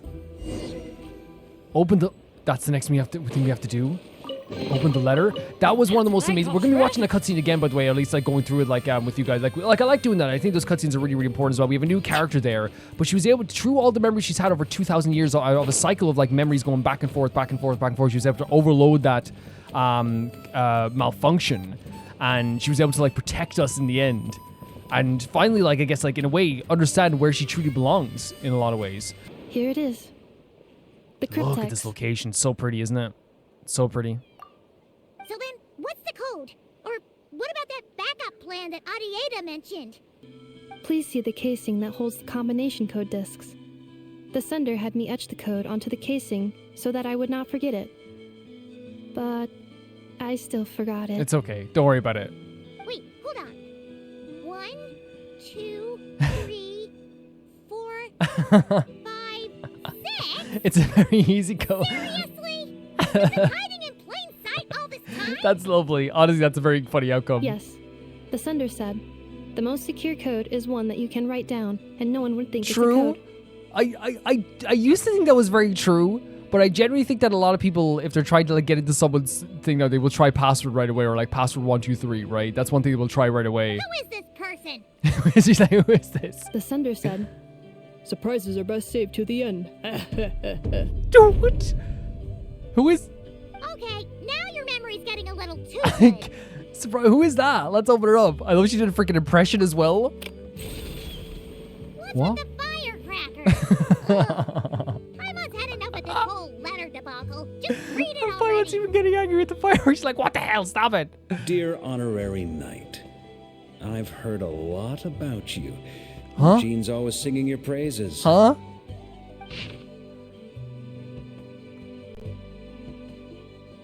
Varka? We know Varka. Hey there, I'm Varka. This is Ring About the Grandmaster of the Knights of Favonius. I've heard a lot about you. Gene's always singing your praises for all the good you've done for Mondstadt. I thank you from the bottom of my heart. It's a real shame that I'm away on my expedition and haven't had the good fortune of crossing paths. We've heard of Varka though, right? But it seems that fortune's about to smile on me real soon. You might have heard that we've finally settled down in Nodcry. Well, half settled. The factions here are quite a tangled mess and a real devil to navigate. But no hardships ever stalled the North Wind. I've met a few reliable companions that I'm planning to introduce you to them. One of them is the messenger right in front of you. I'm sure you two will be fast friends already, yes. As for enemies, well, they're everywhere. We've got the Abyss Order, God. The Fatui, Olo. Not to mention the loyalties at risk of flip-flopping it at moment's notice. So, because there's people that like are planning on betraying. Given your experience, I'm sure you know what I'm talking about. Anyway, now that I can see the bottom of my mug, I'm going to stop here. These words will likely be as dull as to read as they are to write. Instead, let's talk more over a glass of wine sometime. See you in Nod Karai. We're going to meet Varka. If you're heading over, you best lace up your boots. It's a world apart from Mondstadt. PPS, I forgot the most important thing. Once you're in Nod Karai, come look for me at the flagship. It's a tavern. I'll look out for you, as a Grandmaster should. It's honorary night, am I right? Let's go! Anyway, I'm sure this Holy is as hell. dull to read as it is to write. Oh. Let's talk more over a glass of wine sometime. See you and not cry. Oh my god, that's the voice of Varka. Let's go. Stop. No. I hate when they do this. You're like, what? End the quest? Yes. I hate when the end... What the hell? I plan on staying in Natlan for the immediate future. When the time comes, perhaps we can travel to Notcry together. Please be a permanent member of our team. I've been begging for another permanent member of our team. Not that I don't love Paimon. I love Paimon, but like I've been begging for more members of our team. Let's talk about Lianka. Mirror of the Dawning Morn wanted control of the machinery in the Eighth Lord's territory. She approached Ishkik and Lianka and sold them a lie. That I was the threat, the part that needed severing. Right, and this is what we were saying, that lie, yeah. But they quickly saw through it. Lianka took advantage of her arrogance and turned her plan back on itself, using the territory's full power to imprison her inside. Makes sense. She was far more powerful than I at that time. To make sure I wasn't at risk of falling under her influence, Lianka worked on making the prison even more secure, and sent me out of the country. So she was just like, I'll send her away so I can deal with this, like, so she's not here, just to protect Ineffa. So, that's the true story of why Lianka locked down the Eighth Lord's territory. It had nothing to do with Ochkon. I wouldn't be surprised if she saw him as a friend right until the very end. So it was just a fragmented part of the memory that we saw in the name Ochkon. I plan on staying in Natlan for the immediate future. When the time comes, perhaps we can travel to Notcry together. About the priestess of the floral candles and the skyborn feathers? The Eighth Lord. She never betrayed dragonkind, even though she harbored goodwill towards human beings, and despite facing execution and destruction in the end. Right, Lianka's mother, right? She never once doubted herself or tried to escape. Even if Lianka really had wanted to secretly rescue her, I'm sure she would have talked her out of it. So she kind of accepted her fate. Just as Lianka was determined to stick to her own path, the Eighth Lord remained a proud, sovereign ruler until the end of her days. Okay, so she just kind of accepted what... So again, not only just for, like, because, like, she didn't want to, like, I guess, cause any more trouble, but also for Lianka as well, I guess? I plan on staying in Natlan for the immediate future. When the time comes, perhaps we can travel to Notcry together. Please. About the moon wheel? You mean this thing that looks a lot like a vision? Ishkik embedded it in my core as the key to her and Lianka's plan. According to the Eighth Lord's research, it can harness a power source more fundamental than elemental energy. Similar objects have shown up in Notcry before too. So it's even more fundamental than elemental energy. Okay, so even more like primordial? Mirror of the Dawning Morn said it was built by the usurper, along with the three gods who abandoned us. But I do not know what she meant. Built by the usurper and the three gods. It appears that a crucial memory is missing. I plan on staying in Natlan for the immediate future. When the time comes, perhaps we can travel to Notcry together. The three gods who abandoned us. I could be forgetting what that means, or maybe that's something we're going to find down the line as well. And about Notcry. Having spent most of the last 2,000 years in Notcry, I am well situated to provide you with a full and detailed report on all aspects of this location. Memory damage. Detected. No. Hypothesis.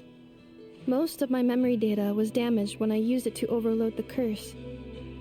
It's okay, don't worry about it. Don't worry about it. But I will never, again, forget the people and things that are most important to me. Absolutely beautiful. I plan on staying in Natlan for the immediate future. When the time comes, perhaps we can travel to Notcry together. 100%. So this is it. That's the latest Archon quest. In terms of a review of the quest itself before we go and talk because again, there's gonna be a lot of stuff that like I might come back and talk about as well, like when I look over some stuff again. But I feel like it's actually like because it's an Archon quest, they didn't dwell fully deep into like other world quest stuff, which I think is probably good you know, they made it like unbelievably easy to understand as well, because like it's one of those things where like, not everyone's going to play those world quests. They're just not. And if they want people to do an Archon quest for your game, you kind of want people to, like, you know, they explained everything really well, and it was really easy to like follow, was what I found anyway. Just like I think, you know, world quests are as well. Adventure time. I think that this quest here was a long one, but I had such a brilliant time with it. I think there's so many beautiful moments. Ineffa as a character is so adorable, but such an interesting character to follow. The introduction of the idea of like the betrayal at the end, the Dragon Lords, talking more about the Dragon Lords, the idea of the usurpers, and I guess the gods that betrayed the dragons as well. Which again, there's some stuff I'm gonna forget 100%. So please, you can enlighten me if you want to. There's some stuff I will forget 100%, and that's why, again, I don't mind that as well. I always say to people as well, I'm not a big fan of lore videos altogether. I used to watch them for Dark Souls and stuff like that. But like for me, one of the things I love about this channel, the way I like to do things is I play the game, I ascertain the story myself, I might get things wrong, you have different opinions, I have different opinions, and I sometimes come to somewhere in the middle then. And it's happened before. When we went to Ocean Atlant, if you remember before, like I came up with my own ideas and my own theories, and then people would be like, well, I think this and I think this, and then you add that to your own theories and you go, oh, that's really interesting. I love doing that. I love doing that about this game as well. Let's find a place to like sit down. For Benny over here. You got any place to sit down over here? You got any place to sit down? Hey, any place to sit down over here, please? Any place would do. Any place would be very kind. Any place. Wait, Ineffa's over here now? That's so interesting. Right? Nice and gently. You don't want to break it. Now stick it on the top. Oh. I crushed it again. She crushed it? What you doing?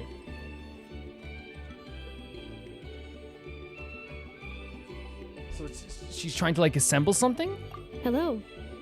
I am learning how to make a flower-shaped machine component. I wish to take some souvenirs back to Notcry to give to the people waiting for my return. Makes sense. Makes sense. I don't know about Uncle Varka. Uncle Varka? But I know a lot. And I know the new character. Another thing. Please, take this. Oh, that means so much. Are you kidding me? That means so much. It's one I made for you. A souvenir. A reminder that that we means met. So much, Ineffa.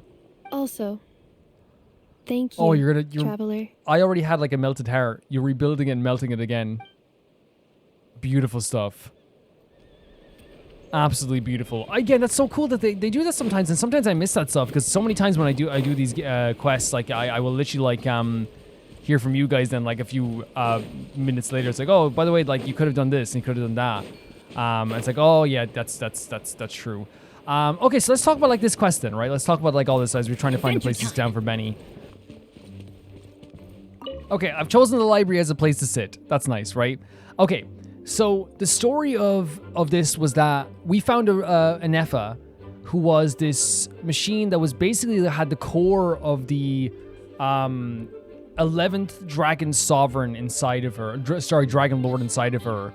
And that Dragon Lord at one point separated two parts of themselves, this part that they would deem to be a malfunction, the good part of themselves, and they wanted basically Lianka to sever that part of themselves by pretending that this was a good part of that this part was bad.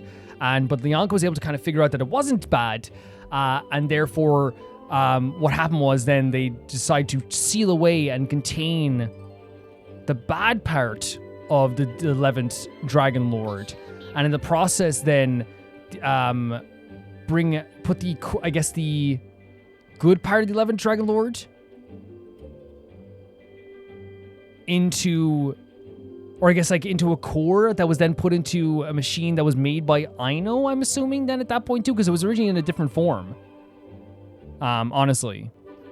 A curse that was placed upon the good part of the 11th Dragon Lord was that they would always, no matter what, if they tried to find a home or tried to remember stuff or tried to like find a place to belong, they would be punished with an immeasurable amount of pain. And that is what has been inflicted on this whole time. as kind of like this kind of punishment, I guess, from the 10th Dragon Lord as well. And the 10th Dragon Lord, the 11th Dragon Lord, sorry, wanted to draw that Ineffa back to them so that they could finally sever that part of them completely and take back their core and then unleash their wrath, I guess, upon Natlan as well. I guess you could say wrath in some way. I don't know if that's the proper way you guys would put it as well. But they wanted to revive themselves in that way, as they're like the final living Dragon Lord in that sense, I guess, if you don't count a How as well. But it seems like that's what their plan was. But in the end, it was like an overload of memories that like Ineffa had, like of people helping her, whether that was Xilonen or Aino, the desire to get back home. It was such an overload of all the memories she was thinking about that she was able to obtain a vision in her own way and break free from that curse and destroying that malfunction, that quote unquote malfunction, and in the end, defeating the 11th Dragon Lord. All this time and all the time during that journey as well, this path that we were on, we had the 8th Dragon Lord with us, but we actually didn't have the 8th Dragon Lord with us. I thought we did. Literally, I thought we did. Guiding us along and bringing us to this place. But in the end, we found out that the 8th Dragon Lord wasn't actually someone who would be willing to betray us or something like this. They were just someone who literally just accepted their fate. They weren't necessarily just a bad person. They loved Lyanka, and they didn't want anything to happen to her or the people of the Flower Feather clan. So in the end, even though they didn't betray the dragons, they still accepted their fate so nothing else bad would happen to them. And it was the name of the 8th Dragon Lord that was invoked by the 11th Dragon Lord to betray us and try and like draw us to this place here. And what happened here was when Ineffa showed up, they said that all the machines started going crazier, but that clearly was from the Marionette. The Marionette is involved in this too, where the Marionette sent Fatui members that are clearly constructs themselves, or at least one of them was a construct themselves, to here to to obtain the core as well, I guess, to obtain that core. And in the process, they weren't able to do that, obviously, because they met with the one thing that was warned to them, the variable, the traveler, who will be able to stop all this stuff. And indeed they were. And even in the end, they're like, the traveler even cut them down. And that's how and that's such a cool way to figure out that they're not made of flesh, by the way. The traveler cutting them down, slashing them in the chest, like such a cool moment and such a really sick moment there in the game as well. I found it to be like such an interesting part of the game, honestly, as well, and an interesting moment for this playthrough as well. Because again, the traveler, like, again, I think he knew they're obviously mechanical maybe in some way, but even if he didn't, all he thought was this person is about to do something crazy with this thing from the Marionette, and they did. They kind of revived the 11th Dragon Lord again.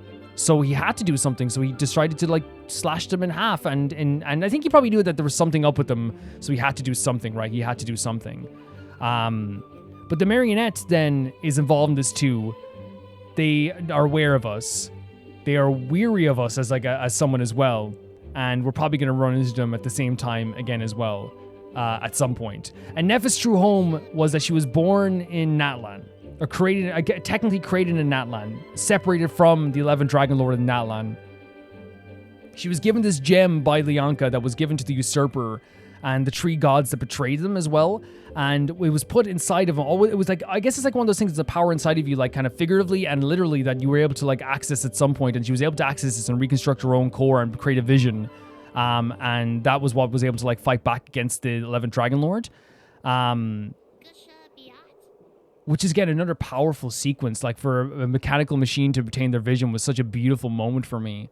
I think it's like, it just goes to show that like visions, and again, they explained it because like it's from something to do with non-Karai as well. It's not exactly like a vision. It's like, or they don't call it a vision, I guess. It's something like a vision, but it's like, comes from something even more like fundamental than elemental energy, which could be just directly from phlogiston. I don't know. It could be that as well. But it was such a beautiful moment when she overcame that like quote-unquote malfunction as well, to help us and to save us in the end too, because she did like grow to like care about us and care about all the characters here too. And you saw there in the end, like, that's Natlan. All the characters showing up to like save our lives as well, even though they were like so worried about what was going to happen there at the same time too. It was obviously a worry for them at the same time. We got that letter from Varka at the end too. Varka, who we're finally going to get to like cross paths with and talk to. Varka was basically saying to us that, hey, like, I will meet you in Nodkarai. We will have a drink. There's people here that want to meet you. There's people here. It's kind of crazy here. There's new characters. There is the Fatui. There is the Abyss Order. There's people that are going to betray Nod Karai as well, that have their like allegiances like a little bit shaky. But once you get here, you will know more about this as well. And that's what the message we got there. We're going to be meeting Varka in Nod Karai. What a beautiful way to like end that quest as well. But I also love as well, we have Ineffa kind of being a little bit more, how would you say, a little bit more like human, I guess, in a way too, like showing a little bit more humanity there in that sense too, towards the end also. But yeah, I think that's like that what we're getting with the story. There was towards the end of the Dragon Wars, the 11th Dragon Lord wanted to erase a part of them that they was really good. So they lied to Lianka. Lianka then realized this was false and then sealed away the bad part of the 11th Dragon Lord. The 11th Dragon Lord then waited 2,000 years after putting a curse on Ineffa, and Ineffa then felt this pain of trying to find out where they belong for 2,000 years, remembering and forgetting, but they're both like doing stuff for 2,000 years until they met up again. She tried to take her core from her again by betraying us, by pretending she was the 8th Dragon Lord and bringing us along this journey as well. And she was able to take her core and separate that part of her as well, but then Ineffa was able to overpower her and rip out her own core and destroy it, but then in her own mind was able to use her own memories to overload that power and stop the 11th Dragon Lord from from destroying us. She then helped us defeat the 11th Dragon Lord, and in that moment, we realized she got her own vision, and now she is able to realize where her home is, which is the people that are waiting for her back in Nod Karai. I know. But she also realized that like she has a place wherever she wants to go, and there's people that love her, and there's people that care about her. She's able to now go on her own path now as well. I think that's what we could say to describe the story. We could also add in obviously the stuff with the Marionette, how they were involved too, the stuff with like the Northland Bank, the Fatui, all the stuff. Like there's so many different like variables that go into this story as well. But that is like, I believe, like the timeline of everything that happened here as well. So what we learned is that Oshkan was probably very friendly with Lianka and the 8th Dragon Lord. We learned that in the end, there was always that ability inside of Ineffa to be able to defeat or to bring that part of her out as well. It just took a little bit of time and obviously like a lot of effort at the same time too. And we also learned that as well, it was Lianka's mother, the 8th Dragon Lord, who was actually just like a pretty cool, chill person who accepted their fate in the end and just like let them execute her. There's no like, I love that like in the end, it's like there's no frills and pomp to that story. It's beautiful, but at the same time, it's just like, that's just exactly what happened. It's exactly what happened in the end. Another story of dragons here, right? Another story of disgust from the Dragon Lords, the idea of like, oh, the usurpers, the filthy humans, all the stuff here as well, getting my revenge. All that stuff was like very, very like in tune with the idea of like what the dragons have felt so far, right? And what they've always felt so far. And I feel like that is in line with the stuff we've seen before with the Dragon Lords and the stories of the Dragon Lords. I love seeing all the lore of the Dragon Lords as well. It actually like was, you know, it added to the stuff we already knew, but it was still cool seeing all the like the newer kind of like information, like the documents and stuff like that as well. Talking about the idea of like, you know, the humans using phlogiston, the abuse that they were using with the phlogiston, how like that upset so many people because like it actually is like a very horrific thing to do what they were doing. And how like the idea of like they're talking about the idea of humans need a hierarchy, how humans need a lore, which I don't always believe that humans need a hierarchy, but that's what they believe in that sense too. They believe that there was no one to like really control them in that sense. And they wanted to create their own civilization separate from that so that they would not be affected by the humans. I guess not affected by that, but they could be separate from that and be separate from the idea of what the humans were doing. And also at the same time, though, the problem with that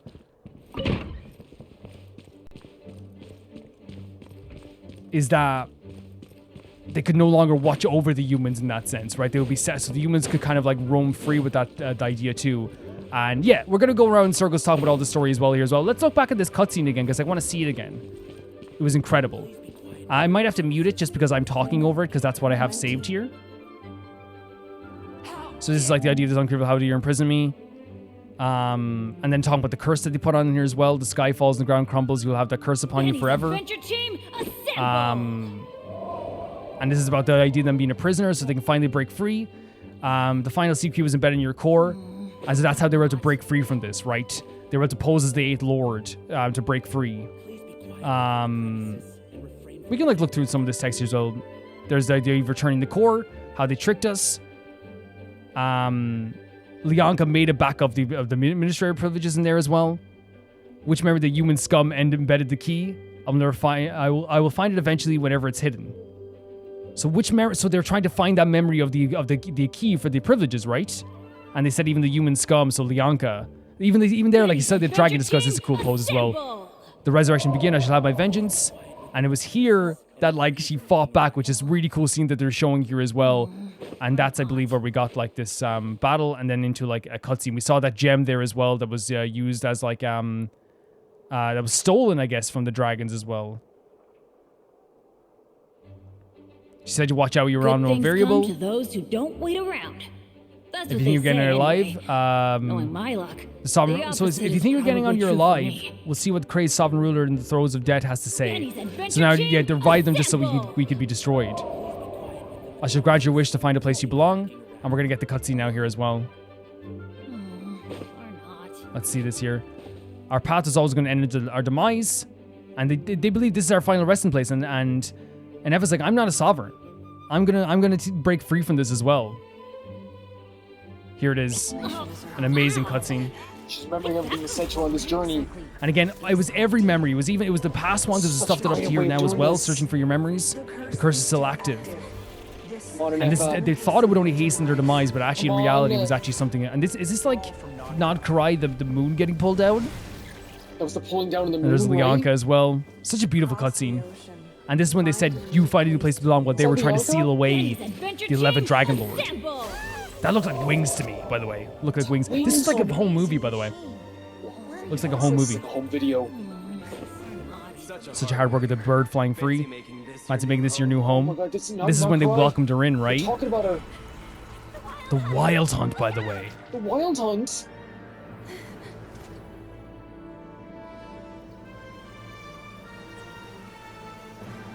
The music here was absolutely incredible in this cutscene too. And look, it's like her falling on the ground, by the way. It's such like a sad scene too. But like this scene, again, the way they direct these scenes is so gorgeous, right? It is. By the way, like in terms of like the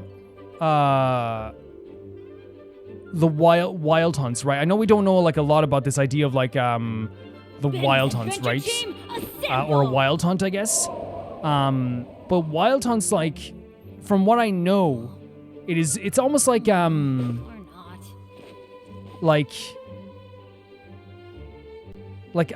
know if it's like a crusade, would you say, like that kind of way as well?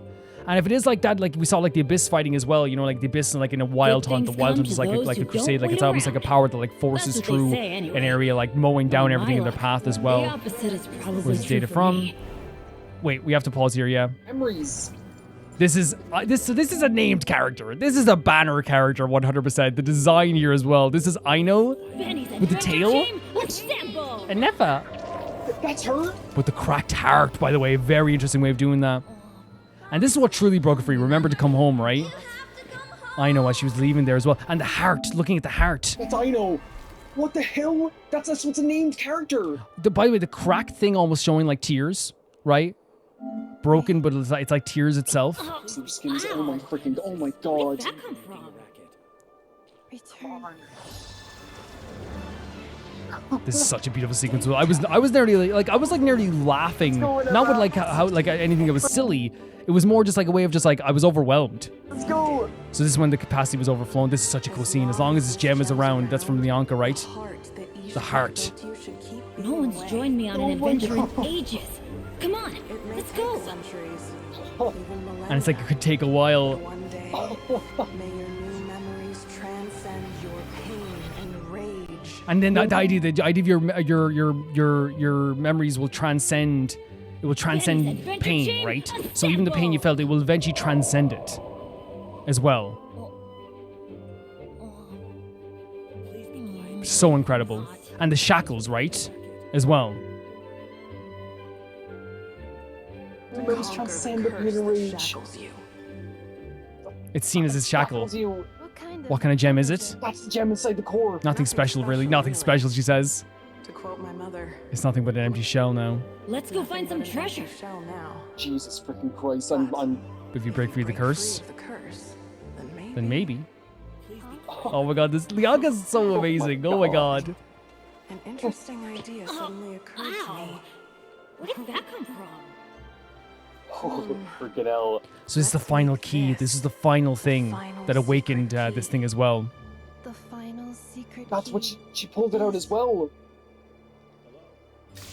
The crack here as well. Look at this. The vision as well. Oh my God. The final key. So incredible. Look at her. And then, yeah, that's what I said. You know when you scare a dragon lord. Look at the smile on Wonder's face. You know you scare like a dragon lord. That you've done good. Yeah, an amazing cutscene, an amazing thing. The getting the vision was so cool too. And that's pretty much what I gotta say this time. If I have more to say, I'll come back as well. But I've talked for a bit here. But like, yeah, that's pretty much my thoughts on this. I thought this was an incredible quest. Like, to me, like it was a perfect combination. And I know if you guys feel the same. It was a perfect combination of having its own singular quest while calling back to stuff from the past, while also hyping us up for the future. I think it was perfect at doing that. Like, it had a combination of all those things together. I think that was an amazing thing that they're able to do here as well. I'm very impressed with this. Love Ineffa as a new character. The Aino design is very, very colorful. Like, almost like, it reminds me of like a bubblegum color coding, right, in a way too. But we have more things to not cry, to do with not cry. Aino, Ineffa. We're going with Ineffa to not cry. There's Aino. There's, Charlotte's going to be there too, supposedly. There's going to be, what was I saying? There's going to be like a... Off we go. What was I going to say? There's going to be, Aino, Varka, Fatui, Abyss Order, possibly Marionette. There's going to be a lot of things down in Dog Karai. And we know as well, like, from this point forward, like, they're probably going to be, like, maybe technology-based in a lot of ways, too. Just judging by, like, it reminded me of, like, industrial clothes, right? Industrial kind of era clothes. But there's also, like, technology being done there as well. So we'll have to see where that comes into play as well. I found this to be absolutely incredible. And, guys, that's going to do for this episode. Thank you so much for watching this. And the next week, I think we're going to be doing... Wait, when is the next banner, by the way? Sorry, wrong banner. So next week, we're going to have a banner video. We're going to be talking about the next banner, whoever's on that as well. And then we can do the exploration video at any time, so we might need to do that event with this event here with the Tranquil Banquet, whatever this is. Right? For sure. Before anything. So we might do that, and then the week after that then... I would be looking to do the exploration of this world here as well. As well. I might put up a post for you guys to ask some questions if you want as well, and like some discussion topics, and we can talk about that. Your name will be in the video and all this stuff as well. And then I also, because we have that. There's also places I want to explore too. We might build an Ineffa for a video as well at some point too. There's some trailers, I'm sure, and teasers for like an Ineffa as well that we could watch too. But we'll see how it goes. But that's what I have planned anyway too. That's what I have planned. I'm very excited for all this. I'm very excited for Genshin going forward. We're very close to my first new region that I get to go into with you guys for the first time as well. So with that being said, guys, thank you so much for watching this series. Thank you so much for supporting me always. It always means the absolute world to me. And thank you so much to the Never Can Repay the Baby Gangster here on Patreon for being awesome. That being Ty4R2, Jamie Bull, Giant the Banana, The Ghost of Inazuma, Felicious Felix, Yule, Radish Adus, The Death Trap, Link Sparky, Assassin, True Peanut Butter, Peter Shelson, Heck, Liam, Hike Experience, Jared Beaner with the highest tier of YouTube, Royal Gamer 7 and Blasco. And I'll see you all so soon. Bye-bye.